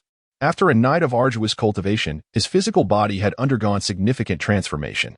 As dawn approached, he informed Shun Li and soared towards the mountain gate of the sacred land on his sword. Near the mountain gate, besides the sacred land's magical formations, the most striking features were the 10 enormous teleportation arrays. Each array indicated different destinations, some connecting to other sacred lands, others to mortal towns, and even one leading to the borders of the demon realm. Ji Cangqiong paid 10 high-grade spirit stones to obtain passage to Qingcang City. 3 others were also bound for Qingcang City. Before their departure, an elder from the inner sect cautioned them, "As you leave the sacred land, remember to assist one another. Refrain from engaging in mutual slaughter, and above all, do not tarnish the venerable reputation of the holy place." He added with a knowing glance, "Should you encounter any disgraceful incidents, remember to claim that you hail from the neighboring Tianqing sacred land." Do you understand? This tactic was indeed quite adept. Ji Cangqiong chuckled to himself. In truth, there was no need for such reminders. He would never act under his own banner when indulging in mischief. As the teleportation array gradually activated, a colossal vortex of space began to rotate slowly, and a beam of light descended from the heavens. Ji Cangqiong felt a dizzying sensation as he lost consciousness. When he awoke, he found himself in a vacant expanse of the mortal realm. And they had to teleport me nearby? Is the Xiao sacred land so infamous? Ji Cangqiong mused as he gazed at the distant city, which lay like a slumbering dragon. The elder's words echoed in his mind, and upon reflection, it seemed that the reputation of the Xiao sacred land might indeed be rather tarnished. After changing his attire, Ji Cangqiong set forth towards the imposing city ahead. Chapter 28: The Transformation of the Daqian Palace. Entering the imperial city alone, Qingcang City stands as the foremost stronghold in the southwest of Daqian, boasting a population of over 1 million and holding a strategically significant position, fortified by tens of thousands of troops. Along the road, Ji Cangqiong encountered numerous pedestrians, predominantly merchants heading to the borderlands to procure game, herbs, and other goods, while also transporting scarce commodities from the fringes for sale, yielding considerable profits for their round trips. As Ji Cangqiong traversed the official road, he soon beheld the majestic city walls looming ahead, towering like mountains. Constructed from dark green stone, the walls appeared somber and formidable, cloaked in a layer of iron armor that reflected a metallic sheen under the sun's rays. The other 3 companions walked together, engaged in lively discussions about their observations. Ji Cangqiong refrained from joining them, choosing instead to listen intently. According to their discourse, this city had never fallen, seemingly guarded by high-ranking cultivators. The secular monarchy, too, relied on cultivators. Without their support, it would be vulnerable to the encroachments of various sections. Halt! Show your travel passes. The soldiers at the city gate obstructed the quartet's path. The first 3 bore travel passes, allowing them to pass unhindered. When it was Ji Cangqiong's turn, he raised his gaze to the soldier, his expression calm. He produced a piece of paper, casually inscribing the words travel pass before handing it over. This peculiar act drew the attention of the 3 disciples, who turned to him with laughter. Forgive me, senior brother, have you never entered the city before? A travel pass is not merely 2 words. It contains your name, age, appearance, and other identifying characteristics to verify your identity. What use are 2 words? Furthermore, we have yet to take over Qingcang City. Once we do, you will naturally not require a travel pass to enter, but for now, it is necessary. Take over Qingcang City? Ji Cangqiong regarded the trio with a smile that held a hint of irony. Who issued the command for you 3 to take over Qingcang City? Do you not know? One of them replied in astonishment. Another promptly elaborated. Daqian is now considered part of our Xiaoyao sacred grounds territory. The only remnants of resistance are a few antiquated relics in the imperial palace, and the sacred ground has dispatched us 3 to assume control of Qingcang City, while other disciples are sent to various cities in Daqian. Upon hearing this, the group was taken aback. There exists a strict edict within the cultivation realm that forbids cultivators from meddling in worldly affairs, let alone disrupting the mundane order. Yet, beneath this decree lies an expanse of obscurity. Major sacred grounds and sects frequently intervene in political matters under the pretense of assistance or marriage alliances, exploiting the common folk. However, such disruptions had never reached Daqian, for several venerable ancestors resided there, their power formidable, thus deterring invasions. But now, was Daqian on the brink of collapse? The soldiers were engulfed in confusion, uncertain of how to proceed. At that moment, an officer of the city guard suddenly sprinted towards them. Why does this young lord's appearance seem so familiar? Upon recognizing the visitor, he abruptly knelt. This humble officer pays respects to His Highness the Crown Prince. May your Highness enjoy eternal peace and prosperity. Upon hearing the words Crown Prince, the soldiers promptly knelt and bowed their heads, as did the nearby townsfolk. This left the 3 individuals utterly astonished. They had not anticipated that the companion traveling with them was, in fact, the Crown Prince of the Great Qian. What they had just uttered was now rendered absurd. Rise, Ji Cangqiong commanded, raising a hand to direct his gaze towards the 3. Upon seeing the Crown Prince, why do you not pay your respects? The 3 were momentarily at a loss for words. To kneel would signify submission. Yet the Great Qian had been engulfed by the Xiaoyao Holy Land. To refrain from kneeling seemed equally unwise, for this martial brother appeared to possess superior strength. I ask you again, why do you not kneel? In an instant, an overwhelming pressure radiated from him, instilling fear in those nearby. The 3 felt their knees give way, collapsing to the ground. One among them, defiant, exclaimed, "What is so impressive? The Great Qian is on the verge of collapse. And you still flaunt your authority?" Silence. Ji Cangqiong's eyes narrowed, and with a swift motion, he struck down the defiant one. The other 2 were instantly gripped by terror and fled. Yet, their speed was no match for the sword in Ji Cangqiong's hand. The Tianyi sword unsheathed with a sudden whoosh, 2 streaks of white light darting towards them. With two sharp sounds, their heads fell, shattered upon impact. At that moment, Ji Cangqiong summoned the city guard and inquired. Logically, the position of city guard should be held by a cultivator, or at the very least, a martial master. Why do you not exhibit any signs of cultivation or body refinement? The guard hesitated before responding. Your Highness, there have been changes in the palace. The Lord of Ji Cangqiong has mobilized troops to defend the throne, leading to the reassignment of the majority of cultivators and martial masters, hence my appointment. It appeared that the words of the three had indeed borne truth. A storm was brewing for the great Qian. Ji Cangqiong produced a letter. Handing it to the city guard with instructions, deliver this missive to the head of the Li family in Ji Cangqiong City. I must return to the capital post-haste. Your Highness, you must not. The guard's countenance paled at the words. The current upheaval was closely tied to the Xiaoyao Holy Land, and he feared for Ji Cangqiong's safety upon entering the palace. Yet, Ji Cangqiong showed no fear.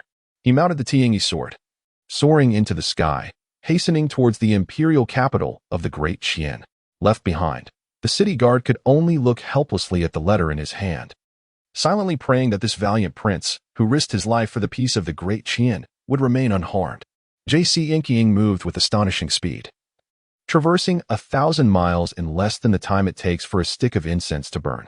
As he surveyed the capital from above, he observed the city gates firmly shut, every household within closed tight, and a multitude of soldiers surrounding the palace. A significant surge of spiritual energy emanated from within, suggesting a conflict was underway. Outside the city, troops converged from all directions towards the royal palace, their banners diverse, leaving uncertain whether they were all loyalists rallying to defend the throne. What was the Xiaoyao Holy Land plotting? Were they intent on exterminating the great Qian royal family? With the national seal lost and the imperial dragon's aura rendered ineffective, the great Qian had lost its most vital and final card in the struggle against the cultivation world. The palace's fate hung precariously in the balance. Upon reaching this thought, Ji Cangqiong no longer hesitated and soared through the air, sword in hand, arriving outside the imperial palace. In an instant, countless weapons surrounded him, forming an impenetrable circle. Who goes there? A general, mounted on a peculiar beast, bellowed in inquiry. Upon recognizing Ji Cangqiong's visage, the commander hastily dismounted and knelt on one knee, solemnly declaring, Your Highness, the Crown Prince, there is turmoil within the palace. You must leave the capital at once. Do not rush. First, explain what has transpired, Ji Cangqiong replied, showing no intention of departing. His return was driven by a sense of duty to repay the karma of his transmigration, for it had granted him a new life. Now, as to Qian faced peril, how could he turn a blind eye? The general was taken aback. He had presumed that the crown prince would forsake Daqian and never return, no longer concerning himself with worldly affairs. To his surprise, the prince remained as benevolent as ever. Realizing this, the general felt an urgency. The prince could not perish within the palace. He must flee. Your Highness, this is not a place for discourse. Please, allow me to escort you out of the city, and we shall deliberate further. Presumptuous. Ji Cangqiong's expression darkened as he pressed the blade against the general's throat. Speak quickly, or I shall end your life this instant. Well, very well. The general conceded, understanding that the prince would not slay him. Yet he found himself unable to dissuade Ji Cangqiong from his obstinate course. Not long after your departure, the imperial seal was stolen. His Majesty has conducted a covert investigation to no avail and has since summoned a multitude of martial artists and cultivators to defend the capital. However, within a few days, several high-ranking cultivators from the blissful sacred land arrived. After negotiations failed, they clashed violently with several elder lords within the palace, and as of now, there has been no resolution. None of the martial artists or cultivators who entered have returned. Your Highness, you must depart swiftly. As long as the green hills remain, there will be no worry for firewood. We cannot contend with those cultivators. Ji Cangqiong fell silent upon hearing this. He gazed toward the towering walls of the inner palace and stepped forward. High-ranking cultivators? He was indeed curious to see if they could truly cover the sky with their hands. Chapter 29. The Might of the Dragon. Invincible, the crimson doors of the palace creaked open, releasing a heavy stench of blood into the air. Ji Cangqiong advanced slowly, each step revealing familiar silhouettes upon the ground. The Minister of Rights, that incessant old relic, now lay dismembered, his tongue gruesomely extracted and dangling by his side, silence forever.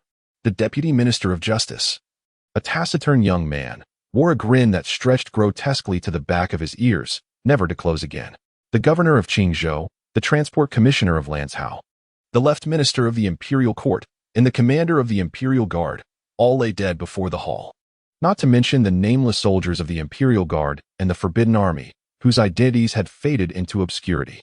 The gates of the Taiha Hall were firmly shut, emanating an air of oppressive tension, suggesting that more than one formidable figure was locked in confrontation within. System, is the method you proposed feasible? Ji Cangqiong inquired suddenly. Theoretically viable, given that you were the crown prince of Daqian, bearing the pure bloodline of the human emperor, augmented by the triple sacred body. The challenge is manageable. However, this method will consume a significant portion of your lifespan, 10 years for each breath.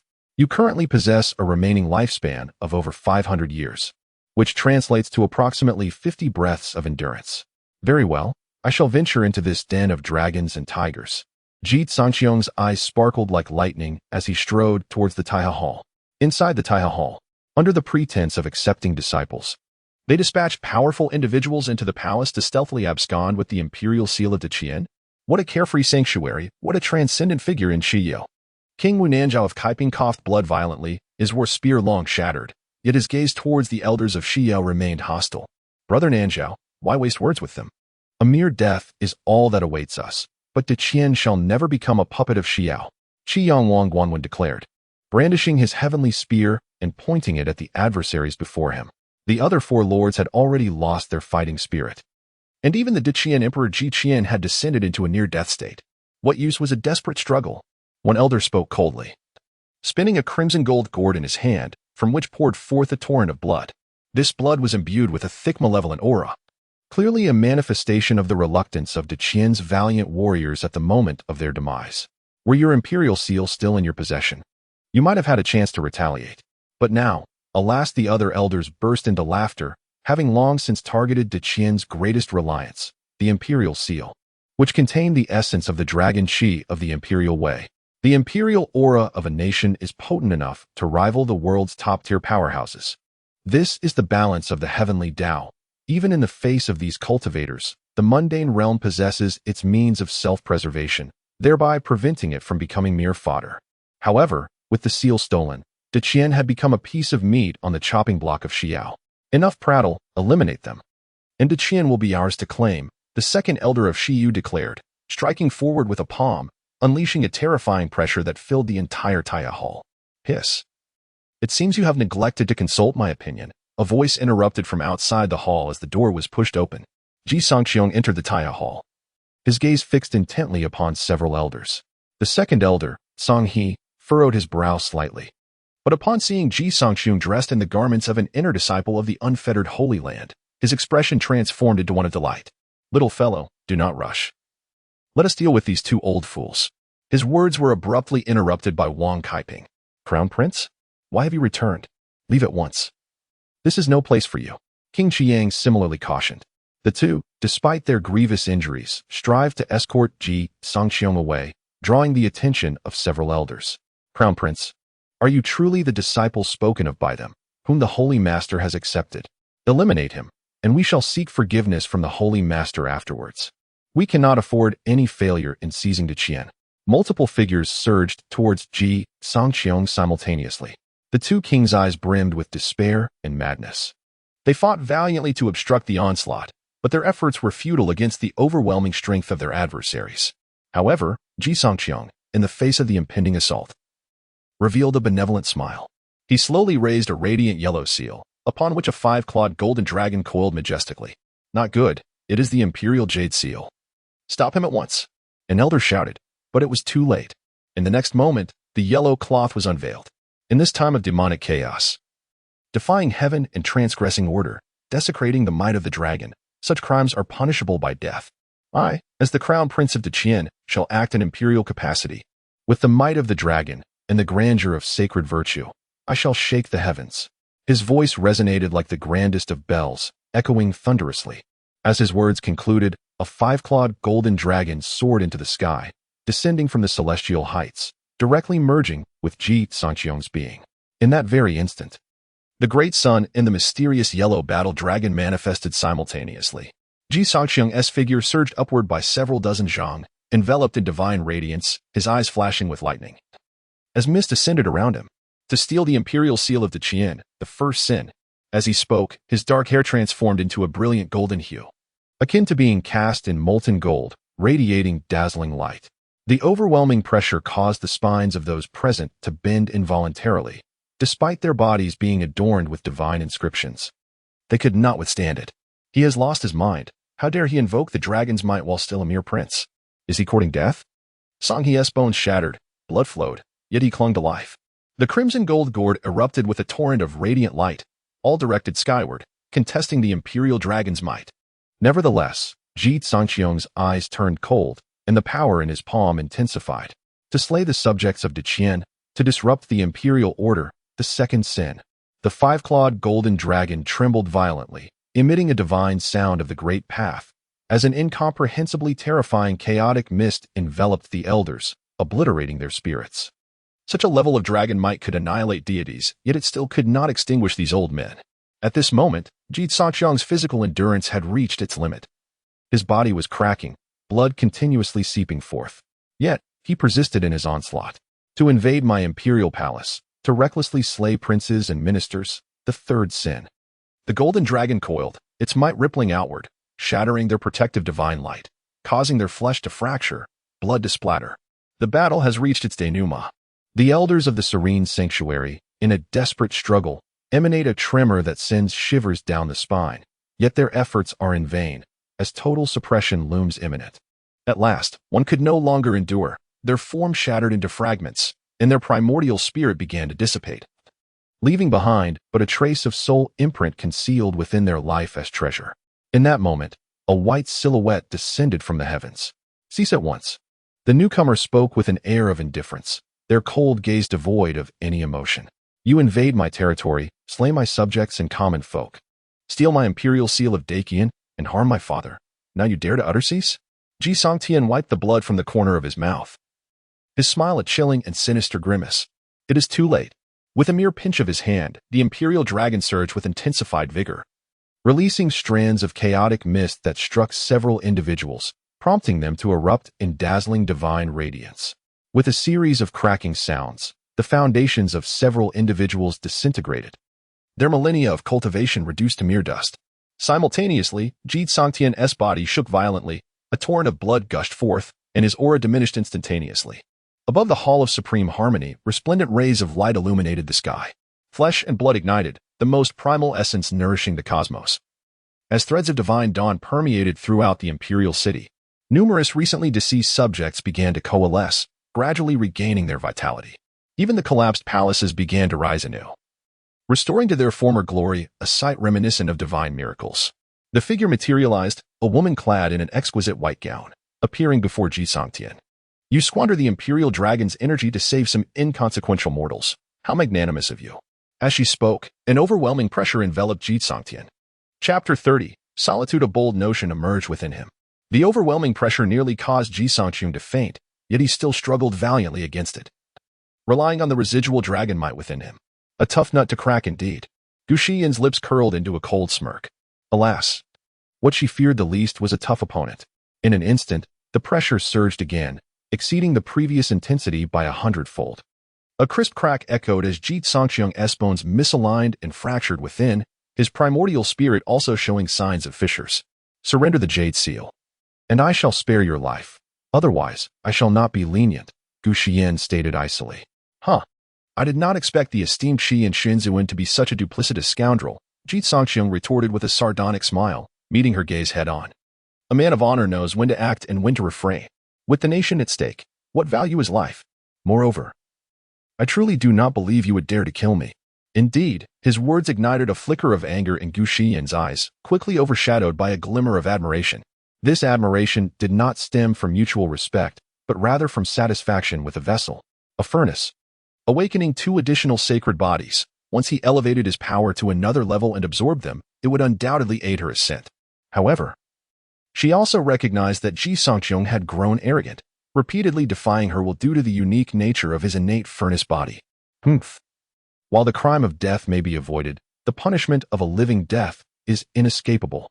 Gu Xiyan's demeanor turned slightly frigid as she lightly tapped her fingers, causing Ji Cangqiong's bones to shatter completely, an intense pain surging through him. Cold sweat erupted from his forehead, yet his expression remained unchanged. What of the pain? It would only deepen his hatred for Gu Xiyan and his thirst for power. Hate all you want, for your days are numbered. Upon my return from Tiannan County, I will transfer your physique to another. It is merely a transformation from innate to acquired, resulting in diminished effects, yet it matters not. Gu Xiyan observed the resentment in Ji Cangqiong's gaze, but remained unfazed. After all, she had already found an excellent disciple with a pure, attribute-less celestial root. By completely stripping Ji Cangqiong of his physique and transferring it to another, she could equally gain sufficient benefits and seize the opportunity to break through. As Gu Xiyan departed, Ji Cangqiong felt a heightened sense of urgency. He truly had not anticipated that Gu Xiyan would arrive here and strike with such terrifying force, one that even the Imperial Dragon Aura could not withstand. She is not merely a being, she is a divine entity, Ji Cangqiong mused in astonishment. Can a divine entity be wielded in such a manner? Divine body, formed through the quintessence of the 5 Qi realm, merging into the primordial unity, ascending to divinity. And upon transcending the divine womb, achieving divine transformation. Following this transformation, one comprehends the true self, transcends to sanctity, and refines the original heart, ultimately unifying with heaven and earth, and stepping into the realm of heaven. Gu Xiyan, a formidable force in the realm of purification, upon ascending to the divine realm, can once again decompose her divine form into 5 entities, traversing realms with ease. However, the divine form is not without its limitations, detached from its original body. It becomes as rootless as a floating reed.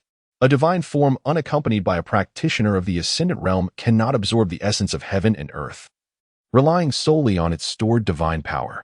Furthermore, if the distance is too great, the original body will find it exceedingly difficult to perceive the occurrences surrounding its divine form. Thus, if I exhaust the divine power of this entity, can I destroy her? Ji Cangqiong's eyes gradually gleamed with determination, and a bold idea began to take root in his mind. Host, you must reconsider. Attempting this could lead to your demise. Enough of your prattle. What realm is Gu Xiyan's divine form currently in? Ji Cangqiong inquired. Approximately at the 9th layer of divine transformation, came the reply. What level can I achieve with the Great Qian Imperial Seal? At its peak, you could reach the 5th layer of divine transformation. But the farther you are from the Great Qian Imperial capital, the lesser the enhancement from the Royal Dragon Qi. If you are in Tiannan County, you would likely only attain around the 1st layer of divine transformation. That will suffice. Ji Cangqiong disregarded the system's further comments and turned his attention to the recently liberated King Kaiping and King Qiang. Uncles, I intend to eliminate Gu Xiyan's divine form. Will you lend me your strength? Huh? What? When Anzhao and Guanwen stared in disbelief. Had this lad lost his senses? Just moments ago, he had been struck and broken, and now he proposed such an audacious plan? Injured and struggling, Ji Qian managed to rise and approach Ji Cangqiong, concerned as he reached for the back of his head. Oh, how curious, is your rebellious spirit unbroken? So resilient? Father, Ji Cangqiong rolled his eyes and said earnestly, currently, we are in dire conflict with the celestial sanctuary. If we do not eliminate Gu Xiyan's divine form, we shall undoubtedly face calamity once more, resulting in shattered lands and displaced citizens. Is this what you wish to see? Indeed. Ji Qian sat heavily on Ji Cangqiong, contemplating the feasibility of the plan. Ji Cangqiong felt a wave of discomfort as he struggled to breathe. It was as if his fractured bones were piercing his lungs. Irritated, he used his spiritual power to shove Ji Qian aside and retrieved several healing pills from his storage ring, distributing them among the 3 of them.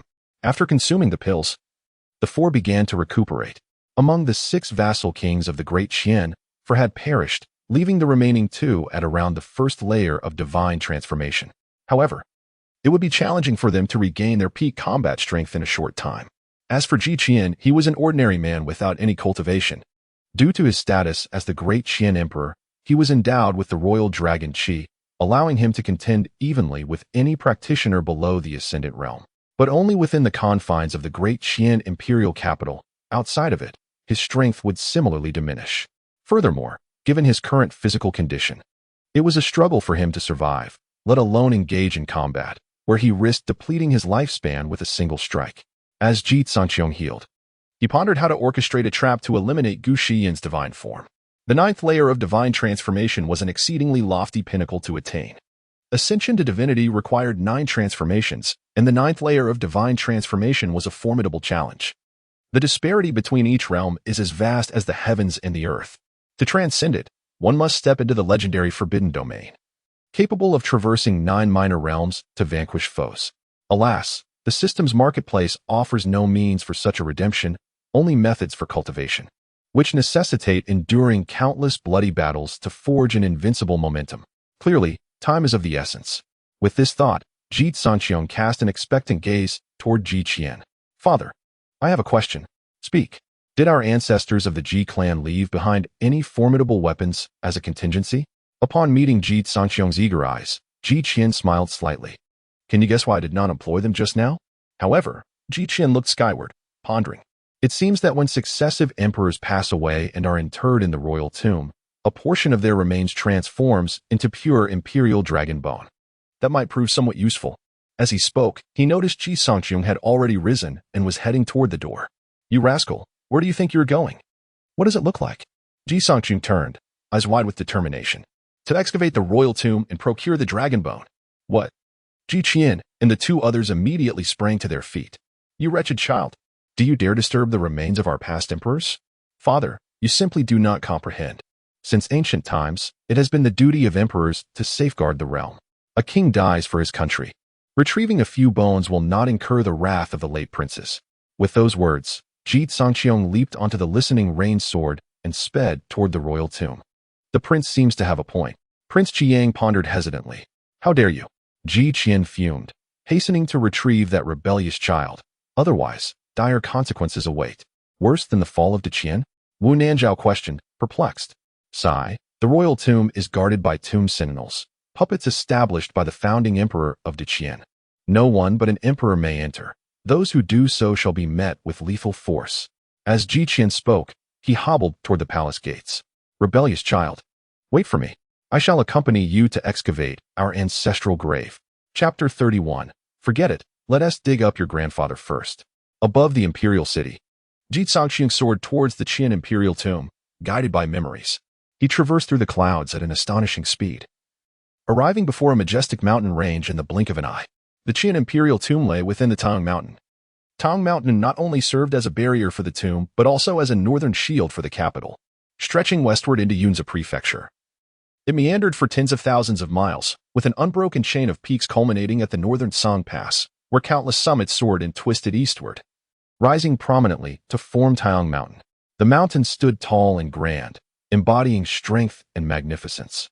A revered scholar of the Qian dynasty once penned a poem. The mountains come from the south, like a true dragon soaring. The eastern toe touches Lulong. The western spine gallops Taiyang. In the rear sits the yellow flowers, facing the divine capital. Within lies a residence of 10,000 years, known as Ji Family Village. It can accommodate millions, a vast and open expanse. 33 splendid tombs, glimmering in gold and jade, lay nestled among Taiyang Mountain, forming a unified whole, while each tomb also represented an independent dragon vein. Upon first arriving at the outer sanctum of the 33 tombs of Daqian, Ji Cangqiong felt a surge of majestic energy envelop him.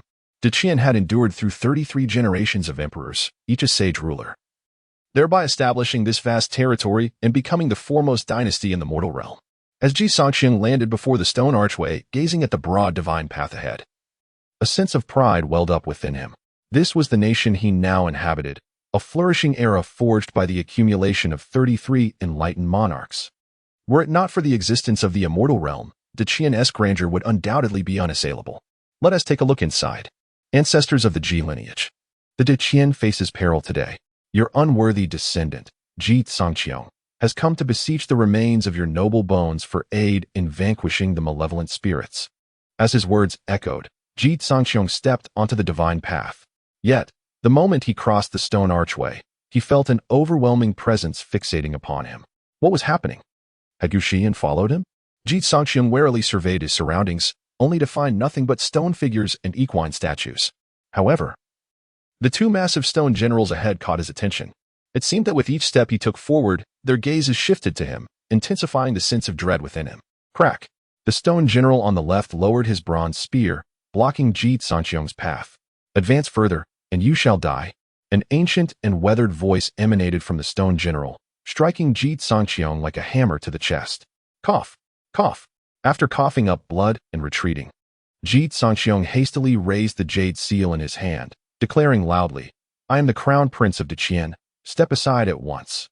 "No one but the current emperor of Daqian may enter the royal tomb," replied the stone general on the right, coldly. "Is the jade seal not sufficient?" Ji Cangqiong queried. The two stone generals ignored him. Frustration bubbled within Ji Cangqiong, yet the terrifying aura emanating from the stone generals quelled his anger. "Forget it. System, quickly devise a way for me to enter." Two distasteful suggestions. Which one does the host prefer? What is this? 1. The host could commit regicide, betray his own father, ascend to the throne, and gain entry to the royal mausoleum. 2. Spend 4,998 points of virtue to exchange for a card that allows one to forcefully trespass. Let us dismiss option 2. As for option 1, hiss. Ji Cangqiong stroked his chin, feeling somewhat hesitant. Is it truly feasible to murder one's own father? You are indeed a cunning strategist. Ji Cangqiong internally scoffed, preparing to earnestly persuade the two stone generals. "Gentlemen, the great Qian is in peril, and if we do not retrieve the dragon bones left by our ancestors, our dynasty may face utter destruction. If we delay further, death awaits. I am the crown prince, the heir apparent, the future emperor of Great Qian. Am I not permitted to enter? Only the reigning emperor may access the mausoleum. Goodness, do you not have any other phrases at your disposal?"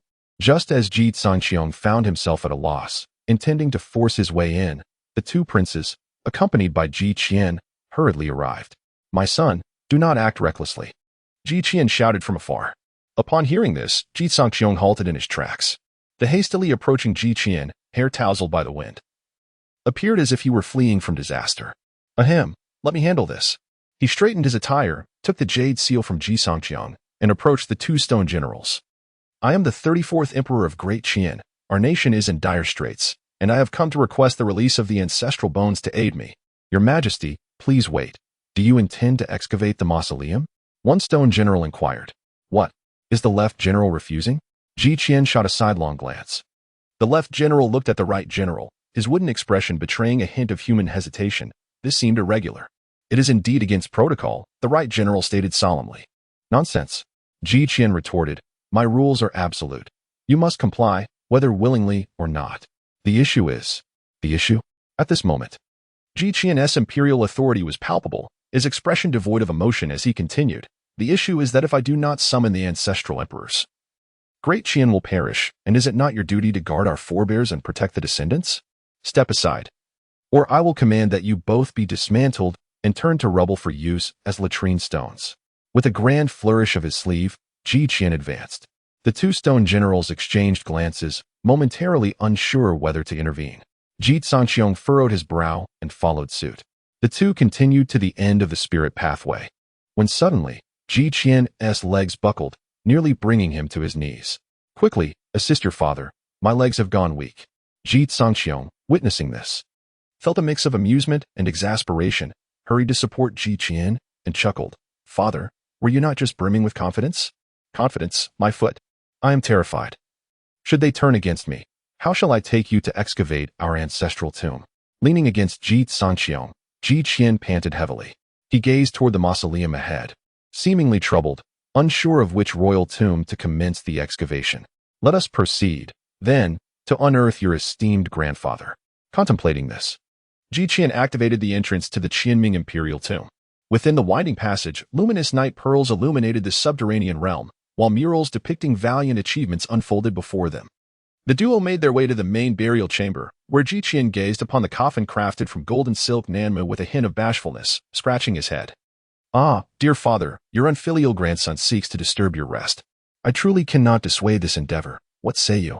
Just then, Ji Cangqiong hurriedly interjected. "Father, was it not you who brought me here?" "Silence, you ungrateful wretch." Ji Qian shot him a glare, exclaiming in ire, "You are destined to live for many more years. Perhaps by the time you pass, your grandfather will have forgotten this matter. However, my own days are numbered. If I venture down, will he not skin me alive?" With that, Ji Qian's expression softened into a smile. "Ah, my good son, will you not take the blame for your father? It shall not be in vain. I shall reward you with two exquisite beauties as concubines. How does that sound?" "Very well." Ji Cangqiong reluctantly consented as he opened the coffin. The 7 layers of the coffin were successively unveiled, revealing a scatter of gold, silver, and jewels across the floor. Upon reaching the final layer, a dense aura of dragon essence materialized, emanating from the golden coffin. "Forgive me, grandfather," Ji Cangqiong exclaimed as he forcefully lifted the lid. Chapter 32. The Heavenly Emperor's Instrument. The dragon subduing mace. A sudden stillness enveloped Ji Cangqiong as he turned in astonishment. "Father, what is it that amuses you?" "Ah, nothing of great import. Continue with your task." "I merely recalled the moment of your grandfather's passing, when he bore a similar smile," Ji Cangqiong replied calmly, stroking his beard. At these words, Ji Cangqiong rolled his eyes dramatically. Upon opening the coffin, the two gazed intently within. The emperor's body lay adorned in a golden embroidered robe, crafted from exquisite spirit jade, radiating a glorious sheen. The golden threads entwined with dragon patterns, intricately fashioned from dragon-patterned celestial gold. The gentle, crystalline luster and meticulous design left them in awe. As Ji Cangqiong beheld this unparalleled treasure, a sense of reverence mingled with the pang of squandered potential. If only this were fashioned into battle armor, it would be invincible. "Stop your perilous thoughts, you impudent boy," Ji Cangqiong admonished, gently rapping Ji Cangqiong's head before stepping forward to bow before the golden robe. He adjusted his attire, the golden patterns of his dragon robe shimmering around him.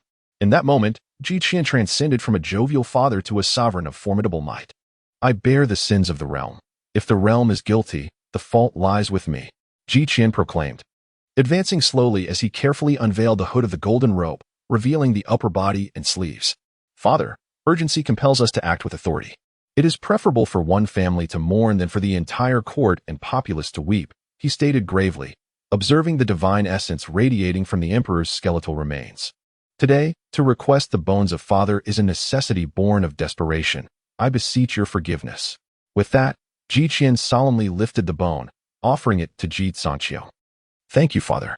As Ji Cangqiong accepted the bone, an oppressive weight descended upon him. Without the protection of the imperial seal, the regal essence of the dragon bone relentlessly assailed his being, compelling him toward submission. Clenching his teeth, Ji Cangqiong followed Ji Cangqiong, determined not to kneel.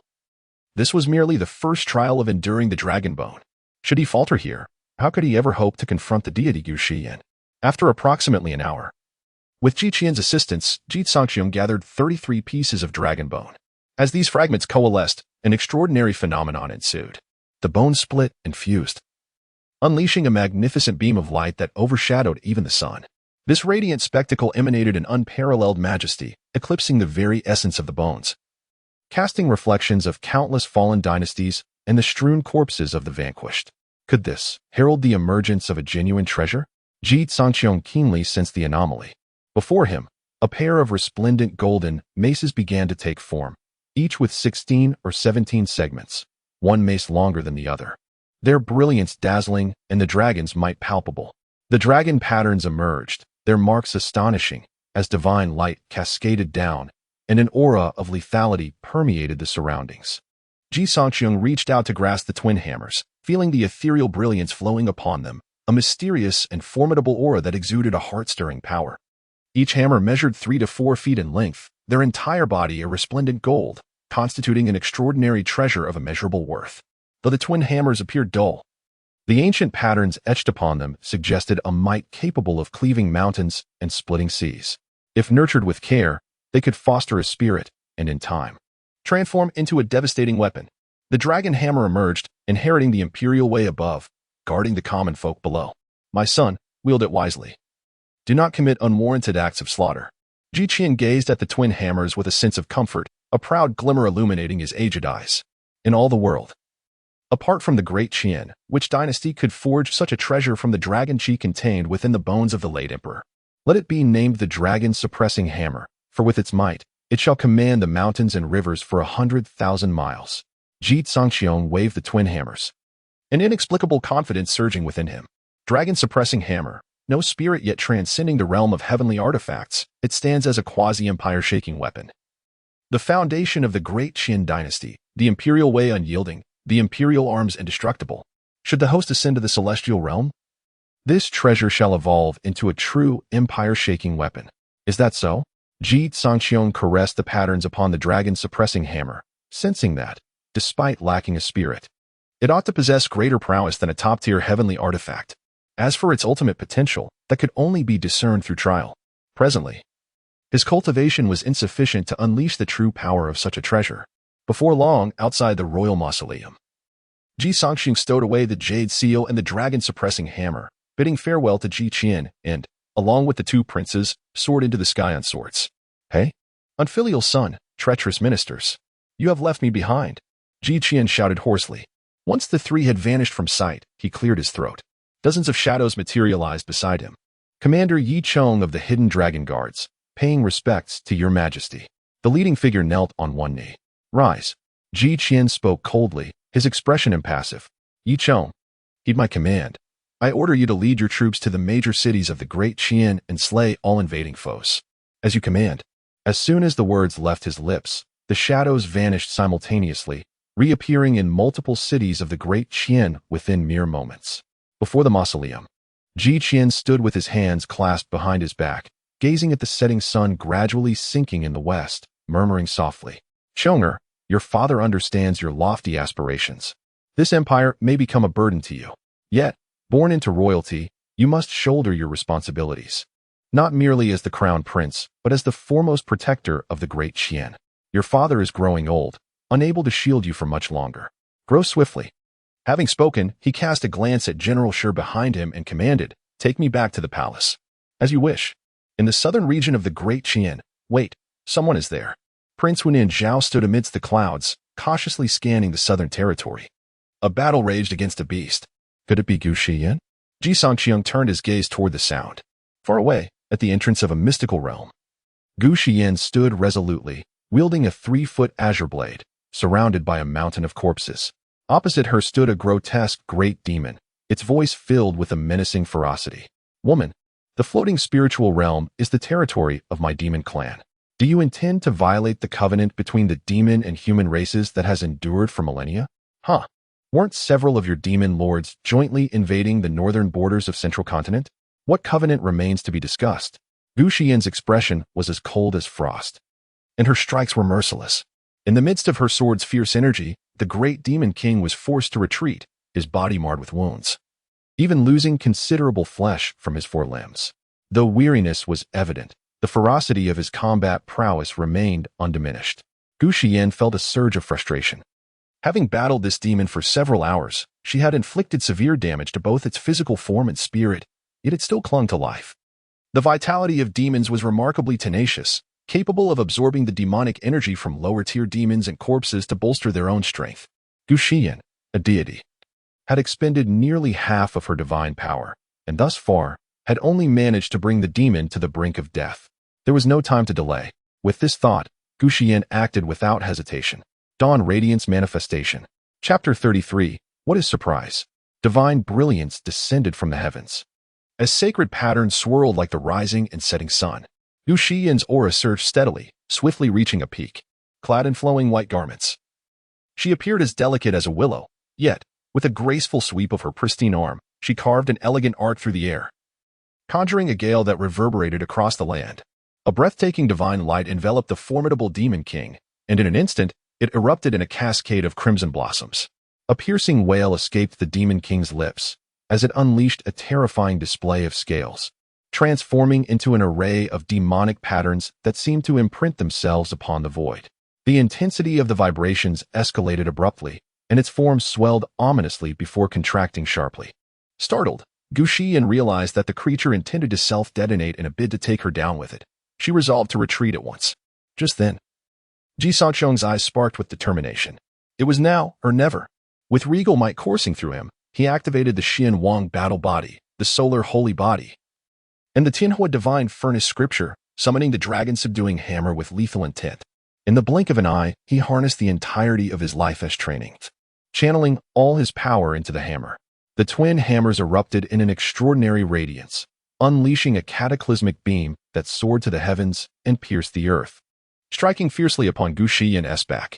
With a thunderous crash, she staggered, coughing blood, and collided head-on with the epicenter of the Demon King's explosion. A mushroom cloud ascended from the ground, propelling the three figures high into the sky, hundreds of miles away. Coughing amidst the dust, Ji Cangqiong struggled to rise. He surveyed the scattered clouds and, without hesitation, summoned his sword to soar back towards Gu Xiyan's location. Whether in life or death, he needed to ascertain her fate. The howling winds revealed a desolate landscape before him. The ground lay shattered, mountains crumbled, rivers dried up, an eerie silence enveloped the scene. Had she perished? As he ventured deeper, his gaze fell upon the overturned mountains. The wind howled, and the trio pressed forward, soon arriving at the heart of the battlefield. Truly, the divine form of a practitioner of the heart, cleansing realm possessed the power to shatter mountains and rivers. As he beheld the vast crater before him, King Cangqiong was filled with awe. Suddenly, King Qiang pointed towards a specific direction, prompting the three to hasten their steps. Was that the Demon King or Gu Xiyan? Ji Cangqiong was taken aback. At the bottom of the desiccated crater lay a humanoid figure, covered in dust and utterly still. Cautiously, Ji Cangqiong drew forth the dragon-subduing hammer and approached slowly. With a single wave of his hand, a shower of light descended, dispelling the dust to reveal the unmistakable form of Gu Xiyan. Yet, in that moment, her eyes remained tightly shut, her porcelain face devoid of color, and her figure appeared somewhat translucent. Was she alive or dead? Ji Cangqiong pondered silently. It appeared she had sustained grave injuries and had succumbed to a deep slumber. King Cangqiong, well-versed in such matters, discerned the peculiarities at a glance. System, conduct a scan. In a state of slumber, the divine being Gu Xiyan posed no threat, seemingly suffering from amnesia. Amnesia? Ji Cangqiong's gaze turned icy, and a surge of intense malice welled up within him. It was not that he desired to nurture her, but harboring such a potentially dangerous entity nearby was a gamble. Should she regain her memories one day, he would find himself in an untenable position. Just as he raised the Zhenlong hammer to strike down, Gu Xiyan stirred unexpectedly. Her ethereal figure flickered, merging seamlessly into the Zhenlong hammer.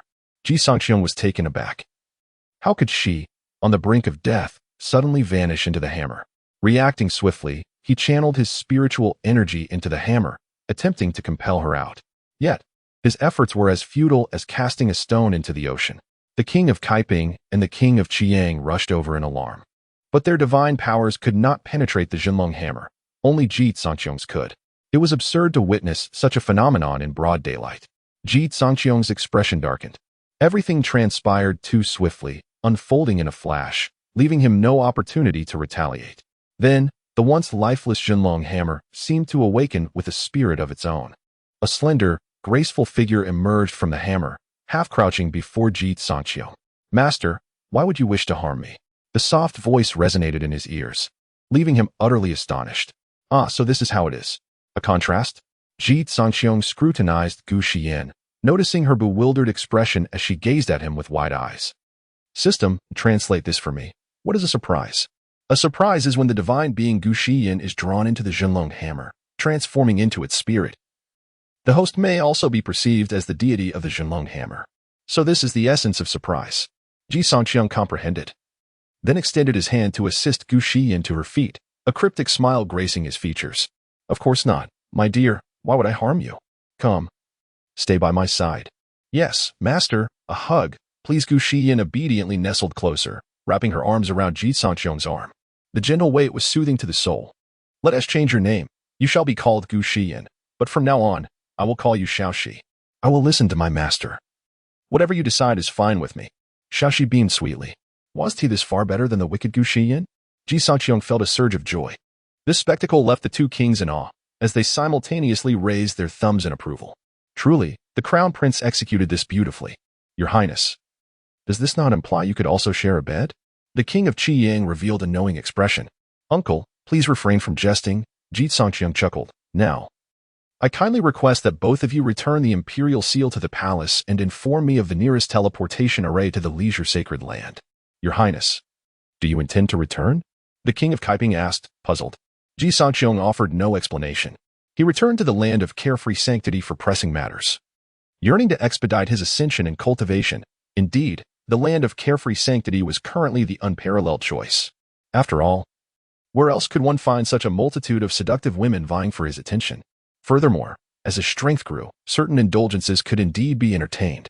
The journey southward spanned 800 miles, where within the city of Tianan County, there lay a teleportation array leading to the land of carefree sanctity. The county magistrate, Ji Chuan, happened to be of royal lineage, thus the prince could conveniently visit relatives along the way.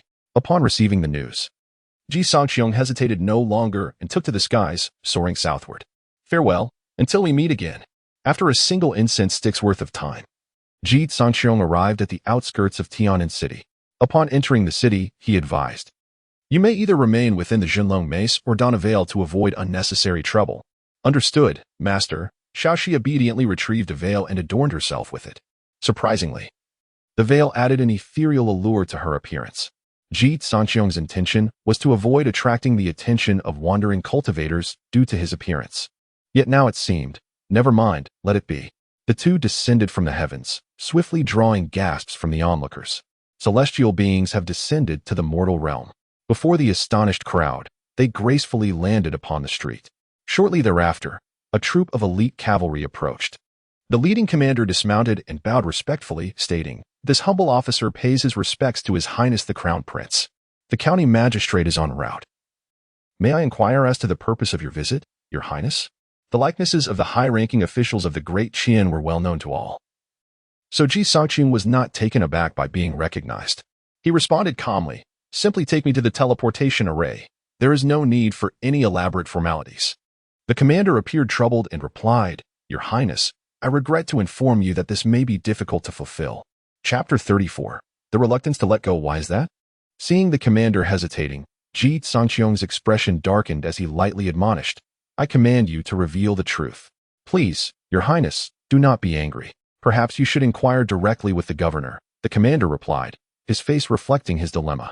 It seemed that Tianan County was not as tranquil as he had envisioned. Ji Cangqiong pondered this and subsequently instructed Xiao Ji to investigate the recent occurrences in Tianan County discreetly. He then followed the commander to the governor's mansion. The governor's mansion was extraordinarily opulent, rivaling the residences of certain nobles. Shortly thereafter, Governor Ji Chuan hurriedly approached, his rotund figure jiggling as he ran.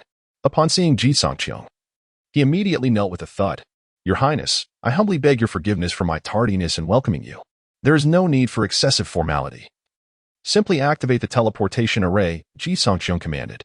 With some effort, Ji Chuan maneuvered his corpulent body closer, murmuring obsequiously, "Your Highness has never visited Tianan County.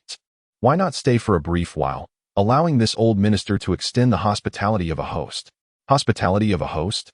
Ji Cangqiong was intrigued to discover what scheme Ji Chuan was concocting. Not long after entering, Ji Chuan ordered a banquet to be prepared. Eager to share a few drinks with the prince, Ji Cangqiong did not decline. As the two exchanged toasts, Ji Chuan summoned his wife, Lady Lu, to pour wine for Ji Cangqiong. It must be noted that Lady Lu appeared remarkably younger than her years, her complexion fair and radiant, showing no signs of aging. Though nearing 40, she retained the noble demeanor of a refined lady. Holding the wine jug, she stood gracefully beside them, a gentle smile gracing her lips as she listened to their conversation. "Minister Ji, I require the use of the teleportation array, yet I wonder why there is such resistance." Ji Cangqiong, paying little mind to Lady Lu, spoke directly to Ji Chuan. "Your Highness may not be aware, but..." Ji Chuan's eyes flickered slightly, and he spoke bitterly. "In recent days, several celestial masters from the carefree sacred land have arrived. They took the spatial spirit stones from the teleportation array, and now I am unable to repair it. What do you propose we do? Another disciple from the carefree sacred land? Or perhaps this was a trap?" Ji Cangqiong noted the deceit in Ji Chuan's gaze. Just as he was about to press further, a waft of fragrant air enveloped him. As Lady Ji leaned in to pour him wine, her body inadvertently brushed against his shoulder. A mere turn of his head would reveal the alluring contours beneath her collar. When Ji Cangqiong regained his composure, he found her once again embodying the demeanor of a refined lady, seemingly oblivious to the previous encounter. Suddenly, an unconventional thought crossed his mind. Since Ji Chuan sought to delay him, why not observe what price he was willing to pay? With that, Ji Cangqiong finished his drink. Leaning slightly back against Lady Ji's side, Ji Qing, unable to withstand the effects of alcohol, found herself intoxicated. Supporting herself, she stumbled back to her quarters. Observing Ji Cangqiong's seemingly drunken demeanor, Ji Chuan furrowed his brow, steeling his resolve as a smile crept onto his face. After all, the old minister could be considered a half-elder to His Highness. Thus, he proposed that his humble wife escort His Highness back to his room. "Very well, very well."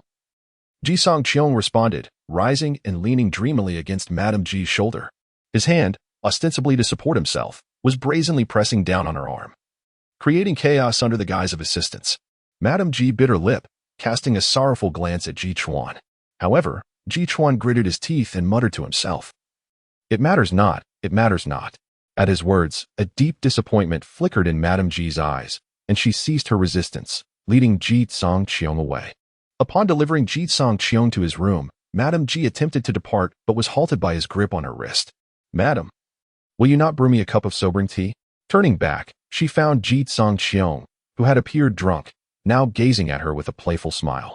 To be precise, he was not truly looking at her, but rather at the mountains. As the saying goes, from different angles, the peaks appear distinct. And the scenery in the backyard of the governor's residence was indeed captivating. As Ji Cangqiong observed Madame Ji preparing tea, he teased her loudly, his words laden with suggestive undertones that sparked a flicker of indignation within her. Yet, the man before her held too high a status for her to challenge. Even if he were to force himself upon her here, what could she possibly do? Alas, her husband was a scoundrel, hastily pushing her into another's embrace. Noticing Madame Ji momentarily lost in thought, Ji Cangqiong rose, placing a hand on her waist with feigned concern.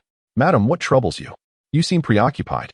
Madame Ji bit her lip, struggling to suppress the urge to push him away, and softly advised, "Your Highness, please conduct yourself with propriety. Though my husband bears the surname Ji by grace, according to etiquette, you should address me as Aunt."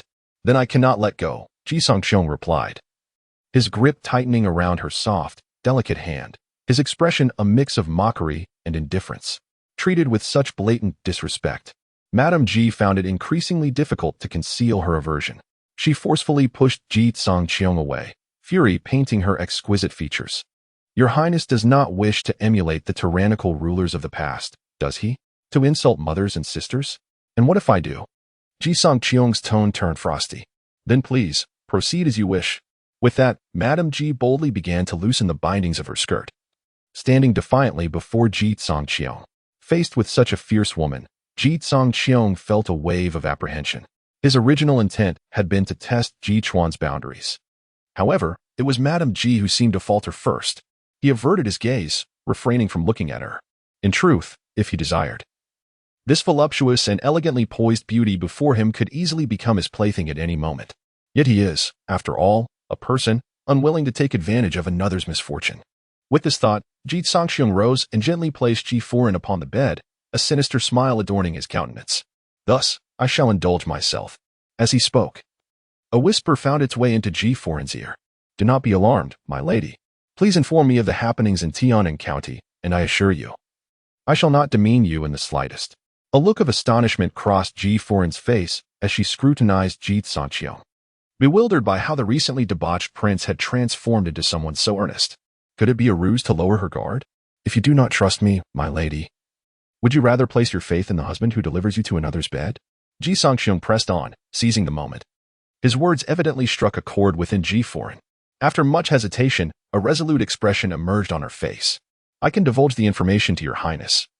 But should you prove to be untrustworthy, I shall fight to the death." A surge of joy filled Ji Cangqiong's heart.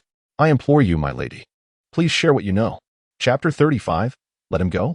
Go ahead. 3 days prior, a group of celestial masters arrived in the county city. They came from the carefree Holy Land and upon their arrival, dismantled the local teleportation array, demanding my husband to heed their commands and regard them as his superiors. I had thought that my husband, bearing the surname bestowed by the late emperor to our ancestors, would possess some degree of integrity. Yet to my dismay, he knelt in submission before those celestial masters, who appeared to be merely in their 20s. What followed was a calamity. Every woman of notable beauty in the city was abducted. Those who dared to resist faced immediate extermination of their families. To maintain an illusion of peace afterward, my husband was forced to decree that all citizens must continue their lives as usual or face annihilation. Madame Ji's words ignited a fury within Ji Cangqiong, akin to a volcanic eruption. Such acts of banditry are no different from that of beasts. Indeed, they are worse than beasts. Where are they now? Ji Cangqiong inquired. They are within the governor's office. Upon hearing this, Ji Cangqiong resolved to rise. However, as he did, he sensed something amiss beside him. Madame Ji's cheeks were flushed, as if she were suppressing something, and a hint of powdery essence lingered in the air. Ji Cangqiong, possessing some knowledge, immediately discerned that Madame Ji had been afflicted by a certain seductive poison. She too realized the gravity of the situation, her expression revealing embarrassment and indignation. That old scoundrel Ji Chuan dared to poison me. How could he? Why is he so intent on ensnaring himself? Ji Cangqiong's countenance grew icy. If he acted today, Ji Chuan would undoubtedly storm in with his men, threatening him to compel all subjects in the vicinity of Tianan County to submit. Should he refuse, the news of his humiliation towards his cousin would spread throughout the streets, and indeed throughout the entire Daqian. Thus, not only would his reputation be utterly ruined, but the reputation of the Daqian royal family would also suffer a grievous blow. Hence, he had summoned those so-called celestial masters to intimidate him, fearing that he might act out of desperation and resort to violence. Ji Cangqiong smirked coldly, then stepped towards Madame Ji. "My dear, I beg your pardon." With that, he lifted Madame Ji and placed her upon the bed, raising his hand to create a barrier. This barrier would shield their sight and spiritual perception from prying eyes. Yet it could not obstruct the transmission of sound. The two became entangled, and soon, sounds of Madame Ji's resistance echoed within the chamber. "Your Highness, this is not proper. It goes against etiquette." Outside, those waiting heard the commotion within and rejoiced. "Ah, Ji Cangqiong, you could not resist after all." Ji Chuan laughed triumphantly. The expressions of several disciples nearby were peculiar. Using the madam as a ruse, how noble of the master. One teased. However, Ji Chuan seemed oblivious to the sarcasm, laughing even louder.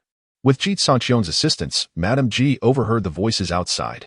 In an instant, her face turned ashen, her heart flooded with an overwhelming sense of despair. Her family originally hailed from the imperial merchants. Had it not been for their support, how could the ancestors of Ji Chuan have possibly received the imperial favor of a bestowed surname? Little did she expect that after their marriage, Ji Chuan would squander his time in brothels, and now he even uses her as a mere tool to flatter those repugnant celestial masters. Lying numbly on the bed, she stared vacantly at the collar of Ji Cangqiong's attire, occasionally moaning in accordance with his instructions, her spirits plummeting into despair. Just then, while the melodious and soaring sounds of gratitude resounded, a few individuals outside pushed Ji Chuan. He stumbled into the room, and before he could rise from the floor, he erupted in a torrent of curses. The esteemed prince, who would have thought him to be such a lecher? "Your Highness, you have insulted my wife. Ah. Should this matter reach His Majesty, just wait and see." "What will you see?" Ji Cangqiong scoffed. He casually dispelled the barrier, revealing to Ji Chuan two individuals whose garments were intact, devoid of any unseemly traces. This is impossible." Ji Chuan's eyes widened in disbelief, retreating several steps until he collided with the four disciples of the carefree sacred land. "So it cannot be true because it does not align with your desires?" Ji Cangqiong fed a pill to Madame Ji, then slowly rose, casting his gaze upon the five before him. "It seems you are employing the techniques of the carefree sacred land. Are you from the same sect?" One disciple inquired in astonishment. The others exchanged glances, their expressions grave. They understood well that today's events would not conclude favorably. The opposing party was the crown prince of Daqian and possessed profound techniques of the carefree sacred land, indicating he was no ordinary individual. To grasp his intentions would likely be futile. With this thought, the group immediately donned forced smiles. "We were unaware of your esteemed presence, senior brother. We offer our apologies. Please, continue, and we shall take our leave." As they spoke, they attempted to depart. However, unexpectedly, a faint sigh emanated from behind them. "Oh, have you ever heard the saying?" "What saying?" Ji Chuan instinctively asked. "A good host does not let guests depart." As the words fell, a resounding sound of a sword echoed. In an instant, the listening rain sword was drawn, and Ji Cangqiong struck 4 times, resulting in 4 bloodied wounds appearing simultaneously on the backs of the heads of the 4. This scene left Ji Chuan astounded. He had thought that even if Ji Cangqiong intended to assert his might, the 5 of them would be sufficient to subdue him. Yet, in the blink of an eye, all 4 celestial masters had perished. This was simply preposterous. Watching Ji Chuan's trembling legs and the yellowish-white substance pooling at the hems of his trousers, Ji Cangqiong lost interest in the act of killing. He turned to Madame Ji, offering a gentle smile. "Madam, please, let vengeance be served for grievances." Just regaining her composure, Madame Ji looked at Ji Chuan. Her eyes filled with profound sorrow. She had no genuine affection for him. She married at her parents' behest. Yet, she never anticipated Ji Chuan would be so heartless, bartering her virtue for his ambitions. In light of this, let him go. Madame Ji turned her face away, unable to meet Ji Cangqiong's gaze. She is ultimately just a mere woman. How could she dare to engage in such heinous acts of murder and arson? However, Ji Cangqiong understood Lady Ji's intent. "Very well. You may go, he said, smiling at Ji Chuan, who was watching him with eager anticipation. Ji Chuan, feeling as if he had been granted a reprieve, hurriedly fled. Yet, after taking only a few steps, a flash of sword light surged forth. The terrifying sword aura pierced through his brow in an instant, reducing his body to a mist of blood. Go on. Ji Cangqiong sheathed the listening rain sword and addressed Lady Ji, saying, as you have requested. I have let him go. What you have witnessed today is but an illusion. There is no need for you to dwell upon it.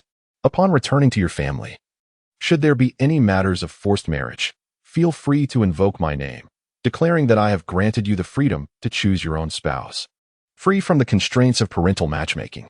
Having spoken, Ji Cangqiong rose and soared out of the house, heading towards the direction of the teleportation array. Chapter 36. The humble Xiaoxi master, have you missed me? A soft and enticing voice of Xiaoxi echoed in Ji Cangqiong's ears as he had just taken flight. Turning to his side, he realized that Xiaoxi had returned unbeknownst to him, her embrace around the Zhenlong hammer leaving an exaggerated imprint on her form. Have you discovered anything? He inquired. Humph. Xiaoxi pouted. Of course I have, but doesn't my master wish to reward me? She leaned closer, her delicate, fair face approaching Ji Cangqiong, while she pointed to her pouting, rosy lips, suggesting he bestow a kiss upon her. Fool. Ji Cangqiong gently tapped her forehead, urging her to reveal the information.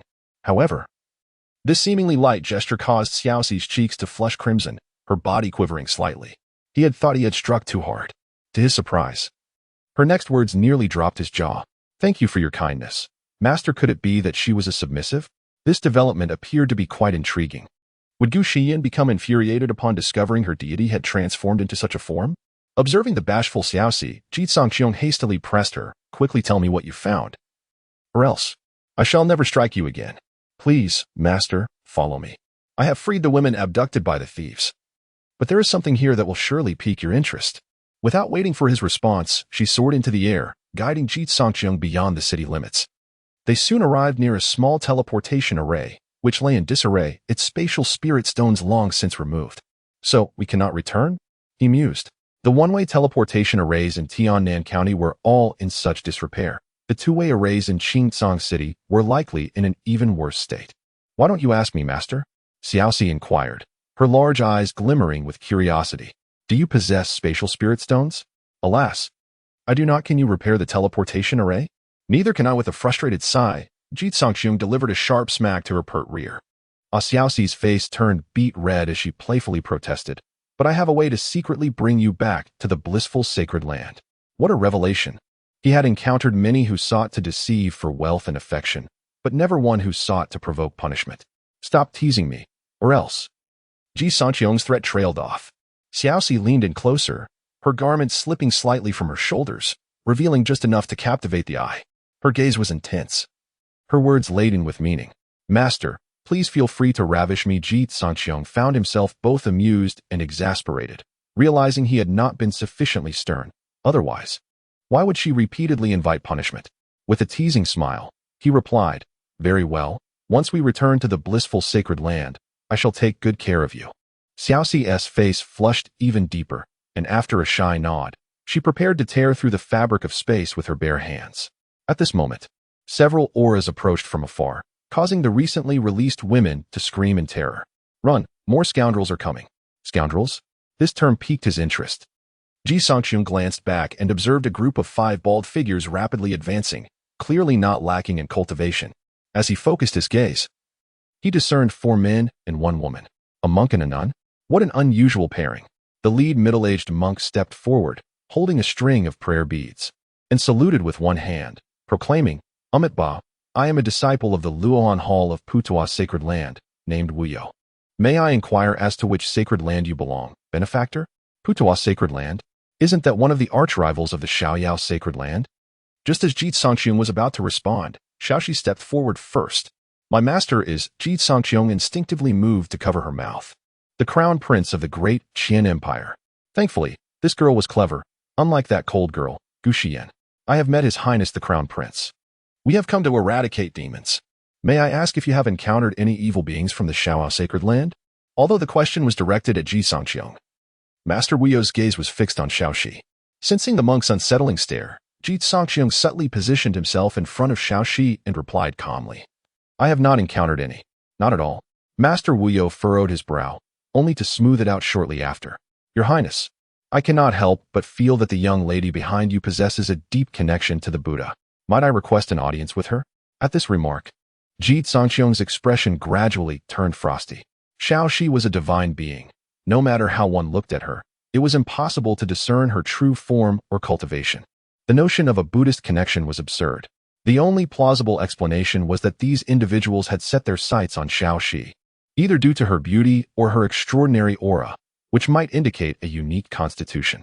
Among the five, aside from the young nun whom he could not gauge, Master Wuyo was at the returning origin stage, while the other three were at the 5G stage, not particularly formidable. Defeating them would be a matter of just a few moves. Ji Cangqiong contemplated whether he should take the initiative. However, he was reluctant to commit acts of unnecessary violence, especially against monks. In this chaotic world, those who chose the monastic life were often the unfortunate. Yet, Master Wuyo's gaze was undeniably repugnant, evoking a sense of aversion within him. Is it not excessively rude for you to stare at my beloved so brazenly? Ji Cangqiong's expression darkened as he reprimanded lightly. Not at all, not at all. Master Wuyo quickly forced a smile and then shifted his tone, speaking with righteous fervor. Recently, the evil beings from the Xiaoyao sacred land have invaded the Great Qian. We are here on a mission to slay demons. Upon observing the young lady's countenance, I felt a resemblance to the aura of the Xiaoyao sacred land's evil beings. I hope your Highness will not refuse, lest we disturb the peace. Upon hearing this, Ji Cangqiong understood all too well that today's events were unlikely to conclude amicably. This bald monk had undoubtedly set his sights on Xiao Ji. Otherwise, he would not be so persistent. Moreover, the stability of the Great Qian Empire is solely reliant on its own royal family and military forces, rendering external interference unnecessary. With this thought, Ji Cangqiong no longer hesitated and spoke in a deep voice. We, the Great Qian, do not require the intervention of the Putuo sacred land. Depart swiftly from our borders. The monk replied with a hint of jest, Your Highness, I merely offer goodwill. Furthermore, our Buddha preaches the salvation of all beings, transcending territorial boundaries. As he spoke, Master Wuyo swiftly appeared beside Ji Cangqiong, his gaze fixated intently on the young girl, Xiao Ji. However, upon closer inspection, he sensed nothing amiss. Yet it was evident that Master Wuyo harbored ulterior motives. With his hands clasped together, he performed a respectful bow and said, Your Highness, in this time of national crisis, to venture southward and observe the people's plight is a commendable act of benevolence. However, given the current turmoil, let us escort you back to the capital for your safety. What on earth is happening today? Have I stepped in dog excrement on my way out? Encountering such a bald-headed monk, Ji Cangqiong suppressed his anger, unwilling to act rashly without understanding his opponent's strength, fearing unforeseen consequences. If you wish to escort me, then so be it, he coldly snorted, secretly scanning the mysterious young nun with his system. To his astonishment, the scan revealed startling information. Young nun, Dharma named Innate, a divine being of the heavens, at the 7th transformation of the divine realm, newly appointed Buddhist maiden of the Putuo sacred land. Who would have thought such an extraordinary figure would emerge? Ji Cangqiong gazed at the veiled young nun, her drab attire failing to convey her noble identity. Yet her pair of ethereal, wise eyes left an indelible impression. Chapter 37. The beautiful yet blind-hearted young nun. Your Highness, please. Master Wuyo interposed before Ji Cangqiong. But who was Ji Cangqiong? He was a master of the sword, a paragon of unity between man and blade. Not allowed to see. Yet, how could that bald monk have been gazing at Xiao Ji just moments ago? Whenever he turned left, Master Wuyo would shield the view to the left. Whenever he turned right, she would cover the sight to the right. In a rather absurd turn of events, Ji Cangqiong soared directly before the young nun. Grinning as he said, Since childhood, I have harbored a fear of bald heads, particularly those of the male variety. It is far more comfortable to remain by your side. I trust my esteemed junior sister would not mind? Master Wuyo was momentarily taken aback, nearly breaking her vows on the spot. However, the young nun, Innate, responded with a gentle smile and a nod, saying, It is of no concern. Please proceed at your leisure, and this humble nun will ensure your safety. Her melodious voice, akin to the tinkling of spring water, resonated with clarity, soothing the soul. Truly, she embodied the essence of divine beings. Her every word was enough to bring tranquility. The group then set forth, heading toward the grand capital of the Daqian Empire. The journey was peaceful, devoid of any untoward incidents. However, Upon entering Heian County, Master Wuyo's expression shifted as she gazed toward the county seat. There are malevolent forces afoot. Disciples of Putuo, follow me to vanquish the demons. With that proclamation, several figures vanished simultaneously, Niani among them. Gently prodding Ji Cangqiong's arm, Xiaoji whispered, Master, they have all departed. Shall I lead you away? With the others having moved far ahead, Ji Cangqiong replied, stroking her silky hair, there is no need to flee. They have placed a tracking spell upon me, likely intending to monitor my actions. Nevertheless, I am equally curious to discern their true intentions. With that, he swiftly pursued them, surveying Heian County from above. Heian County, a pivotal town in the southeastern central region of Daqian, served as a nexus connecting several states and counties. Such a strategic location naturally boasted multiple medium-sized teleportation arrays. However, none of these connected to the realm of the carefree Holy Land. They merely linked to other areas within Daqian. The one-way teleportation array in Tiannan County had been established during the reign of the first emperor of Daqian, but following a falling out with the carefree Holy Land. The latter unilaterally closed access to Daqian. Thus, one could depart from here, but not return. The fate awaiting those who ventured forth was grim, often leading to death, resulting in a gradual abandonment of the area. The bald monks were quite clear in their objectives. Two made a beeline for the county magistrate's office, while the other three, under Master Wuyo's guidance, headed straight for the teleportation array. Soon, screams echoed from within the office as several disciples of the carefree Holy Land were slaughtered. Concurrently, at the teleportation array, two disciples controlling it met their demise. Yet, an intriguing predicament arose. After dispatching the disciples of the carefree Holy Land, they did not depart, but began to plunder the spatial spirit stones from the teleportation array. Ji Cangqiong couldn't help but chuckle at the absurdity of it all. One was a blatant villain, while the other masqueraded under the guise of righteousness. What a farce this is.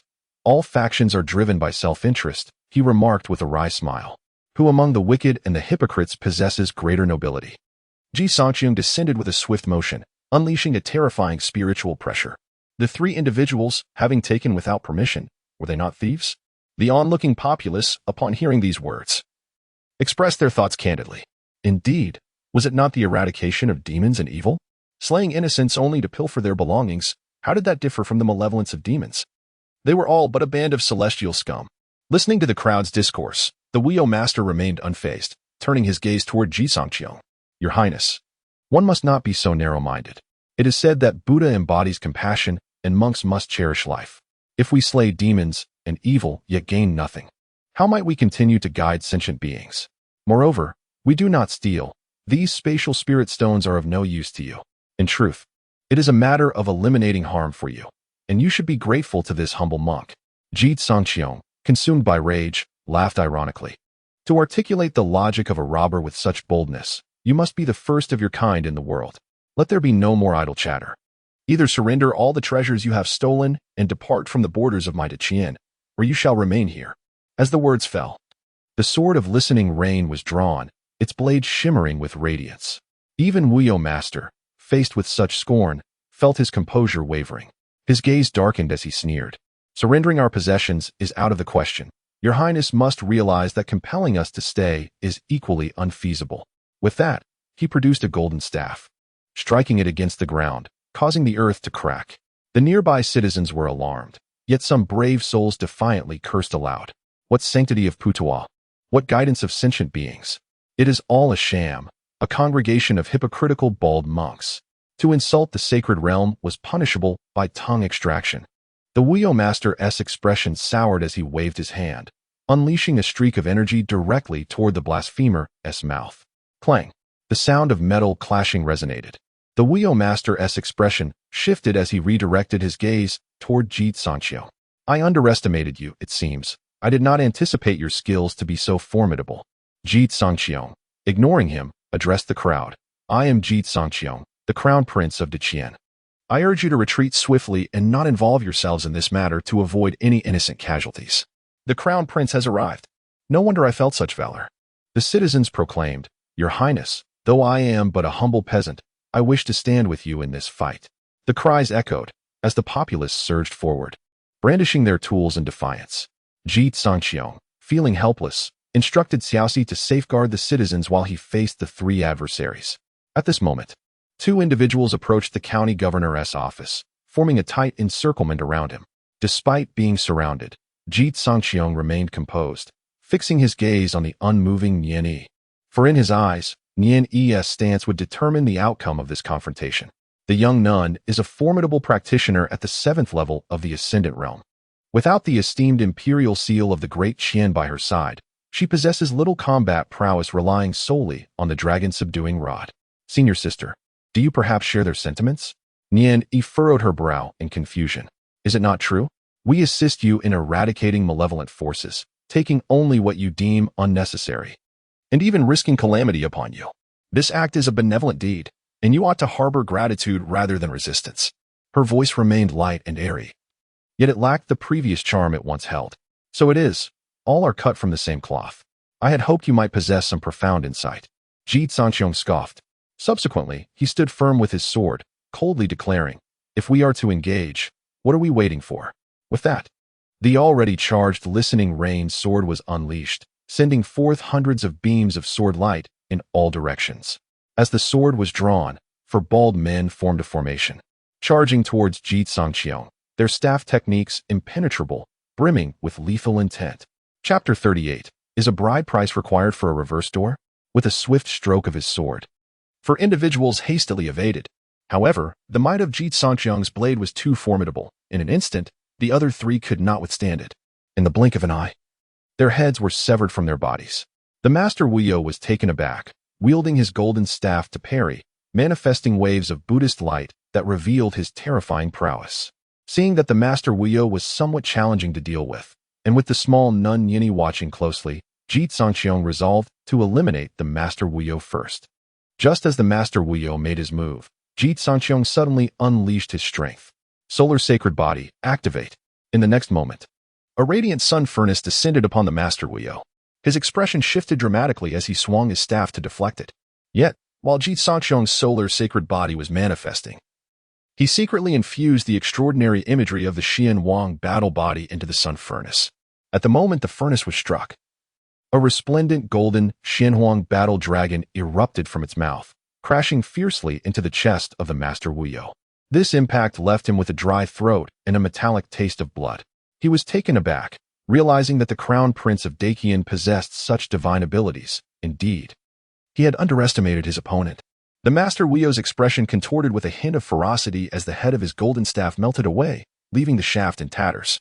Despite the destruction of his artifact, he remained unfazed, silently chanting mantras. Waves of golden sound waves emerged, resonating with the profound essence of Buddhism, fiercely striking at Ji Cangqiong's soul, causing his primordial spirit to tremble. Unable to win, so he resorts to incantations? Let me silence you. Ji Cangqiong inhaled deeply, unleashing the rain-listening sword's energy, transforming it into myriad strikes aimed at the Master Wuyo. The terrifying onslaught caused the Master Wuyo to furrow his brow. He joined his hands in prayer, his entire being gradually taking on a golden hue. What kind of technique is this? The 6-foot golden body? Ji Cangqiong was somewhat astonished. At that moment, as the sword energy approached, the Master Wuyo's form proved more resilient than stone, rendering Ji Cangqiong's strikes utterly ineffective. Quite the tough little turtle. Ji Cangqiong braced against the resonating Buddhist sounds and launched another attack, inwardly calling out, Xiao, lend me your strength. Not far away, Xiao understood his intent. Her fingertips trembled as an almost imperceptible halo manifested, drifting toward Ji Cangqiong. Just then, Nian Yi, who had remained passive, sprang into action. She soared forward, her entire being radiating with Buddhist light, a brilliant aura ascending from behind her head, as if thousands of Buddhist realms were nestled within, with chants echoing forth. As the resounding Buddhist chants filled the air, the halo conjured by Xiao was instantly extinguished. This left Xiao anxious, prompting her to engage in a battle of spells with Nian Yi. However, as a divine entity, coupled with the injuries she had previously sustained, her cultivation had suffered significantly, making it impossible for her to extinguish Nian Yi in a short span. Xiao, continue. Ji Cangqiong turned and tossed the dragon-suppressing mace toward her. With the dragon-suppressing mace in hand, Xiao's combat prowess surged dramatically, and the earlier disadvantage was swiftly neutralized. In a fair 2-on-2 confrontation, Ji Cangqiong turned around to hear the rain sword gathering strength.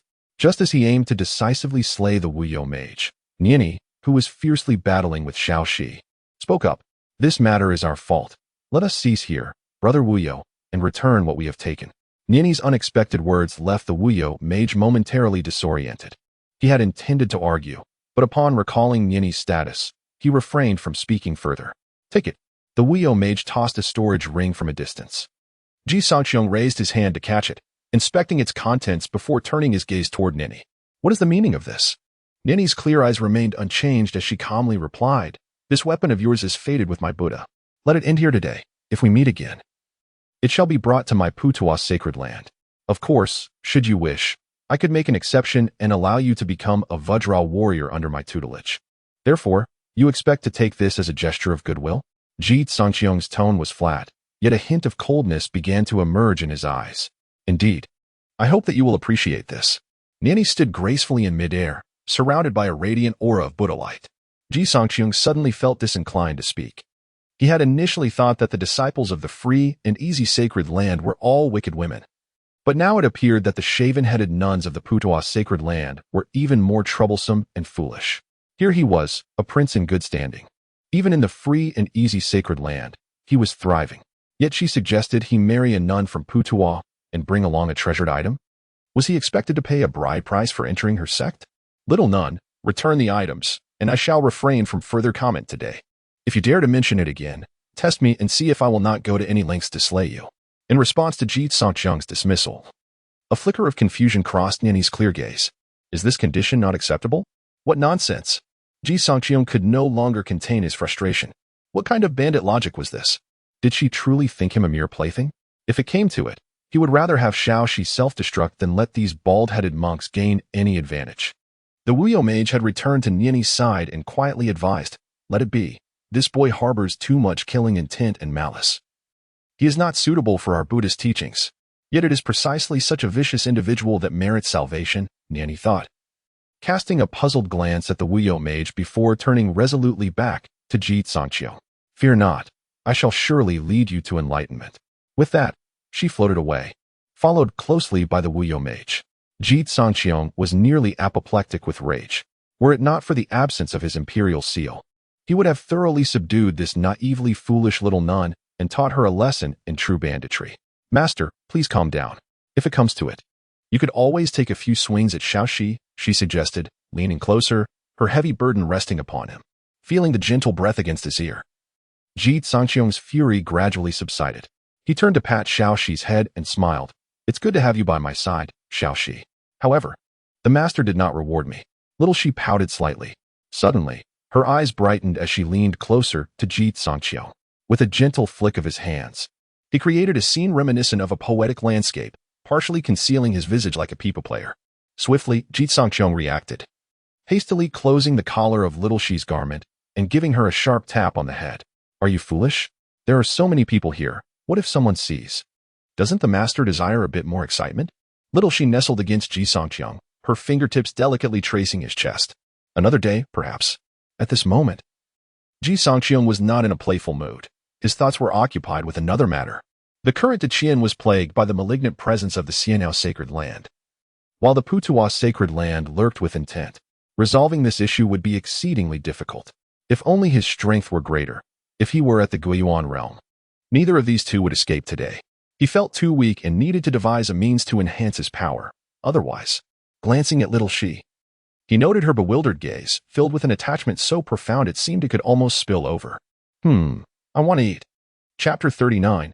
I am quite upset right now, master. Are you perhaps interested in Xiao Ji? Xiao Ji wore an expression of contemplation. Silence. Ji Cangqiong's face darkened. In broad daylight, how can you utter such lewd words? A gentle reminder, Xiao Ji is not the original entity. Hence, she does not count towards the chastity value. If the host has any inclinations, it is still permissible to indulge. Is that truly allowed? Then what are we waiting for? Master hearing Xiao Ji's repeated calls, Ji Cangqiong made a swift decision. In an instant, their figures vanished, only to reappear in a cave. Xiao Ji, this is all you're doing. Ji Cangqiong's gaze was piercing. Xiao Ji, with her small hands clasped, looked up with innocent, bewildered eyes. How have I forced the master? She wore nothing but a flowing gown. Seeing her thus, Ji Cangqiong had no desire to remain chaste. Xiaoxi, I am quite upset right now. His voice was hoarse as he firmly pressed her head down. A whole night passed. Xiaoxi nestled into the Zhenlong hammer, refusing to emerge despite Ji Cangqiong's calls. The master is quite wicked. You promised it would only be once. Yet you demanded more.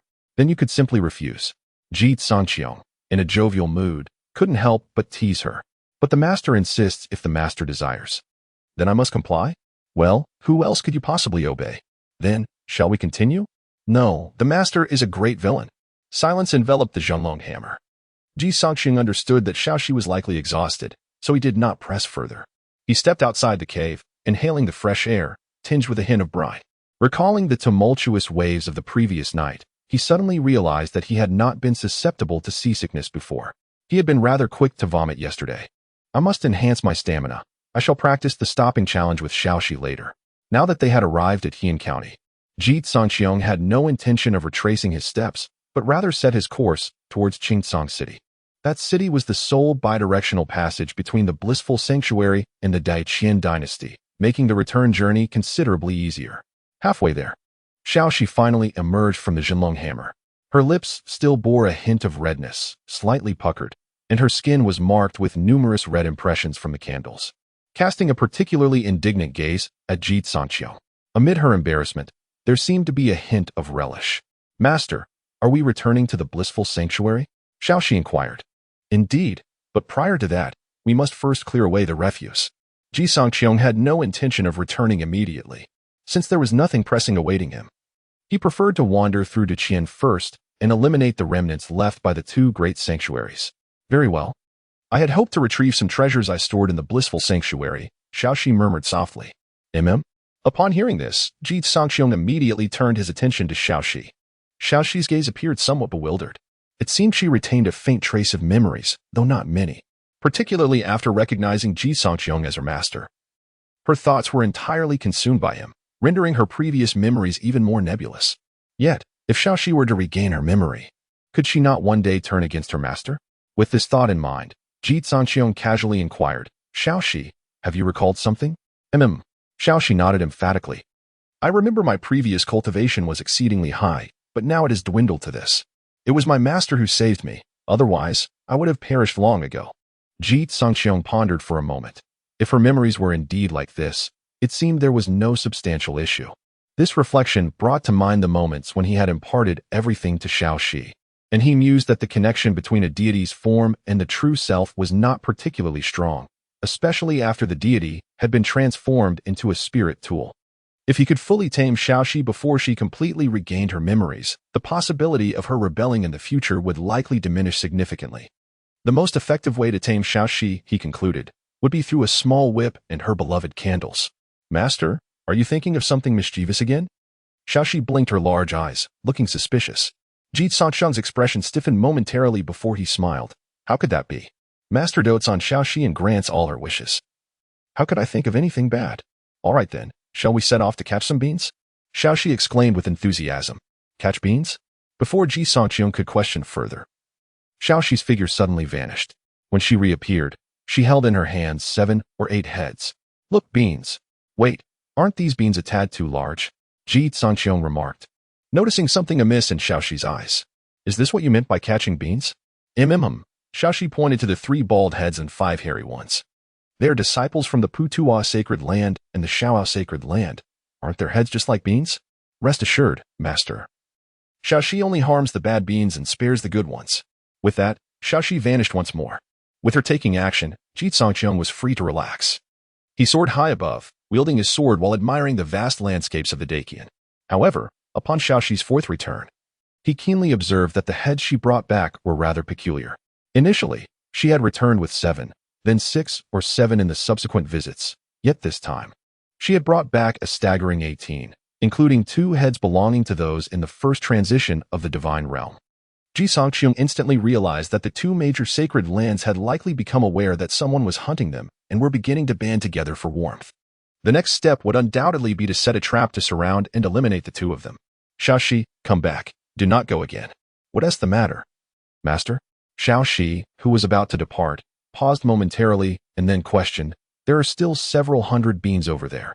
If you give me a little time, I should be able to capture them all. Don't catch any more. Run quickly.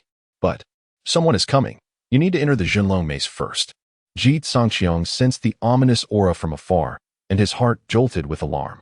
He promptly instructed Xiao Ji to conceal herself within the Jinlong hammer while he feigned the plight of a disciple in flight. Xiao Ji might be capable of handling the situation. Yet exterminating hundreds of individuals in one fell swoop, setting aside the possibility of hidden powerful adversaries, would undoubtedly require considerable time, during which instability would reign. Her current strength largely derived from the Jinlong hammer. Should the spiritual energy within it be depleted, her return could be jeopardized. Obediently, Xiao Ji nodded and melded into the Jinlong hammer. Ji Cangqiong then summoned all his spiritual energy and sped towards the direction of Qingcang City. Just as they departed, several formidable auras materialized in the very space where they had stood. Where have they gone? One queried. If we manage to capture that vixen, we must ensure she is delivered to the discipline hall for a severe punishment by its head. As this group dispersed, another swiftly followed in their wake. It was utterly outrageous to so brazenly slay disciples of the carefree sacred land. Send word. All disciples are to abandon control of the city and mobilize to hunt down that vile scoundrel. Master, but what? A young disciple inquired, perplexed. Why are that scoundrel's pectorals so exaggerated? Perhaps he has a hearty appetite? Ignoring the query, the command was given to pursue relentlessly upon encountering the rascal. He was to be dealt with without mercy. Chapter 40. The spectacle of dogs biting dogs. Both parties searched along distinct trajectories, yet their destination remained the same, Qingcang City. As the foremost stronghold in the southwest of Daqian, this city boasted convenient transportation, with both the Sanctuary of Freedom and the Sanctuary of Putua housing large-scale teleportation arrays. These arrays could effortlessly transport thousands, even tens of thousands of individuals, making an invasion of Daqian remarkably easy. However, with the protection of imperial fortune, the emperor could utilize the imperial seal to harness the dragon aura of the imperial path, enabling him to execute long-distance strikes, and thus preventing any large-scale incursions. In recent years, however, as the Daqian royal family gradually waned, both sanctuaries had dispatched numerous disciples to propagate their doctrines, even resorting to abductions. When Ji Cangqiong arrived at Qingcang City, he fortuitously encountered a patrol of disciples from the Sanctuary of Freedom, among whom was a familiar face, Su Ruoxue. The moment her gaze fell upon Ji Cangqiong, her previously cold demeanor vanished, replaced by a soft allure. "Cangqiong, what brings you here?" she inquired, her tone imbued with tenderness. This woman certainly had a knack for feigning emotions. Ji Cangqiong chose not to expose her fade and instead played along. "I came to Qingcang City on a mission, but I happened upon a demoness attempting to ambush my disciples, so I sought refuge." "Is that so?" A flicker of intrigue danced in her eyes before she smiled gently. "Why not accompany me, dear brother? Worry not. With me around, I shall ensure your safety." With that, she raised her hand to summon a flying carriage, beckoning Ji Cangqiong to board. He accepted without hesitation. Inside the carriage, the decor was simple, yet an alluring fragrance enveloped him, suggesting that this was Su Ruoxue's personal abode, complete with some feminine garments. As the curtains descended, Su Ruoxue nestled close to Ji Cangqiong, her cheeks flushed with shyness. "Cangqiong, it has been such a long time since you visited me. Do you not miss me?" "Miss you? Not in the slightest," he thought, though his words were soothing. "Of course I miss you. However, in order to thrive in the sanctuaries, one must undertake numerous missions. Otherwise, I would be unable to cultivate properly, let alone provide you with a better home." "Home?" Su Ruoxue's expression shifted to one of surprise, followed by a hint of emotion. She had long been without a home. Yet, Ji Cangqiong had expressed a desire to give her one. She couldn't help but dream of a life shared together, with daily meals and the changing seasons. Yet, her deeper yearning was for power. Contemplating this, she nestled closer to Ji Cangqiong and softly said, "Do not rush, brother. This time, the encirclement against that demoness is under my control. You need not exert yourself, just stay by my side, and I will assist you in acquiring more contribution points." As she spoke, she slowly began to loosen her garments, her gaze thick with unspoken desire. "Brother, it has been such a long time since we last met. And Schwer misses you dearly." Gazing at the expanse of pristine white before him, Ji Cangqiong momentarily lost himself in a haze, only to swiftly regain his clarity. "Schwer, what are you doing?" Schwer playfully shot him a glance, feigning annoyance as she retorted, "Didn't you always wish to claim me, Cangqiong? Look, we are no longer in the sacred land. The opportunity is ripe, so why not? Yet, he hesitated, aware of the many onlookers outside. Isn't that all the more splendid? Besides, with a flick of her delicate wrist, the once opaque carriage transformed into a transparent enclosure. They could behold the scenery beyond, while those outside remained oblivious to their presence. Don't you find this exhilarating, brother? Ji Cangqiong silently rubbed his forehead. This enchantress would stop at nothing to win him over. The thrill was indeed intoxicating, and his heart fluttered at the thought. However, considering Su Ruoxue's formidable prowess, he promptly dismissed the notion. If only the imperial seal were in his possession, he would not hesitate to seize Su Ruoxue. After all, the seal could temporarily elevate his abilities to the realm of divine transformation, let alone Su Ruoxue. Even the nominal sister-in-law would be easily subdued. Alas, he had returned the seal. Just as Su Ruoxue was about to engage him in discourse, Ji Cangqiong hastily grasped her hand. In the face of looming threats, we cannot indulge in fleeting pleasures. Remember, if love is to endure, what significance lies in the fleeting moments? Comforted by Ji Cangqiong's words, Su Ruoxue appeared particularly receptive. Yet, having just ignited a spark, she found herself ensnared by her desires. I don't care. You must help me, brother, or I will feel so distressed. Distressed? Was this truly a matter of earnest suffering? In exasperation, Ji Cangqiong resorted to verbal sparring once more. As Su Ruoxue tossed and turned within the carriage, outside, a throng of bald monks hastened toward them. Wuyo, all of us here are disciples of the Arhot Hall, and even the chief did not attend.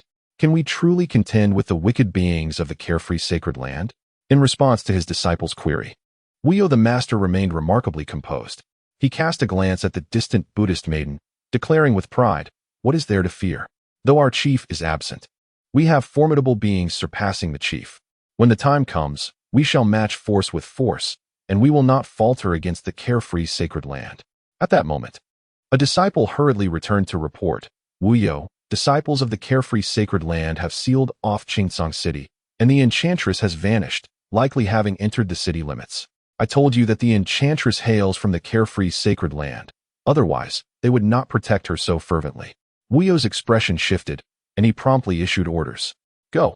Encircle Qingcang City. If the carefree sacred land does not surrender the culprit, we shall launch a forceful assault. Wuyo drew forth a gleaming golden staff and strode forward with purpose. However, upon arriving at the outskirts of Qingcang City, they discovered hundreds of disciples from the carefree sacred land standing ready, flanked by scores of others lying in ambush. High above in the sky, several elders from the Xiaoyao Holy Land stood in a tense standoff with their counterparts from the Putuo Holy Land. You, Xiaoyao Holy Land, shelter the demoness. Do you truly wish to provoke war with us at Putuo? The Master Wuyo inquired gravely. Enough of this idle chatter. Surrender the demon monk who has attacked my disciples, or you shall find no return from this encounter. Upon these words, both parties were momentarily bewildered. What demoness? What demon monk? Could it be that the adversaries were lying? The same thought surged in the minds of both factions. You've all fiends, only skilled in verbal dueling. Slay them all. Let us see if the demoness dares to reveal herself. Master Wuyo seethed with fury and immediately launched an offensive. The disciples of Xiaoyao Holy Land were not to be underestimated. Seeing the first strike, they too retaliated without hesitation, brandishing their magical artifacts and unleashing their assaults. Soon, the two groups were embroiled in a fierce battle. Meanwhile, Su Ruoxue, having just emerged from her luxurious carriage, witnessed the unfolding chaos and hastily addressed her brother, Ji Cangqiong. Brother, do not move. Allow me to eliminate these troubles. Ji Cangqiong, of course, remained still. He watched Su Ruoxue plunge into the fray among the monks, while he leisurely retrieved a handful of sunflower seeds and began to crack them open. Fortunately, he had previously advised Xiao Ji to remain discreet during the confrontation. Otherwise, how could such a chaotic spectacle of dog-eat-dog have transpired? Chapter 41. A harmonious duet. Expertly fanning the flames. Congratulations to the host for once again evading Su Ruoxue's clutches. A reward of 500 points and preservation value has been granted. I shall exchange all for cultivation. Ji Cangqiong exclaimed eagerly. Exchange successful. The host has consumed 168 3 points of preservation value, elevating his cultivation by 3 minor realms, now at the 5 gods and 5 chi realm, with a remaining preservation value of 12 points. That is sufficient. During the fierce battle, Ji Cangqiong had no intention of idling. He summoned Xiao Ji and instructed. Xiao Ji, Take on the form of a bald donkey and go forth to slay our adversaries while I engage from this side. Humph. Yet you just kissed that little green tea, and you have never helped Xiaoxi with a kiss. Xiaoxi pouted, reluctant to advance. Are you disobedient? Next time, the candles shall be doubled. Ji Cangqiong forcefully patted Xiaoxi's pert rear, causing it to transform. Such an abrupt action elicited a surprised awe from Xiaoxi, who shyly cast him a glance before floating away obediently. Ji Cangqiong then widened his eyes, observing his fragrant left hand. Was it truly this simple to manage this girl? Without further ado, he did not disguise himself but plunged directly into the fray. The sword energy of the listening rain sword swept through, and in the blink of an eye, all enemies before him were vanquished. Wherever he passed, disciples of the blissful sanctuary cast grateful glances his way. However, soon a strikingly handsome bald donkey charged forth, exuding an even greater ferocity than Ji Cangqiong. With a sweeping staff, he struck down many disciples, leaving them writhing on the ground, half of their bodies broken. At this moment, Su Ruoxue felt particularly vexed. On one hand, she realized Ji Cangqiong's strength was continuously rising. If she did not seize him now, it might be impossible in the future. On the other hand, she noticed Xiaoxi in her bald donkey form, ruthlessly slaughtering disciples of the blissful sanctuary, who could scarcely endure the onslaught. Her gaze then fell upon the sole female figure among their foes. The Buddha maiden, Innate, began to chant scriptures, and waves of golden symbols emerged from her lips, bestowing immense power upon the disciples of the Putuos sanctuary. However, as the disciples of the blissful sanctuary approached, they were engulfed in flames of retribution, suffering excruciatingly as they perished. This cannot be allowed. Su Ruoxue soared into the air, confronting Innate head-on. As the battle commenced, the two, one a Buddha maiden and the other a Quasi-saintess, showcased their formidable abilities, engaging in a fierce contest. Meanwhile, Ji Cangqiong and Xiaoxi navigated through the chaos as if in an uninhabited realm, slaying vast numbers of cultivators. This naturally drew the attention of the elders from both sides who were locked in a standoff above. Wait, something is amiss. When did our Putuos sanctuary acquire such a formidable disciple? Is that the one named Ji Cangqiong? How did he end up here? The elders were filled with questions. Among them, one bald donkey quietly vanished, only to reappear in the battlefield below. Ba, please, practitioner, lay down your weapon and attain Buddhahood. The commanding voice resonated from a distance, causing Ji Cangqiong's spirit to waver. Before Xiaoxi, an elder from the carefree sacred land appeared. Little monk, your youthful beauty is a pity to waste on vegetarianism and chanting. Why not accompany me, and I shall ensure you dine on sumptuous feasts. The elder leered menacingly at Xiaoxi. However, he soon realized that Xiaoxi was not so easily subdued. Similarly, Ji Cangqiong faced a formidable challenge. Under the full force of Ji Cangqiong's dual sacred body activation, an overwhelming sense of pressure enveloped the elder, making him feel as if he were facing a grave threat. Though there was a significant difference in their realms, the dual sacred bodies sufficiently compensated for this disparity. Moreover, Ji Cangqiong's cunning nature made each of his strikes target the elder's vulnerabilities, leaving the bald man defenseless and nearly injured. Abomination. Do you truly relish being a slave to those enchantresses? With such talent, what harm is there in joining our Buddhist order? The elder, realizing he could not prevail, attempted to entice Ji Cangqiong. The latter nearly burst into laughter at the absurdity. A bunch of hypocritical bald donkeys? I would rather return to the carefree sacred land and engage in deep conversations with those senior sisters. With that, Ji Cangqiong thrust forward, piercing the elder's shoulder with his sword. Having ascended to the 5th level of divine energy, Ji Cangqiong exhibited no fear towards the peak elder of the returning element realm. Under his relentless assault, the elder quickly fell into a disadvantageous position. Meanwhile, Xiaoxi had already brought the elder from the carefree sacred land to the brink of death. Seeing the situation spiraling out of control, both elders grew increasingly grave. We can no longer continue. Even if we win, it will not end well for us. Indeed, that little bald monk was remarkably powerful, each of his moves rivaling the might of a quasi-saintess. The elders from the carefree sacred land conferred on a retreat, and the elders of the Putuos sacred land shared similar sentiments. Exchanging glances, they silently commanded their disciples to fight while retreating. The battlefield erupted with cries of battle. Yet the conflict was gradually being severed. However, Ji Cangqiong clearly did not wish for this fight to conclude so swiftly. What a splendid opportunity to significantly deplete the living forces of the two major sacred lands. He could not let it slip away. Stepping forward, Ji Cangqiong raised his sword towards Xiao Ji and boomed, "Little bald one, did you not claim that the carefree sacred land is filled with wickedness? Are scent detectable from hundreds of miles away? What does it signify to flee halfway through the battle today?" Xiao Ji, grasping his intent, swiftly altered his tone and declared with vigor, "And so what? You filthy creatures would be better off joining our Buddhist order, practicing joyous meditation. Our Buddhist talents are abundant. We shall ensure that male demons are guided by female bodhisattvas and female demons receive the rod of education from male arhats." The disciples on both sides erupted in fervor. In the next moment, they charged forward recklessly, determined to annihilate their enemies. The elders were utterly taken aback. "Ji Cangqiong, silence yourself." The seventh elder of the outer sect glared at him, urgently attempting to quell the chaos. "Fear not, elders, my disciples lack the capability to do so. Watch as I eliminate them all." Ji Cangqiong displayed an air of indifference. This nearly drove several outer sect elders to the brink of apoplexy. Is this what he meant? Clearly, the situation had already been diffused, so why are you stoking the flames? The group of elderly bald men across were cursing vehemently. Just when they had managed to settle the chaos, it has now reignited. To bring this conflict to a close, it seems they must wait until one side is utterly defeated. Not far away, Nian Yi gazed intently at Ji Cangqiong and Xiao Ji. For reasons unknown, she felt an inexplicable connection between the two. However, she was currently ensnared by Su Ruoxue, leaving her powerless to intervene, and she could only watch helplessly. At that moment, Ji Cangqiong and Xiao Ji collided head-on. Neither showed any mercy in their strikes. Xiao Ji revealed her cultivation at the pinnacle of the returning Yuan realm, while Ji Cangqiong stood at the 5 gods and 5 Qi realm. Despite the significant disparity in their levels, their combat prowess reached an uncanny chapter 42. The little green tea commences again as the battle reached its zenith. Both factions sensed an unsettling disquiet. This disquiet was astutely perceived by Nian Yi, who had just extricated herself from Su Ruoxue. "They are in cahoots, intent on annihilating our disciples."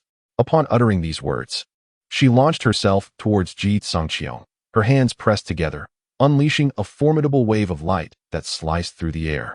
The other disciples of Putuo, sacred land, swiftly redirected their ire towards the two, filling the air with furious shouts and an array of magical artifacts hurtling towards them. Yet, Ji Cangqiong would not yield so easily. In a sudden maneuver, he seized Xiao Ji, thrusting her delicate form directly into the path of the oncoming assault. This unforeseen spectacle momentarily shook Nian Yi's confidence. For an instant, she questioned the validity of her judgment. It was this fleeting lapse that caused her attack to veer slightly off course, prompting the other disciples to follow suit. After all, none wished to bear the ignoble accusation of striking down a genius of their own sect, particularly those who prided themselves on being righteous cultivators. Loath to meet a fate that would render them universally reviled. Regaining her composure, Nian Yi's expression shifted, and she exclaimed, "No, we have been deceived." However, by the time the others came to their senses, it was too late. Ji Cangqiong had already maneuvered Xiao Ji out of the line of fire and plunged into the throng of Putuo disciples, unleashing carnage. Doubt my resolve? Then do not blame me for engaging your sacred nun in earnest combat before all. His malevolent laughter echoed across the battlefield, compelling many disciples of the Buddhist sect to hold back, fearful of harming the nun. It happened that Ji Cangqiong had indeed struck true. Nian Yi's identity had not been widely disclosed, and even within Putuo's sacred land, only a select few were privy to it. "You dare impersonate our sectess nun? Such transgression is unforgivable." The enraged Wuyo master acted without mercy. However, with Xiao Ji's discreet assistance, Wuyo found himself unable to subdue Ji Cangqiong. Above, the elders of Putuo's sacred land exchanged grave glances. Witnessing their disciples fall one after another, they realized that if they did not retreat soon, the casualties among their ranks would be catastrophic. "Enough. Withdraw," one elder bellowed in frustration, sweeping his sleeve to forcefully push Ji Cangqiong and Xiao Ji back before hastily escorting their disciples away. Nian Yi followed closely, casting protective spells over the injured disciples. The group divided into two, making a swift escape. Yet Ji Cangqiong was soon encircled by several elders of the free and unfettered sacred land. "You, a disciple of the free and unfettered sacred land, dare to slaughter your fellow sect members amidst chaos?" they demanded. "Cease this at once, or do not blame us for our ruthlessness." In response to the elders' inquiries, Ji Cangqiong remained remarkably composed. If memory serves, you are among the outer sect elders. Are you not? He regarded them with unwavering confidence. And what of it? Outer sect 7th Elder Luo Yuqing. Is that not correct?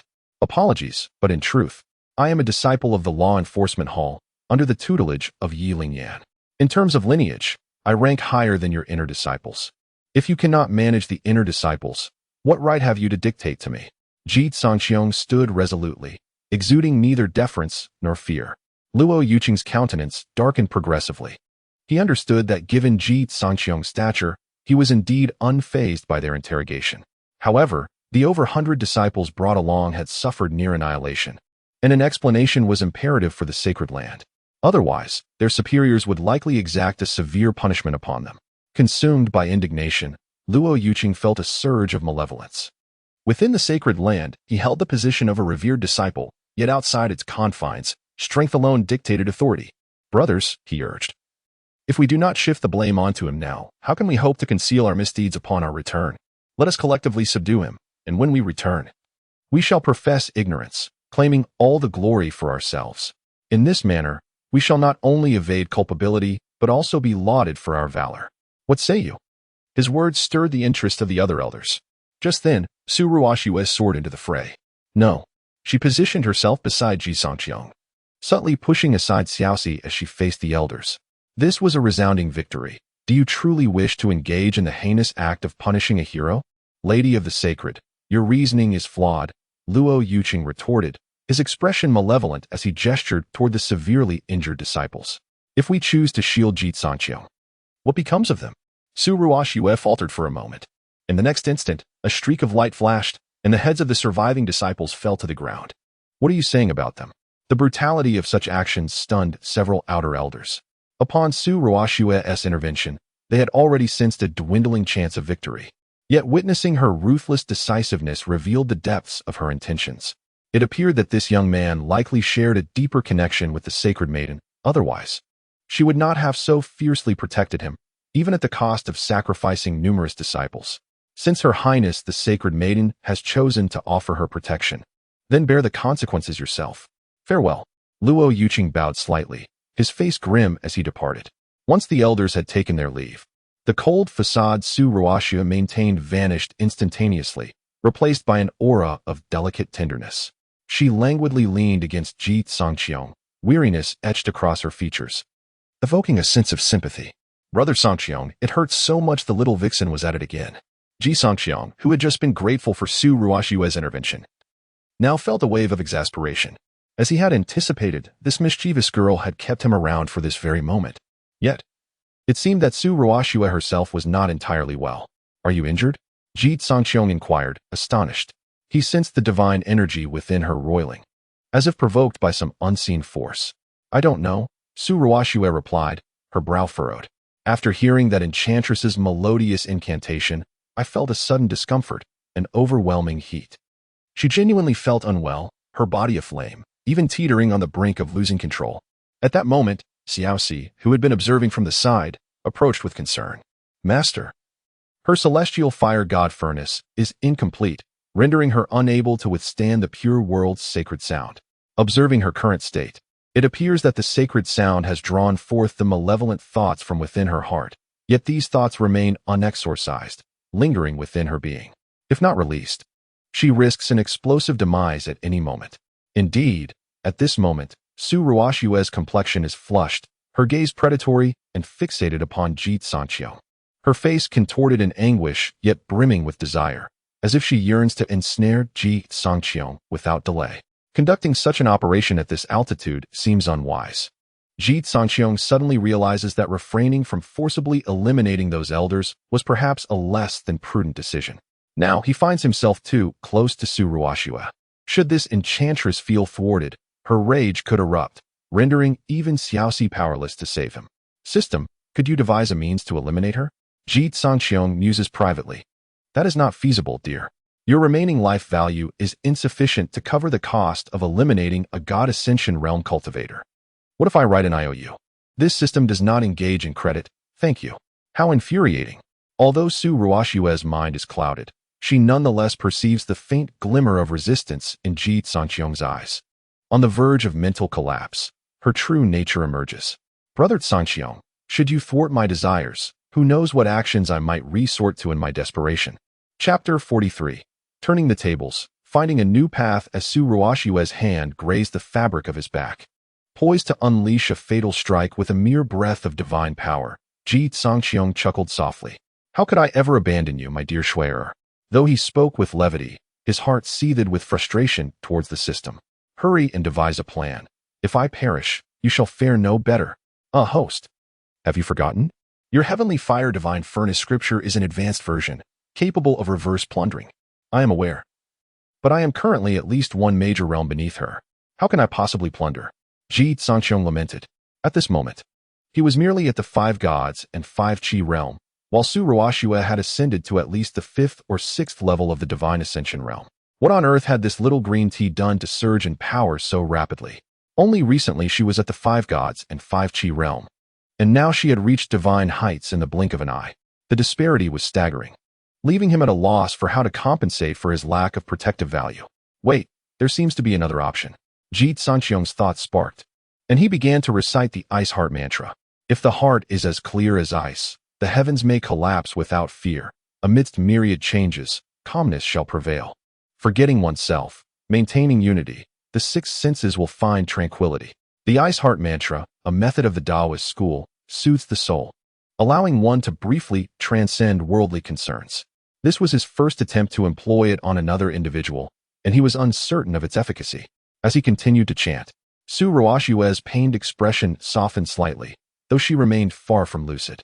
She murmured softly, limbs flailing like an octopus, entwining herself around Ji Cangqiong.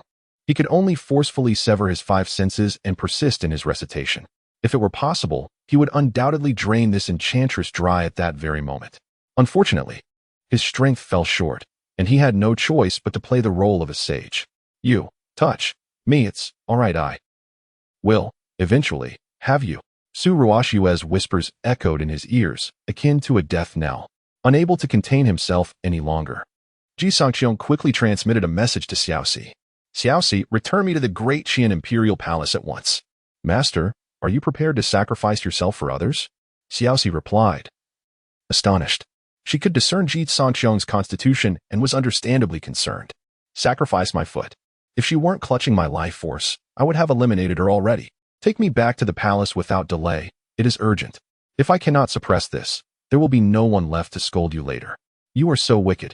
Master, Xiao Ji teased playfully, before lifting him and transforming into a streak of radiant light, swiftly departing. High above, a disoriented Su Ruoxue felt a chilling sensation enveloping her. As Ji Cangqiong's warmth was insufficient to provide solace, she reached out, desperately seeking a warmer refuge. Only when she found herself cradled against the jade pillar did her expression improve slightly. Yet this predicament only compounded Ji Cangqiong's troubles. He was already struggling to suppress his desires. How could he possibly maintain restraint now? The Ice Heart mantra itself struggled to contain its profound and vast power. Initially intending to maintain a passive stance, he found himself compelled to take action. After all, if he did not evade, he would soon be retorting. You better behave. Ji Cangqiong was both furious and vexed, wishing to cast her down from the clouds. The royal palace was approaching swiftly. 2 beams of light shot skyward. Upon recognizing Ji Cangqiong, the 2 individuals exchanged knowing glances and turned away. Cough, cough, cough. The prince really knows how to play, even pulling off an empty shock? Prince Qi Yang chuckled mischievously. From the heavens to the palace, truly, my esteemed crown prince of Daqian, always the foremost in all endeavors. Prince Kaiping similarly grinned with ill intent. The trio barged into the imperial study. The Qian emperor, engrossed in reviewing memorials, was taken aback, dropping his brush. What is this? My son, though you have been urged to grant me grandchildren soon, must I witness the process? Father, forgive me. Ji Cangqiong was now in a state where he could not hold back. With a swift motion, he flung the Qian emperor out of the study. The 2 princes, hastily arriving to eavesdrop, were nearly rendered speechless. They hurriedly caught the emperor. Still reeling from shock, the emperor erupted in anger. By the heavens! Is this how you treat your father? If you don't want me to see, I shall leave on my own. Why throw me? At that moment, Ji Cangqiong was beyond caring for anything else. He grasped the national seal and softly called out. A torrent of dragon energy surged into him. In an instant, his cultivation sword, matching that of Su Ruoxue. Empowered, Ji Cangqiong was no longer suppressed by Su Ruoxue and immediately turned the tables. Feeling cheeky, are we? Let us see how you fare. He yanked Su Ruoxue's head downwards. Thousands of tails of gold followed suit. The room fell into silence, save for their breaths. At this moment, Ji Cangqiong had transformed into a diligent ox, toiling without regard for Su Ruoxue's fatigue, laboring tirelessly in that small plot of land. Until the dawn gradually brightened, Ji Cangqiong finally ceased his actions, having completely drained the divine energy from Su Ruoxue. You've spent your days idly pretending to be innocent, and now you've turned into something else. Haven to you? Ji Cangqiong adjusted his attire, wrapped Su Ruoxue in a robe, and brought her to the Eastern Palace. Congratulations, host, for unlocking 3 major pathways, achieving the alternate route accomplishment, and receiving 1,500 points of preservation value. Congratulations, host, for acquiring the Daqian sacred body Su Ruoxue, earning 1,000 points of preservation value. The host has absorbed all divine energy from Su Ruoxue, leaving her in a state of weakness. Due to the host's use of the national seal for expediency, the host cannot acquire her physical constitution this time, and the absorption has incurred a 99 cultivation loss. Current host cultivation, early returning origin realm. Current preservation value, 2,512 points. Such a high loss? Never mind, it's sufficient. At least he has reached the returning origin realm. Moreover, should he advance to the mid-returning origin realm, Su Ruoxue would no longer be able to evade his grasp. After all, his techniques possessed an inherent suppressive power over her. Contemplating this, Ji Cangqiong felt no irritation. Instead, he began to ponder what valuable item he could exchange. Clearly, enhancing his cultivation was not an option due to the system's restrictions. Should he consider martial techniques, magical artifacts, or something else entirely? Perhaps he could replenish some of his lifespan? Although his longevity had been restored with his recent advancement, one could never be too certain when the imperial seal might be needed again. As Ji Cangqiong was deep in thought, Su Ruoxue gradually awakened. As her bewildered gaze sharpened, her face suddenly flushed crimson. The ache and tearing sensation made her instantly aware of what had transpired. The absence of divine energy within her created an unbearable discomfort. What on earth is this? Sensing the gravity of her tone, she swiftly altered her approach. Brother Cangqiong, what has happened? Where are we? Last night. In order to assist you with your poison, I had no choice but to. Ji Cangqiong began, producing a damp jade rui. This? Oh, you Ji Cangqiong. Surely you jest. You cannot mean to say this is all you could manage? No wonder your divine energy has been depleted. It appears all the spiritual essence from last night was channeled through that jade rui. Su Ruoxue was both furious and agitated, wishing she could lash out at Ji Cangqiong. However, bereft of her powers, she had no option but to endure the situation for the time being. Yet, Ji Cangqiong had no intention of behaving like a mere mortal. After finally breaking free from his previous subjugation, he would not let Su Ruoxue off so easily. The patience he had displayed earlier would not go unrewarded. With this in mind, Ji Cangqiong approached Su Ruoxue slowly, a look of feigned concern gracing his features. Swear, it seems something is amiss with you. Allow me to bestow upon you some spiritual energy. Chapter 44. You are not the type to take advantage of others, are you? Don't. Su Ruoxue exclaimed in alarm. At this moment, her divine power was entirely depleted, requiring considerable time to recuperate, especially in the mortal realm where gathering sufficient divine energy posed a formidable challenge. It was uncertain who might perish first in this dire situation. She certainly had no desire to be a victim. Furthermore, this individual displayed a shocking lack of compassion, resorting to using such a cold, lifeless object to confront her. Perhaps realizing her vulnerable position, Su Ruoxue bit her red lip and softly said, "Brother, it is not that I am unwilling, but you caused me pain last night, and I am feeling unwell. Perhaps we could wait until we return to the Holy Land?" Ji Cangqiong immediately discerned her ulterior motives. She merely wished to wait until her divine power was restored before draining him dry. Why not tease her a bit first? Sister Schwer, I do not wish for this either, but it is not only you who has been harmed by the Brahma's sound. I am also feeling rather unwell. Ji Cangqiong sat down weakly, and with a slight application of magic, signs of turmoil appeared within his spiritual energy. It indeed resembled the phenomenon of spiritual energy in reverse. However, Su Ruoxue was on the verge of tears. Given her current state, She could not even contemplate resolving the issue of reverse spiritual energy. Even a slight attempt would cause her excruciating pain. After some thought, Su Ruoxue helplessly remarked, "Brother Cangqiong, as the crown prince of Daqian, cannot you find some palace maids or something?" "How could that be? I promised Shuer I would remain chaste for her." Ji Cangqiong's earnest demeanor was difficult to discern as genuine. It did indeed seem plausible. Su Ruoxue felt herself nearing madness. Palace maids were out of the question. And remaining chaste, was she truly unable to evade this predicament today? Was she to allow him to take shortcuts?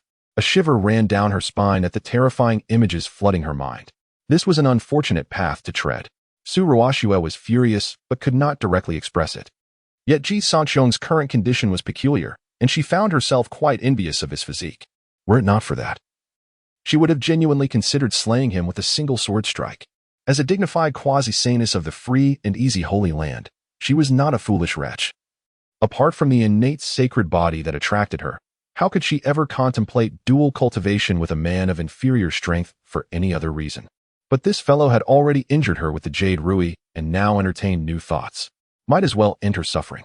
Her cultivation method was indeed powerful, but it was not omnipotent. In her current state, her divine power was completely depleted, leaving her with no capacity for recovery.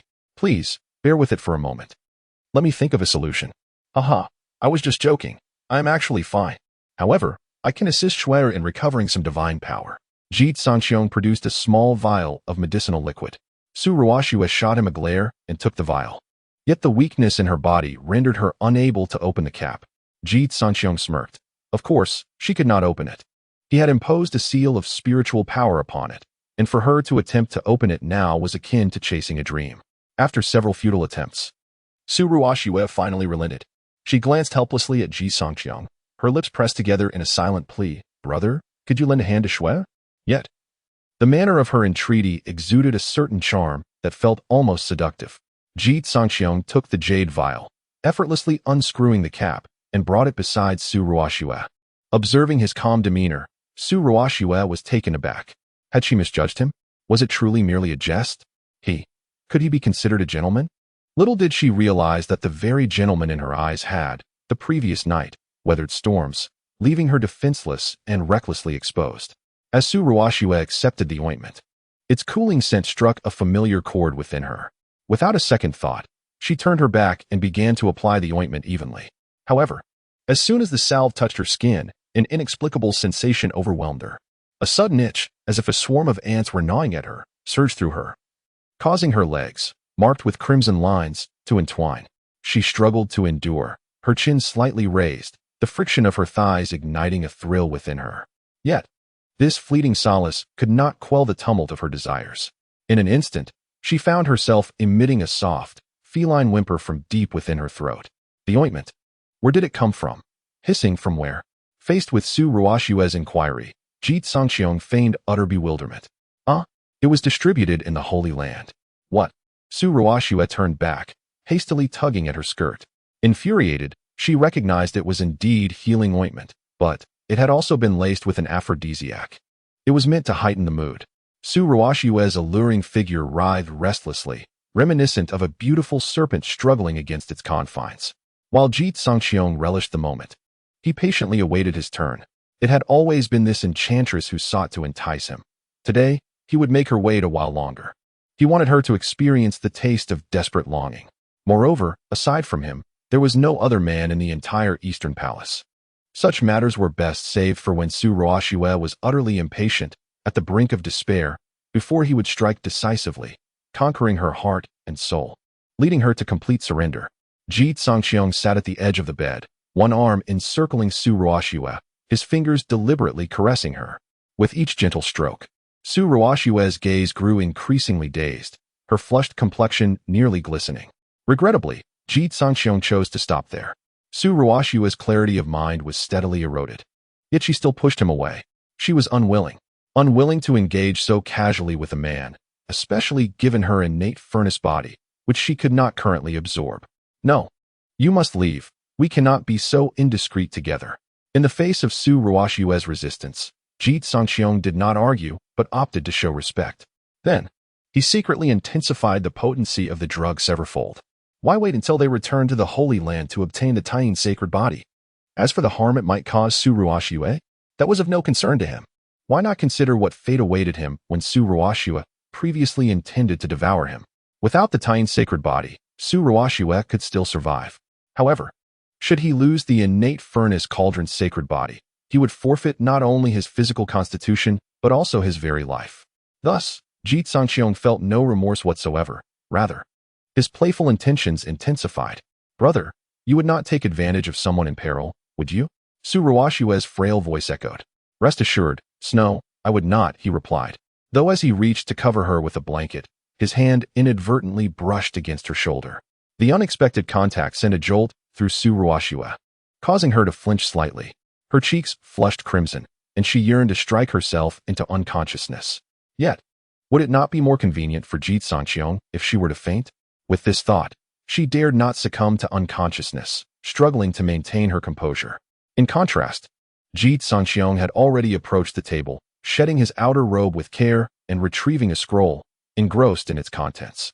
From Su Ruoxue's vantage point, she could clearly see his refined features, the chiseled jawline, and the powerful movement of his throat as he read.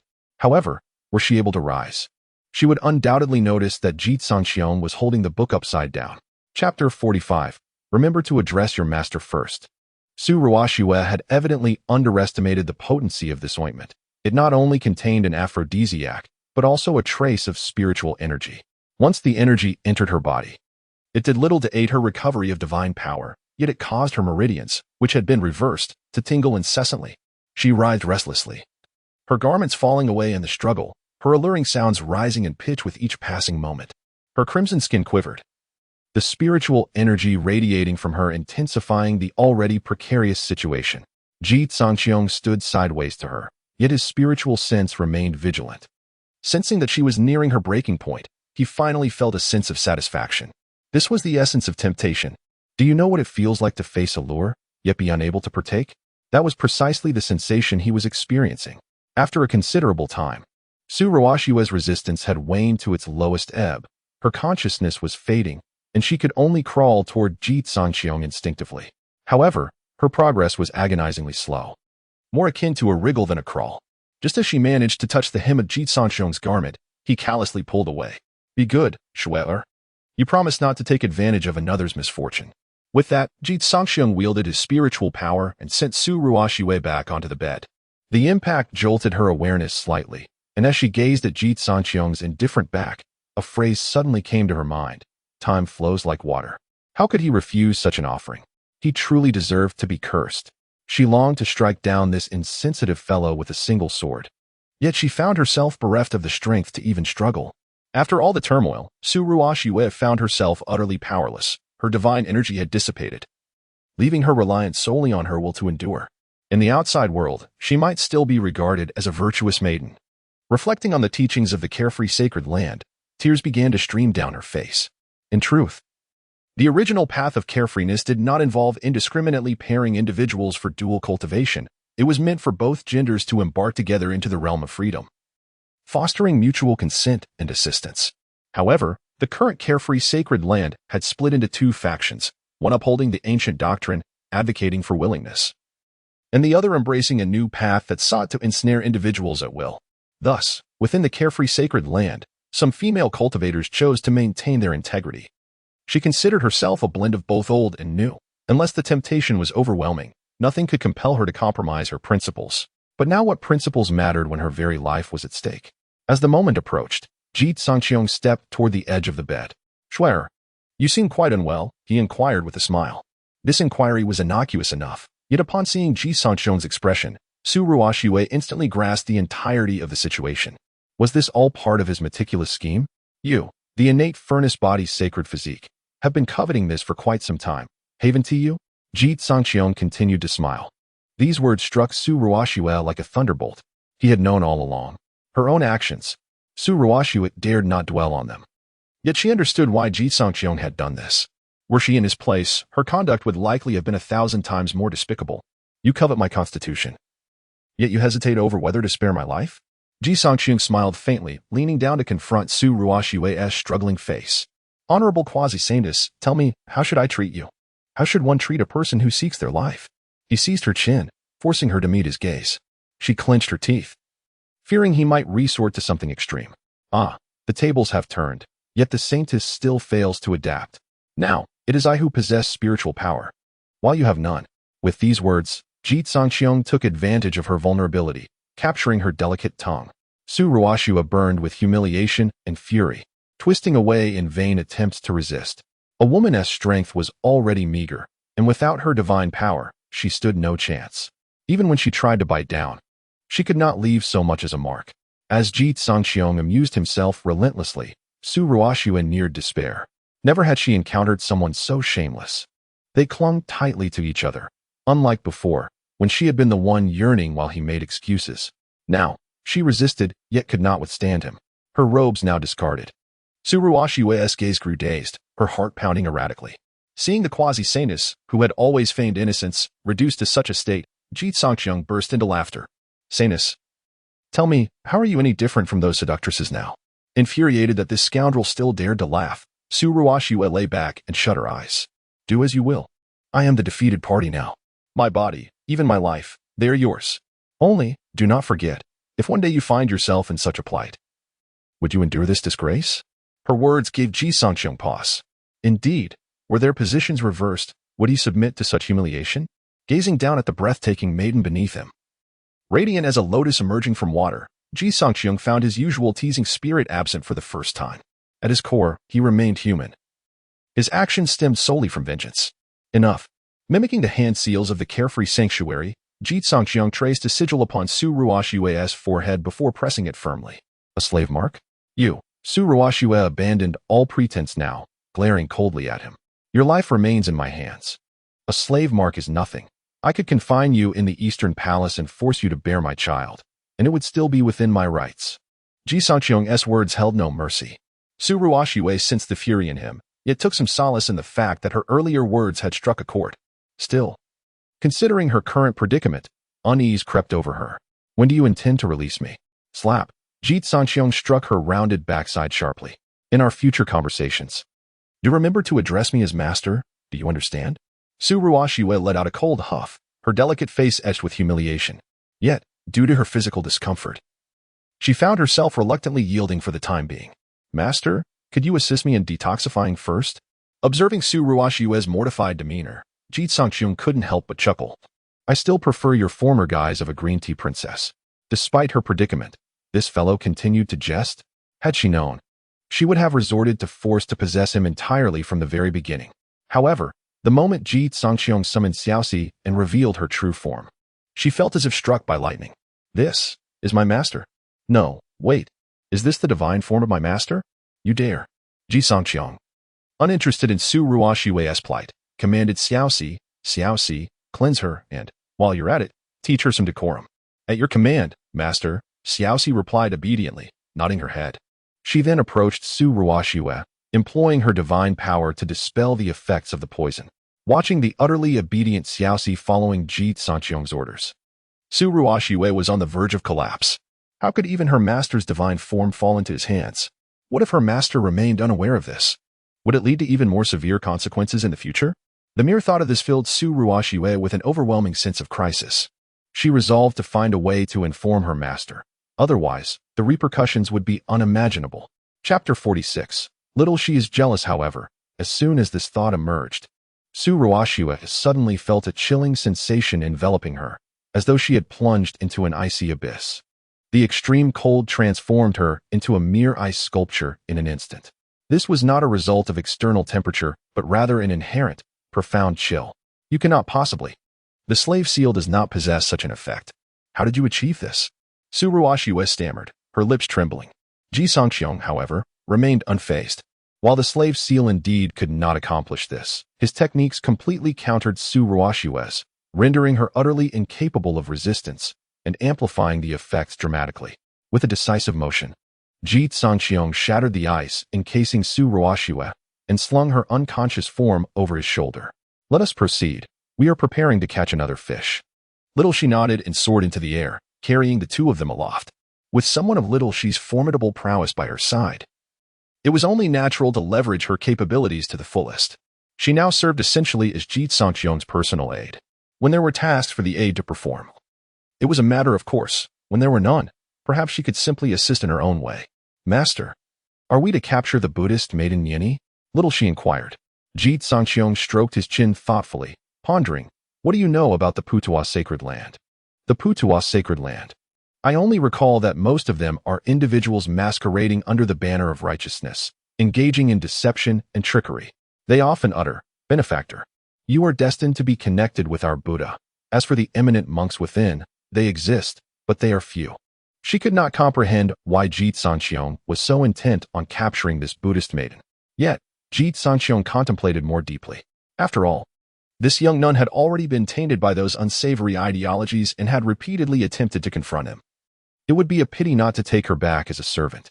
Just as Ji Cangqiong was lost in thought, he unexpectedly collided headlong into something, causing a momentary dizziness. He raised his gaze to see little Shi's bosom, round and enticing, and felt an urge to explore further. Never mind. I still have pressing matters to attend to. Little Shi was dressed quite lightly, and the collision had caused a corner of her garment to come undone, revealing a glimpse of her allure. As she assessed Ji Cangqiong's expression, she noticed his intense focus, devoid of any mischievous intent. This left little Shi feeling somewhat flustered. Had her master lost interest in her, who had once been so playful? Little Shi leaned closer, wrapping her arms around Ji Cangqiong, and gently pecked his cheek. Her voice soft as a whisper, Master, you haven't punished little Shi today. Punishment? Are you being troublesome again? Ji Cangqiong replied, astonished. We have matters to address. We can discuss it later tonight. Little Shi, already feeling a pang of jealousy regarding Ji Cangqiong and Su Ruoxue, was further disheartened by the refusal. Once he had affectionately called her Little Shi, and now he merely advised her not to fret. Observing Little Shi's crestfallen demeanor, Ji Cangqiong could not help but chuckle. What is this? Little Shi is feeling jealous? He teased. Little Shi pouted and retorted, No, master. I shall simply continue to assist you in finding people. Her spirit remained quite fiery. Ji Cangqiong continued his search ahead. Although the Putuo sacred land had retreated, it was unlikely to withdraw completely. After all, the sustenance of the Putuo sacred land relied not only on spiritual energy but also on the power of faith. Their cultivation was inextricably linked to this power of belief. Should they lose this foundation, the so-called Putuo sacred land would cease to hold any advantage. Therefore, Ji Cangqiong concluded that they must still be within the Great Qian territory. As for their precise location, he surmised that if one were to travel 3,000 miles north, they would find a small Shumi mountain outside Beichuan City, where the Fo Yin Temple, the largest temple in northern Great Qian, stood. They should be there. It was during the journey to Fo Yin Temple that the unconscious Su Ruoxue gradually regained her senses. This time, she had learned her lesson. Addressing Ji Cangqiong as master with every utterance. Master, may I inquire what you wish for me to do next? Divert the elders of the Putuo sacred land to buy us some time. Ji Cangqiong replied calmly. However, I currently lack divine power and fear I may not be up to the task. That is of no consequence. Ji Cangqiong glanced at Xiao Ji, who immediately understood his intention. She reached out and grasped Su Ruoxue's arm, channeling a surge of divine energy into her, revitalizing her nearly depleted divine chi. In mere moments, Su Ruoxue's condition returned to its original state, even stronger than before. In that instant of regaining her strength, a glimmer of murderous intent flashed in her eyes. She began to calculate her odds. If she were to forcibly slay Ji Cangqiong at this moment, what chance would she have? But after much consideration, she realized her chances were less than 1 in 10. Not to mention Ji Cangqiong's mysterious methods, she could hardly contend with Xiao Ji. Given that the latter was the embodiment of her master's deity, resolving such a matter would not be so simple. I shall wait and see. Once the opportunity arises, I will certainly break free from this troublesome fellow's control. As she pondered, Ji Cangqiong too experienced a flicker of intrigue in his eyes. To escape? It is not so easy. Under the suppression of the technique, the effects of the slave seal were maximized.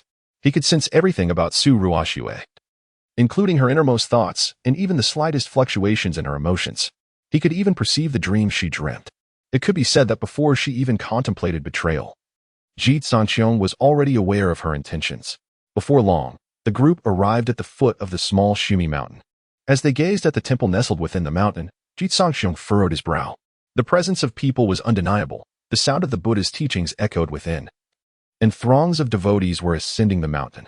However, the issue was that they would all be influenced by the pure world's Brahman sound, especially Su Ruoxue, who, with even a slight misstep, could be captured again. Losing a quasi-saintess would not be a grave issue, but if she failed to hold them off, a counterattack from the adversaries could easily lead to their capture. A way to silence Innate must be devised. Upon hearing this, both women looked at Ji Cangqiong in astonishment. Is this really the plan? Ji Cangqiong's expression darkened. Can you both not think more innocently? I speak of the necessity for the practitioner of the pure sound of the world to possess a heart as tranquil as still water. If we can disrupt her mental state, this method shall naturally fail without confrontation. Do you comprehend? Upon hearing these words, the two women exchanged glances. To disturb the serenity of a Buddhist maiden's mind, is it not still the same approach? However, my master, she possesses discerning eyes and is likely proficient in divine abilities such as the heavenly eye, rendering ordinary deceptions utterly transparent to her. How, then, can we draw near her? Xiao Ji had previously clashed with Innate and was thus aware of the general nature of her cultivation. This is simple. Once Su Ruoxue has drawn her away, you need only to cast me towards her, aiming accurately. Do not miss your mark. Having said this, Ji Cangqiong gestured for Su Ruoxue to divert the elders guarding Innate. Though reluctant in her heart, Su Ruoxue, constrained by circumstances, could only endure and ascend the mountain. Upon reaching the summit, Ji Cangqiong then produced the national seal from his robe.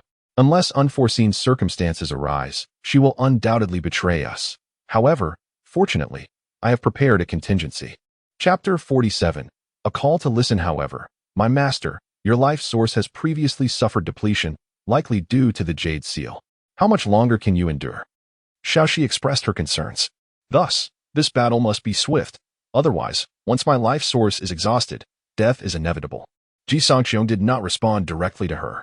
He trusted very few people, and even with Xiao Ji, he would not extend absolute trust. After all, she had once been the divine being of Gu Xiyan. Even if he had subdued her, should the truth ever emerge, Xiao Ji's knowledge would render her increasingly perilous. At this moment, Su Ruoxue on the mountain had already led several figures to retreat. Her gaze lingered on Ji Cangqiong for a fleeting moment. The compassion in her heart quickly dissipated, leaving only a resolute intent to kill. Below the mountain, Ji Cangqiong glanced up with a scoff, remarking on the pretense. Well then, let us ascend the mountain. With that, he stepped into the void. In an instant, radiance erupted, and two extraordinary phenomena unfolded. A fearsome spectacle rose high alongside the mountain as a dark yellow war dragon coiled upwards. On the mountain, the sound of Buddhist chants resonated from the temple. Master Ji, we are not mortal enemies. Why must you resort to such extreme measures? You deceive the masses, drawing upon their will, yet fail to give back, instead merely taking and manipulating your followers. Such heinous crimes. And you dare claim we are not enemies? Ji Cangqiong strode forward with great strides, his aura radiant and full of might, while the dragon suppression mace in his hand emitted a resounding roar. At that moment, blinding Buddha light ascended from the temple, as if celestial deities had descended to encircle one and offer prayers. The immense willpower and Buddhist radiance enveloped Innate, rendering her increasingly sacred. In that instant, Innate seemed to transcend mere mortal status as a Buddhist maiden, embodying the will of the celestial deities. The celestial Buddha body, regarded as the most enigmatic of physiques, lacked the overwhelming strength of the primordial immortal body, the tenacity of the war body, or the ultimate attributes of the solar sacred body. Yet, it possessed the ability to connect with all deities, harnessing the will of all living beings across the heavens. The more followers and deities there were, the stronger her power became. Ji Cangqiong gazed from afar, a flicker of astonishment crossing his eyes. It must be said, Innate, with her aura fully unleashed, indeed projected an impressive presence that surpassed his own. However, holding the dragon suppression mace in one hand and the jade seal in the other, Ji Cangqiong declared, "Today, the demon Buddha deceives the masses, disrupting the foundation of our Daqian. Such transgressions warrant death. I, as the Prince of Daqian, shall act in the capacity of an emperor. With the might of the dragon and the sanctity of virtue, I shall strike terror across the heavens." A thunderous roar resounded. Supreme Dragon might descended from the heavens, encircling Ji Cangqiong. In an instant, his aura began to surge exponentially. Within moments, he ascended from the realm of return to the realm of transformation, and even further beyond. Nian Yi's expression shifted from initial tranquility to astonishment. You would wield the Imperial Dragon's might against me? If you were to triumph in this battle, it would only be a Pyrrhic victory. Must we truly arrive at this juncture?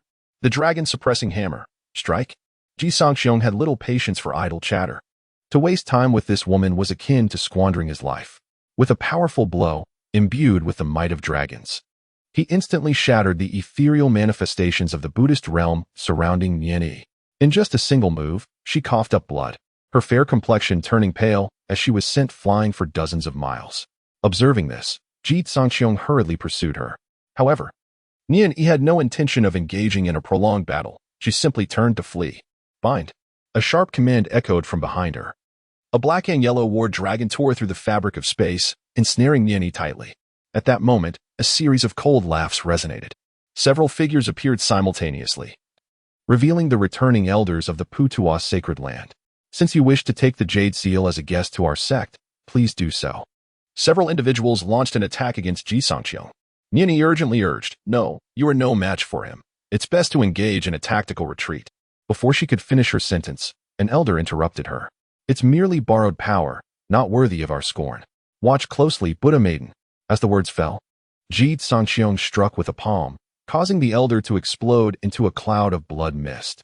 Although it was borrowed, it proved to be quite effective. Following the demise of one elder, Ji Cangqiong once again unleashed his assault. The dragon-suppressing hammer now seemed to be truly possessed by a golden dragon. Its power magnified immensely. Each strike was capable of cleaving mountains and parting seas, and the terrifying breath of the dragon could even melt the very fabric of the world. Two more elders were forcefully subdued, leaving no trace of their existence. With 3 elders fallen, the remaining 2 were struck with terror. They hurriedly retreated, no longer daring to engage him directly.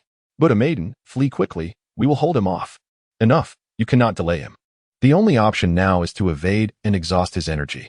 Rest assured, in no more than 15 minutes, he will be utterly drained, Nian Yi stated with unwavering certainty, her keen insight allowing her to perceive the life force within Ji Cangqiong, as well as to read his movements and predict his strikes. I have already discerned that you overexerted yourself last time, significantly diminishing your lifespan. This time, you can only endure for a maximum of 15 minutes. Similarly, I have also seen through your techniques. Why does this woman talk so much during a fight? Knowing is one thing, but speaking it aloud only reveals it to me. With this thought, Ji Cangqiong's smile faded, and his strikes accelerated. When Nian Yi's face paled, a trace of blood trickling from the corner of her lips. I knew you would attack my left side. Did you think that merely guessing would spare you from death? Ji Cangqiong's expression turned icy, the dragon-suppressing hammer radiating a blinding light. In an instant, he unleashed dozens, even hundreds of strikes. Nian Yi attempted to block on both sides, yet was still directly overwhelmed and sent flying by Ji Cangqiong's overwhelming divine power. She stabilized herself midair, her arm gripping the staff, trembling uncontrollably. She had calculated Ji Cangqiong's every move, but still, she could not withstand his might. The opponent's strength far surpassed hers. What difference did it make if her predictions were accurate? Though her eyes and hands kept pace, her power did not. As the battle progressed, a sense of retreat began to take root in her heart. Should she linger any longer, she might indeed be subdued without mercy. The other 2 elders had already fallen victim to Ji Cangqiong's casual strikes, leaving her isolated and vulnerable. Escaping would not prove an easy task. Pure world mantra. She clasped her hands together, silently reciting the scriptures, as waves of sound surged toward Ji Cangqiong. Was she attempting to impede his might? Xiao Ji. Call out for her to hear. Ji Cangqiong struck down with the dragon-suppressing mallet. No, please. Ji Cangqiong. Did I instruct you to call me that? Dragons roar, oh my sister. Yet, this utterance bore unexpected results. Nian Yi's expression shifted to one of astonishment, and a flicker of distraction crept into her mind. In an instant, the potency of the pure world mantra diminished slightly. Seizing the opportunity amidst the sound waves, Ji Cangqiong unleashed a strike that landed squarely upon Nian Yi's forehead. A powerful recoil surged forth. From the center of her brow emerged a majestic Buddha, one hand cradling a sacred artifact while the other formed a gesture of flower picking. Benefactor, this is my disciple. I humbly ask for your forgiveness. I shall recite scriptures and sing praises of your virtues within the Zen temple. Sing praises? Ji Cangqiong retorted furiously. He was a living man. What need had he for songs of merit? Wishing for his demise was far more fitting. With that thought, he struck without hesitation towards the Buddha. Chapter 48. The sword strikes the semi-sacred maiden with a resounding crash. The ethereal image of the Buddha shattered. The immense backlash caused Ji Cangqiong to cough up blood and stagger backward. In an instant, he reached out and summoned Nian Yi back to him. At this moment, he stood suspended in the air, gazing northward with an expression of profound indifference. Behind him, the heavenly fire furnace hung high, casting a radiant glow upon his exquisite features, further accentuating his imposing demeanor. This scene was indelibly etched in the hearts of all present, causing the once dazed expressions of the followers to gradually sharpen. Their minds filled with the image of Ji Cangqiong. Xiao Ji could not help but widen her eyes, filled with admiration, her heart racing like a startled deer, nearly causing her to leap in excitement. My master is so handsome, but what if I end up getting punished? At this moment, Nian Yi also stared blankly at Ji Cangqiong, a hint of confusion in her eyes. Why had her resolve begun to waver? Could it be that this young man surpassed even the Buddha in power? Yet, she had already become a captive, and such thoughts were no longer within her purview. Returning just in time, Su Ruoxue stood in stunned silence, murmuring to herself, he is merely at the initial stage of the return to origin realm. How could he be so formidable? It must be the effect of the jade seal. Yes, otherwise, why would he have marked me as a slave? If not to prevent my rebellion? With this thought, she steeled herself to escape. However, Ji Cangqiong clearly would not grant her such an opportunity. Wasn't it rather too late to contemplate flight now? With a mere wave of his hand, the listening rain sword was released, transforming into a radiant sword light that enveloped Su Ruoxue entirely. The terrifying sword light rendered Su Ruoxue paralyzed with fear. She stood frozen in place, her expression fraught with anxiety, terrified that Ji Cangqiong might strike her down in a fit of rage. Ji Cangqiong had now approached her, the earlier overwhelming aura dissipating, replaced by the unmistakable presence of a superior. He grasped Su Ruoxue's delicate chin, forcing her to meet his gaze, and chuckled lightly, as a servant. One must possess the awareness of a servant. He genuinely appreciated Su Ruoxue. After all, she was the first woman to attempt to outsmart him, a Navi. Endearing little green tea. Who could resist such charm? Yet, it was evident that this admiration could not obscure the reality of her betrayal. Ji Cangqiong waved his hand, conjuring a barrier that plunged the surroundings into darkness. With a casual gesture, he pressed her head down, compelling Su Ruoxue to articulate her thoughts in a most undignified manner before Nian Yi. Nian Yi watched in horror as Su Ruoxue spoke in a manner so unbecoming, a thought of despair crossing her mind. As a daughter of the Buddha, how had she ever witnessed such sordidness, especially at such close range? The lascivious sounds echoed painfully close, reddening her cheeks with shame. You cannot escape either. Kneel before me. In this world devoid of black and white, he was the embodiment of both, unyielding in his darkness when the moment called for it. Ji Cangqiong harbored no affection for the disciples of the carefree sacred ground or the Putuwa sacred ground. After a moment, he released the dazed Su Ruoxue, a flash of sword light flickering in his palm. The tiny sacred body was within his grasp. As for Su Ruoxue, there was truly no reason for her to continue living, especially as she was a woman who would only betray him. Keeping her by his side posed an inherent risk. With a gentle squeeze, a blade of sword energy pierced through Su Ruoxue's head, instantly obliterating her soul. Following this, countless strands of sword energy erupted from his body, reducing her once mortal form to a mist of crimson. Witnessing such a gruesome scene, Nian Yi, filled with humiliation, could not suppress her urge to retch. You are a devil. She was but a mortal. Why did you still choose to kill her? She exclaimed. It would be more merciful to grant her a swift end than to allow her to live in shame. Ji Cangqiong's expression remained indifferent as he leaned down to lift Nian Yi's chin, coldly remarking, instead of fretting over others, perhaps you should be more concerned about your own fate? Do not forget, you and I are enemies, as you have witnessed. I spare no distinction between genders when it comes to foes. If they are useful, they are utilized. If not, they are eliminated. A chill gripped Nian Yi's heart as she recalled her recent ordeal alongside Su Ruoxue, and despair washed over her. With no hope of rescue, was she truly destined to be drained of life by this demon? Ji Cangqiong, however, paid no mind to Nian Yi's thoughts, as another cunning plan formed in his mind. Capturing Nian Yi, it was time to return to the blissful sacred land. As for what awaited him upon his return, naturally, it was the reward for his endeavors. After delivering the imperial seal back to the palace, He hurriedly made his way towards the blissful sacred land. And Niani, before reaching the sacred grounds, he had little Xiao Ji to discipline her. Half a day later, at the teleportation array in Qingcang City, Luo Yuqing and others anxiously awaited the return of the prospective saintess, hoping she would bring good news. However, as they saw only one figure approaching from the distance, a sudden sense of dread gripped their hearts. Luo Yuqing hurried forward and urgently inquired, "Where is the prospective saintess? Why did she not return with you?" At that moment, Ji Cangqiong was drenched in blood. His aura diminished. Cough. We fell into an ambush set by the Putois sacred land. The prospective saintess was slain, and I managed to escape by a stroke of luck. I shall depart first. With these words, Ji Cangqiong seized the opportunity while Luo Yuqing and the others were in shock and stepped directly into the teleportation array. What did he say? Luo Yuqing asked in astonishment. He said the prospective saintess is dead. Dead? Ah, dead. Luo Yuqing was struck with horror, hurriedly rushing towards the teleportation array. Meanwhile, Ji Cangqiong had already arrived at the other end.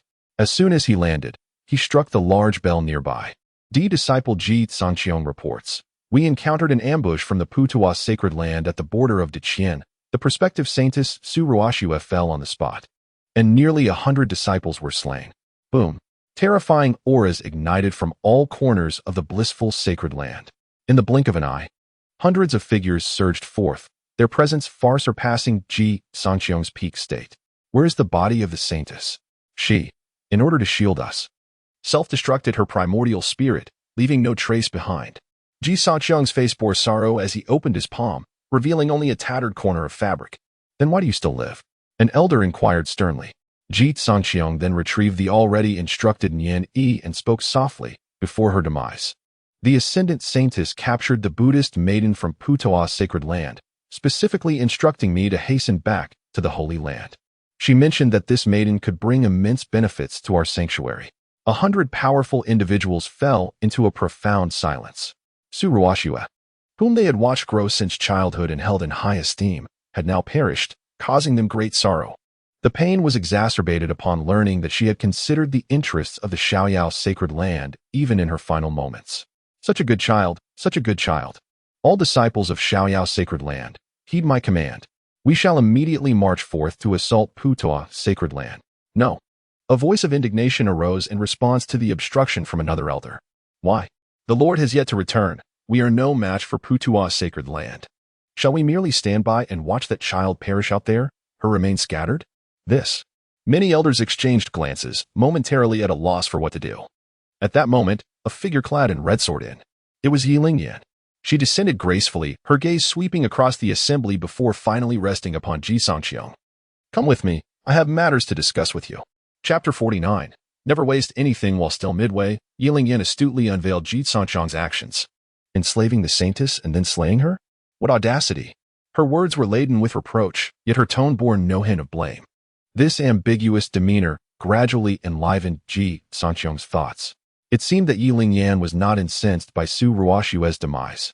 With this realization, Ji Cangqiong adopted a serious demeanor, declaring, "Master, the saintess sacrificed herself for the sacred land. It was not the disciples' doing. Is that so?" Ye Lingyan cast him a knowing glance, refraining from elaborating further.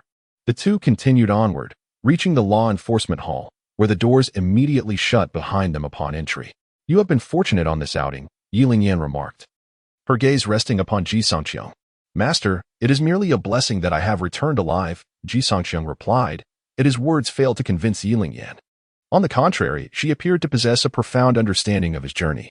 She then began to enumerate his accomplishments with great familiarity, acquiring the national seal, obtaining the dragon-subduing scepter, and incidentally reaping the benefits of the saintess and the nun. Such fortuitous events, in your estimation, are merely worthy of a commendation? Oh, I almost forgot. You even dared to meddle with the deity of the Saint Lord. Upon hearing this, Ji Cangqiong was instantly drenched in cold sweat. He was taken aback to discover that Ye Lingyan was acutely aware of his whereabouts, even tracking his every move with precision. Moreover, he suspected that this seemingly unassuming master of his might know even more scandalous secrets, such as his entanglements with the nun, his coerced literary exploits concerning Su Ruoxue, and his philosophical discussions with Xiao Ji. If it weren't for the fact that he could not defeat her, He would have relished the opportunity to subdue Ye Lingyan right then and there. She was privy to far too much. Yet, for some inexplicable reason, Ye Lingyan exhibited no semblance of reproach. What could this mean? Did she possess some peculiar disposition? Or was it a sign of discord with Gu Xiyan? Regardless, his actions had undeniably undermined the foundation of the celestial sanctuary, thereby jeopardizing Ye Lingyan's interests. She should not remain indifferent. Unless Ye Lingyan was not truly a member of the celestial sanctuary. This thought sent a chill down Ji Cangqiong's spine. How could it be that a figure of such high standing, the head of the law enforcement hall and one of the 9 great sacred lands, was a traitor? Gasping in disbelief, Ji Cangqiong found the situation utterly inconceivable. Ye Lingyan seemed to have deciphered his inner musings, smiling as she said, "Nothing in this world is impossible." She then summoned Shenli, who, with her newly cropped hair, appeared increasingly capable, exuding a sense of vigor, and her cultivation level was not far inferior to Ji Cangqiong's. Ye Lingyan approached them with measured steps, gradually recounting a tale from the past. Her origins, it turns out, are equally remarkable. She hails from an ancient and prestigious lineage of Taoism. Yet, in the wake of the ancient world's demise, many venerable traditions fell into disarray, and her sect was one of its unfortunate casualties. As these ancient lineages waned, a plethora of emergent forces sprang forth like mushrooms after a rainstorm. They voraciously consumed the remnants of those traditions, thriving on their very essence. Amidst the strife and devouring among these forces, the present 9 holy lands were ultimately forged. She was invited as a closed-door disciple by the founding patriarch of the carefree Holy Land. Though termed an invitation, it bore a striking resemblance to abduction. After all, Ye Lingyan's sect was utterly eradicated by the carefree Holy Land. Aside from those gifted disciples, the remainder were ruthlessly annihilated. The talented disciples, after being forcibly brought into the carefree Holy Land, were marked with layers of slave seals. It was not until millennia later, after the patriarch's passing, that these seals weakened, allowing that batch of disciples to escape. However, in truth, only she alone managed to find freedom. As she recounted this, she gently patted Ji Cangqiong's shoulder, offering reassurance. "Do not fear. Those who emerge from the mire inevitably carry some stains upon them. Do not think that what you have done is beyond reproach. I have committed far graver transgressions. As for the Holy Master, I have caused the deaths of 3 and 11 holy maidens, along with more than 20 elders, not to mention countless other disciples." Her words left Shen Li and Ji Cangqiong wide-eyed in astonishment. After plotting for tens of thousands of years, entrenched in a den of wolves, she had transformed the once illustrious carefree Holy Land into a mere shadow of its former self. Such forbearance and resolve were indeed chilling. Ji Cangqiong, contemplative, then respectfully bowed, saying, "Please, Master, grant me your wisdom." Not one to underestimate his intelligence, Ye Lingyan scrutinized him with satisfaction, offering a piece of advice. "I cannot fathom why your cultivation has surged so rapidly, yet I am aware that you possess the innate furnace body, which serves as both your talisman for survival and your harbinger of fate. However, do not concern yourself with Gu Xiyan, as she is presently stretched thin. The real matter of caution lies with another holy maiden. It seems she has uncovered some clues, so be vigilant." "The other holy maiden? You mean Zhu Xuan?" Ji Cangqiong inquired. "Indeed," Ye Lingyan affirmed with a nod. "Do not be deceived by Zhu Xuan's seemingly sorrowful demeanor. She is, in truth, a callous individual. In this ruthless realm, one must possess a heart of steel to survive. Had you not slain Su Ruoxue, you would have met your demise as well." With that, Ye Lingyan cast a knowing smile towards Ji Cangqiong. "Do not presume that the innate furnace body is impervious. I, along with Gu Xiyan, possess several methods to compel you to willingly relinquish your primordial essence." A wave of dread washed over Ji Cangqiong as he realized the gravity of his actions. Though he was somewhat astute, he still paled in comparison to these ancient beings who had lived for millennia. He was, regrettably, still too naive. "I beg for Master-S mercy." Ji Cangqiong, with a sense of helplessness, acquiesced. He realized he was still too weak. Ye Lingyan, upon hearing this, shook her head slightly, and, with a gentle smile, remarked, "The bond between us as master and disciple was forged through your own efforts, so there is no need for such reservations. However, you must learn to make use of what is deemed worthless. Do not squander resources." "Squander resources? What do you mean?" Ji Cangqiong inquired, perplexed. With a faint, sardonic smile, Ye Lingyan continued, "Is it not true that ZHSHWN seeks to possess you? To eliminate a woman with a heart as venomous as a viper would indeed be a waste. You ought to first extract her essence, and only then render her abilities null." Whether you choose to nurture her or to eliminate her afterward is entirely up to you. One thing is certain, before you strike her down, ensure you extract every ounce of her value. Although Ji Cangqiong harbored similar thoughts, being so directly confronted with them made him feel somewhat embarrassed. Very well, master, rest assured. I shall not squander anything. I will ensure thorough utilization. That is commendable. Ye Lingyan replied, waving her hand dismissively.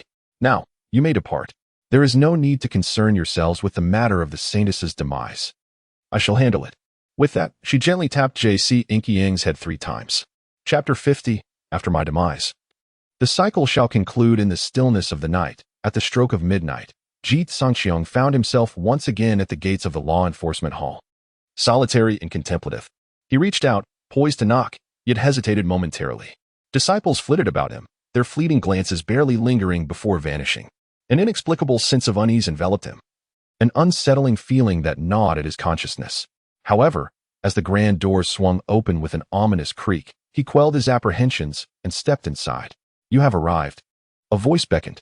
He lifted his gaze to find Ye Lingyan in a peculiar state, exuding an aura of impending doom, as if on the brink of collapse. Master, what troubles you? He inquired, advancing with concern. A brief examination revealed the turmoil within her. Her divine power was tumultuous, though she valiantly suppressed it with her profound cultivation. Without addressing his question, Ye Lingyan leaned against her couch, her gaze cast downward, seemingly distracted by the internal chaos she fought to contain. You must long for freedom, she remarked, which did not surprise Ji Cangqiong. Most of his secrets lay bare before her, so it was no revelation that she could discern his desire to escape. In truth, he yearned for a means to dismantle the carefree sacred land entirely, yet his meager strength left him powerless. Moreover, the knowledge of his constitution had spread beyond one individual in the carefree sacred land. Lingering too long would only heighten his peril. You likely have myriad questions for me. Why not allow me to elucidate them today? Ye Lingyan mused, resting her chin upon her hand as she scrutinized Ji Cangqiong. Was this a final confession before her end? Sighing softly, Ji Cangqiong asked, Master, can you reveal to me what has transpired? He believed Ye Lingyan harbored no ill intentions. After all, her acceptance of him as a disciple was a form of protection. Yet, witnessing his ally on the verge of calamity stirred unease within him. It's nothing significant. Merely the approach of death. No great matter, she replied nonchalantly. Reflecting on her once fearsome reputation, he found it astonishing that she now faced such a fate, yet still encountered an old acquaintance. Observing Ye Lingyan's nonchalant demeanor, Ji Cangqiong felt an odd mixture of amusement and sorrow. Once I am gone, they will act without restraint and likely strike at you directly. Therefore, before my departure, I shall accomplish 2 tasks, eliminating your lingering foes and elevating your cultivation. Ji Cangqiong fell silent, gazing at his increasingly frail master. He realized that Ye Lingyan was not merely a temptress. She sincerely wished to assist him. Yet, he could not fathom her motives. But what of you, master? He asked, voicing his innermost thoughts. As for me, it's merely a matter of death. What significance does it hold? Ye Lingyan replied, her smile enchanting and bittersweet, as he beheld the woman before him. Her essence slipping beyond control, an overwhelming impulse surged within him, a desire to preserve her life. System, is there no way to save her? He implored. Her primary and secondary selves have merged. I can no longer save her. In the past, the system emitted only electronic sounds. But this time it resonated with a profoundly sorrowful male voice. Little one, do not ponder too long, embrace me for a moment. Ye Lingyan's face bore a gentle smile. Her gaze towards him imbued with an extraordinary depth of affection, as if she were peering through him to glimpse another soul. Ji Cangqiong stood silently beside her, tenderly enveloping her in his arms. Ye Lingyan's body stiffened momentarily before she relaxed into his embrace, leaning against him, her usually indifferent eyes softening with warmth. I have come far too many years earlier than intended, wishing to be your redemption. This has been my mission. Yet now, I am weary and can only assist in clearing a portion of your obstacles. The remainder of the journey, you must traverse alone. Listening to Ye Lingyan's murmurs, a spark of understanding flickered in Ji Cangqiong's eyes, as if he had grasped something elusive, only for it to slip away in an instant. Who is she truly? Regardless of her identity, she must be someone of great significance to him, even if his current self remains unaware. Could it be a matter of past lives? Master, is it not possible for you to remain alive?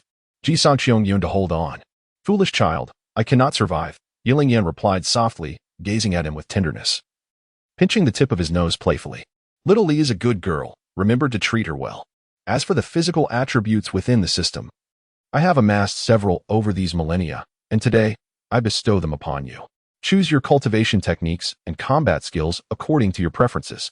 For now, I shall call myself your master, and I hope for your peace and prosperity in this life, that you do not follow the same tragic path I did. As she spoke, tears cascaded down Ye Lingyan's cheeks, yet her smile grew ever more enchanting. Aren't you curious about who I am? May I offer you a hint? Ji Cangqiong's heart fluttered, and he instinctively reached out to wipe away her tears, urging, Master, please live on. I will heal you. It cannot be healed. Ye Lingyan replied with a gentle shake of her head, rising from his embrace, stretching lazily, and casting a smile over her shoulder. Change is but a fade. Is it not? What? Ji Cangqiong's pupils dilated in shock. Could it be? In that moment, all the absurdities seemed to find their explanation. Ye Lingyan, too, was a traverser like him? But why must she die? Her alluring eyes seemed to penetrate the very thoughts of his heart. Ye Lingyan chuckled softly, 57,000 years ago. I traversed to this realm, yet I arrived far too early, over 5 millennia too soon.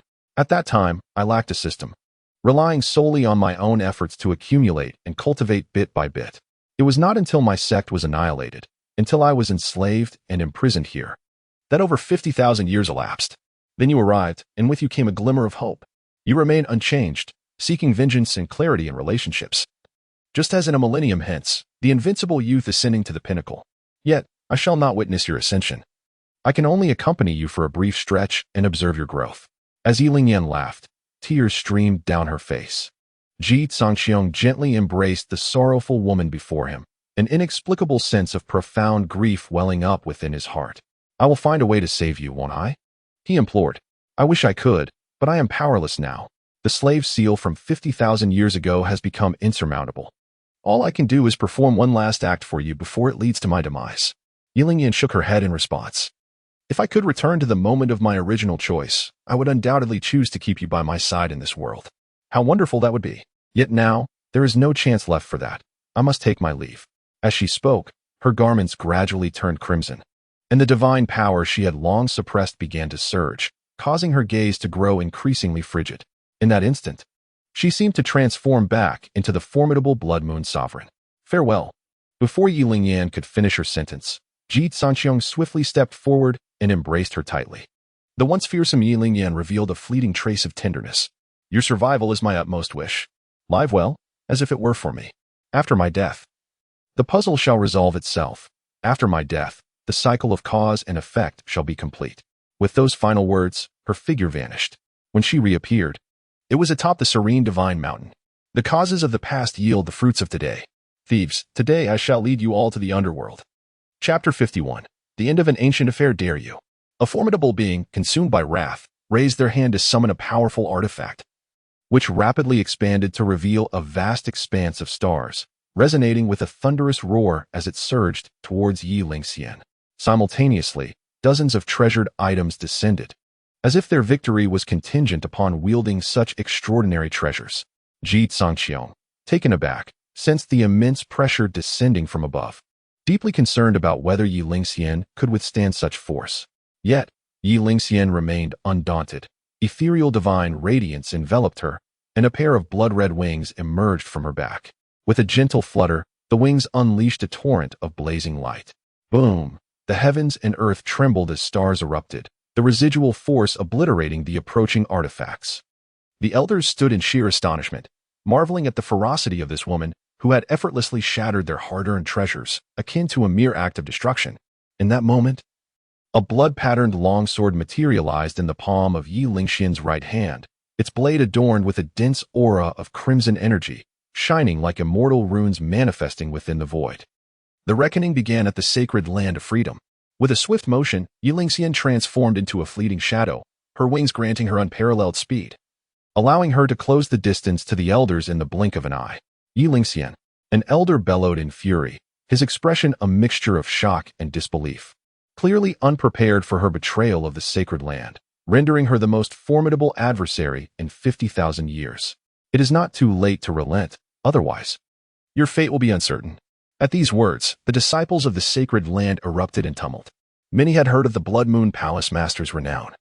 Yet today they bore witness to this supreme being's act of defiance. 53,000 years ago, when you annihilated the Qingxian sect, did you ever foresee this day? You extinguished my sect, murdered my mentor, imprisoned my comrades, and bound me here with a slave mark, committing unspeakable sins. Now you demand that I cease. Ye Lingyan's gaze turned frigid. It is too late. This revelation shocked all present. They had not anticipated that after 50,000 years, Ye Lingyan would still harbor such deep-seated hatred, now striking against the sacred land, unmatched in her might. Quickly, spread the news. Ye Lingyan has betrayed us, unleashing a massacre and declaring war against the 9 great sacred lands. Sound the sacred bell to alert the Holy Master. We must hasten back for support. Evacuate the disciples at once. We cannot allow her to extinguish our sacred legacy. In an instant, chaos ensued as the news of Ye Lingyan's betrayal spread rapidly across the 9 great sacred lands, even reaching Gu Xiyan in the far northern territories. The transmission array of the sacred land of freedom blazed to life, flags of war soaring forth, followed by an uncountable number of powerful beings from the sacred lands. Isn't Ye Lingyan's betrayal merely a matter for the sacred land of freedom? Why should we involve ourselves in restoring order for them? An incoming elder inquired. The countenance of the celestial sovereign darkened as he admonished his subordinates in a hushed yet forceful tone. During the annihilation of the Qingxian sect, we all partook in that endeavor. In this battle, defeat is not an option. We must not allow Ye Lingyan to escape from the serene sanctuary. He refrained from voicing the latter part of his thought. Should Ye Lingyan manage to flee, the next battlefield could very well unfold within their dominion, leading to catastrophic consequences. Thus, executing Ye Lingyan within the confines of the serene sanctuary, even at the cost of sacrificing some elders, was a trivial matter compared to the potential obliteration of their entire stronghold. Witnessing a throng of individuals oppressing a solitary woman, Ji Cangqiong felt a surge of indignation, his eyes reddening. In his grasp were several unique essences that Ye Lingyan had liberated for him.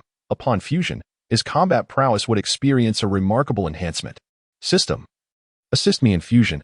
I must aid her. That is not permissible. Why? As he saw Ye Lingyan besieged, urgency gripped him. Upon merging these essences, your cultivation would at most reach the divine transformation realm, while the elders present today begin at that very level, with some not even qualifying to engage in battle. The divine transformation figures are mere foot soldiers. The main forces are those sovereign-level individuals at the heart-cleansing and sky-treading realms. Ji Cangqiong attempted to protest further, but was interrupted by the system. She has long since resolved herself to death. Let her be. Taken aback by this revelation, Ji Cangqiong's mind began to formulate a bold hypothesis. System, you know her well, do you not? Perhaps I could even surmise that you are the incarnation of my past self, correct? In response to the system's silence, Ji Cangqiong's conviction in his theory solidified. He had discerned the peculiar nature of Ye Lingyan's gaze directed towards him. She was not truly seeing him, but rather gazing through him at another. Moreover, their acquaintance was superficial, having traversed into this realm not long ago. Why would Ye Lingyan labor for 5 millennia on his behalf, and now risk her life to clear obstacles for him? The only explanation was that it was not for him, but for his system.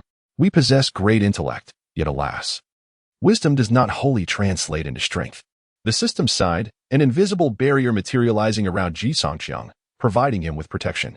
Even Xinli was transported to his side. You shall remain here. I will assist her, fulfilling my bond with her.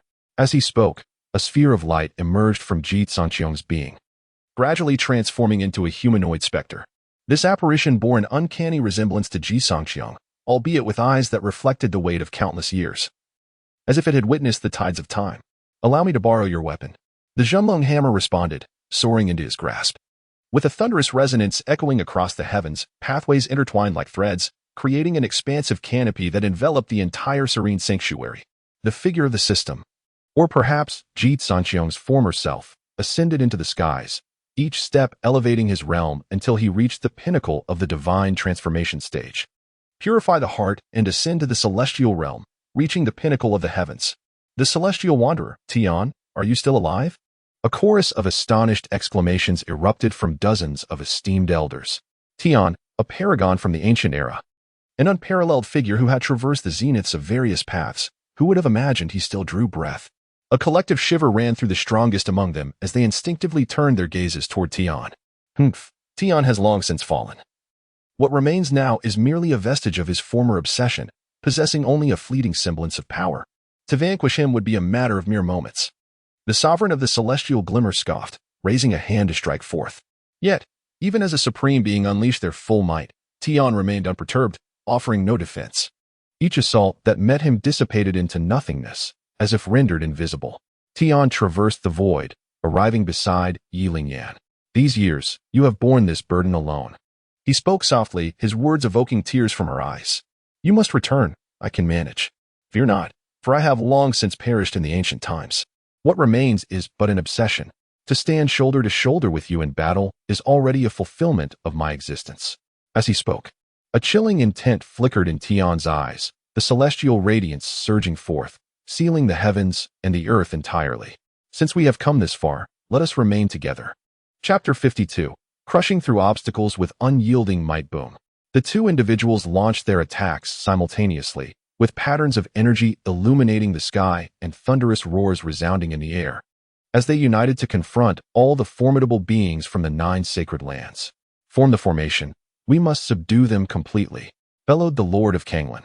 The divine seal he held in his palm radiated a brilliant blue light, exuding immense power that absorbed the essence of the cosmos, sealing off the space surrounding the two combatants. In that moment, even the assaults from the others ceased, as they dared not clash head-on, fearing to be swept away by the aftermath of the battle.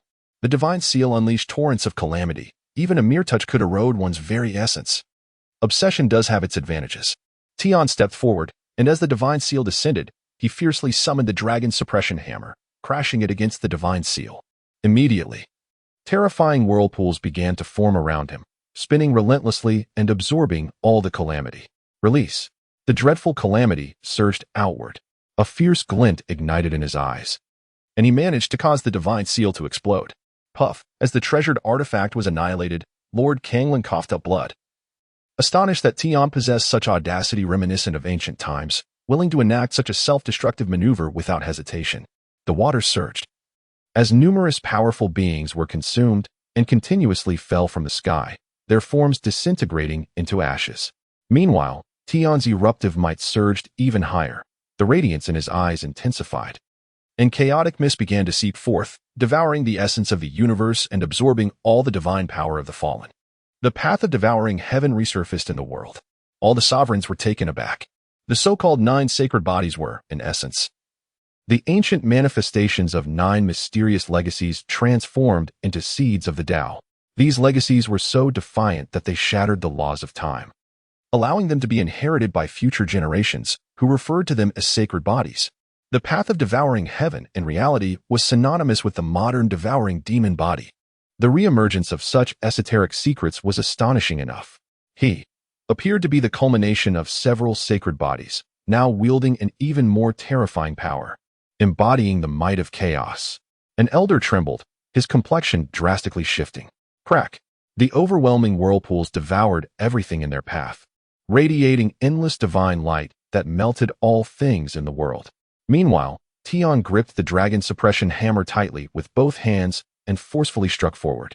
A resounding crash echoed as the laws of the Tao shattered, and the sacred land's regulations began to fracture. Heavens! What is he doing? He has disrupted the regulations of the carefree sacred land. What an incredible ferocity! If he had a physical form, he could undoubtedly slay us all. The fear among the crowd reached its zenith. On another front, Ye Lingyan's battle was equally fierce. Both combatants were in dire condition, one driven by obsession, the other tormented by the intensifying shackles of servitude endured over 50,000 years. Yet, their unleashed power was equally astonishing. Ye Lingyan shattered the sacred artifact of the Putai sacred land with her bare hands. The 9-ringed staff was an imperial artifact, and now it lay obliterated, reduced to nothingness. With a resounding whoosh, a sword beam soared to an astounding height, directed towards the Buddha of Putua. Upon witnessing this, a throng of Buddhas surged forward, intent on thwarting the attack. They were acutely aware that a formidable being, resolute in their death, could unleash an overwhelming force in their final moments, particularly when confronted by 2 infamous invincibles who could not be resisted by a single individual. Their only hope lay in a collective effort to subdue this threat. A thunderous roar erupted as lightning crackled. Behind Ye Lingyan, A phantasmagoric sea of corpses and blood materialized, waves of crimson surging forth, the cacophony reminiscent of thunderous roars. As a terrifying aura threatened to engulf the entire sacred land of freedom. This manifestation was an evolution of her primal doctrine, now invoked to mercilessly crush a multitude of elders. Even more chilling, from the blood-soaked abyss emerged a crescent moon-shaped scimitar, its blinding radiance sending shivers through the very souls of those who beheld it, its light stretching infinitely. As the blade descended, countless heads were severed and sent soaring into the air. The anguished cries echoed far and wide. Those whose cultivation did not reach the level of cleansing the heart were utterly powerless, their bodies disintegrating into crimson mist. The so-called cleansing heart realm was merely a slightly stronger breed of ants, their forms shattered into pieces. Only the venerable ancestors of the various sacred lands, at the pinnacle of their power, managed to muster some resistance, yet even they spewed blood and staggered back. The blood moon scimitar, having drunk the blood of countless, once drawn, proved truly invincible. The master of time was taken aback. He had not anticipated that Ye Lingyan had indeed slain millions and mastered this forbidden technique. With a thunderous kick, Tian sent several masters sprawling, then strode forward, wielding the dragon-suppressing mace, suffused with an endless dragon's breath, directly locking onto the master of the end of the world. "How dare you?" the master of the end of the world exclaimed, both astonished and enraged. Yet, before he could resist, the dragon-suppressing mace crashed down, shattering his body and claiming his life on the spot. At this juncture in the battle, while several figures of master rank had already perished, the slaying of a powerful being bearing the title of master sent chills down the spines of all present. What an incredibly fierce individual, capable of obliterating a master with a single strike. This death was one of absolute annihilation, leaving not even a trace of obsession behind.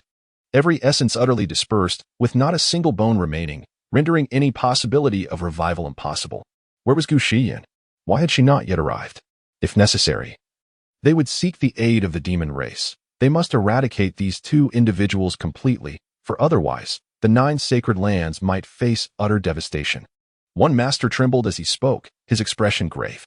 They could perceive the escalating ferocity of these two, yet their actual condition was deteriorating. They could not sustain this for much longer. "I refuse to believe that he can annihilate us all before his will is exhausted." The master of Kanglin's eyes shone with malice, as water ripples surrounded him, a manifestation of his mastery over water law, now materializing to thoroughly refine the two. However, Tian merely cast a glance in his direction, and from his eyes fell 2 unparalleled divine swords, striking swiftly to sever his head, which exploded with a resounding crash, transforming into a torrent of essence that flowed back into Tian's form. The assembly of masters stood in stunned silence. The master of Kanglin ranked among the upper echelon of their group, and yet he had been so effortlessly slain? It was utterly beyond belief. Ye Lingyan, undeterred, wielded the blood moon scimitar, sweeping it through the air. The blade shattered suddenly, transforming into countless shards that completely engulfed the sovereign. In that instant, numerous rifts in the fabric of space emerged, and the blood moon scimitar vanished without a trace. Similarly, the sovereign, along with all his esteemed elders, was obliterated from existence. Could it be that we are truly powerless against them? A group of formidable beings stood in shock and dread. These two were indeed terrifying. Had we foreseen this, we should have eradicated them long ago. If that had been the case, would we be facing such calamity today? My time has come. Suddenly, the heavenly voice broke the silence. He turned to gaze at Ye Lingyan, the ferocity in his eyes softening slightly to reveal a tender affection. Ye Lingyan, unable to hold back tears, smiled and replied, "You go ahead. I shall follow shortly." "Very well." The celestial being then turned his attention to Ji Cangqiong and Shunli, his bloodied lips parting to utter a gentle phrase. "Cangqiong, take care of yourself." In the next moment, the divine flames surrounding him, which were on the verge of extinguishing, surged forth with unprecedented intensity, engulfing the very heavens and the earth. Chapter 53. The Path to Eternity. The blazing divine flames swept through the realm, annihilating countless lives, their residual power piercing the sacred ground and shattering the heavens. Subsequently, that inferno consumed the last vestige of light and extinguished entirely. Ye Lingyan's voice was hoarse, blood frothing at her lips. The grievances of 50,000 years were resolved in this single moment. A crimson glow erupted as she performed a blood sacrifice upon herself, and the blood sea behind her surged like an ocean, with a blood moon rising. With a resounding roar, a formidable divine might erupted, overwhelming everything in its path. The culmination of her Taoist arts melted away today, unleashing a wave of energy that crushed all in its vicinity. The Xiaoyao sacred land collapsed completely. As the powerful beings from the 9 sacred lands screamed in agony, one after another bursting apart, the shattered sky and ground were littered with severed limbs, which swiftly crumbled into blood mist, evaporating into the ether. Such divine power left the few surviving witnesses in a state of shock, yet they too soon met with misfortune. Fading away like ephemeral blooms, Ji Cangqiong and Xinli were cast far away. When they opened their eyes again, they found themselves in a different realm. What on earth was happening? Ji Cangqiong was perplexed. Why had everything been so thoroughly obliterated? Before him, within the temporal tunnel, the truth unveiled itself. As if time were rewinding, the once destroyed Xiaoyao sacred land rapidly restored itself. Even the heavens reconstituted into a system before vanishing again. All around stretched the river of time. Ji Cangqiong cautiously gazed back to 57,000 years prior, and soon, that era materialized before his eyes. Beside a cliff, pavilions and terraces nestled against the mountains and waters. The sound of bubbling springs echoed, and myriad divine creatures dwelled there.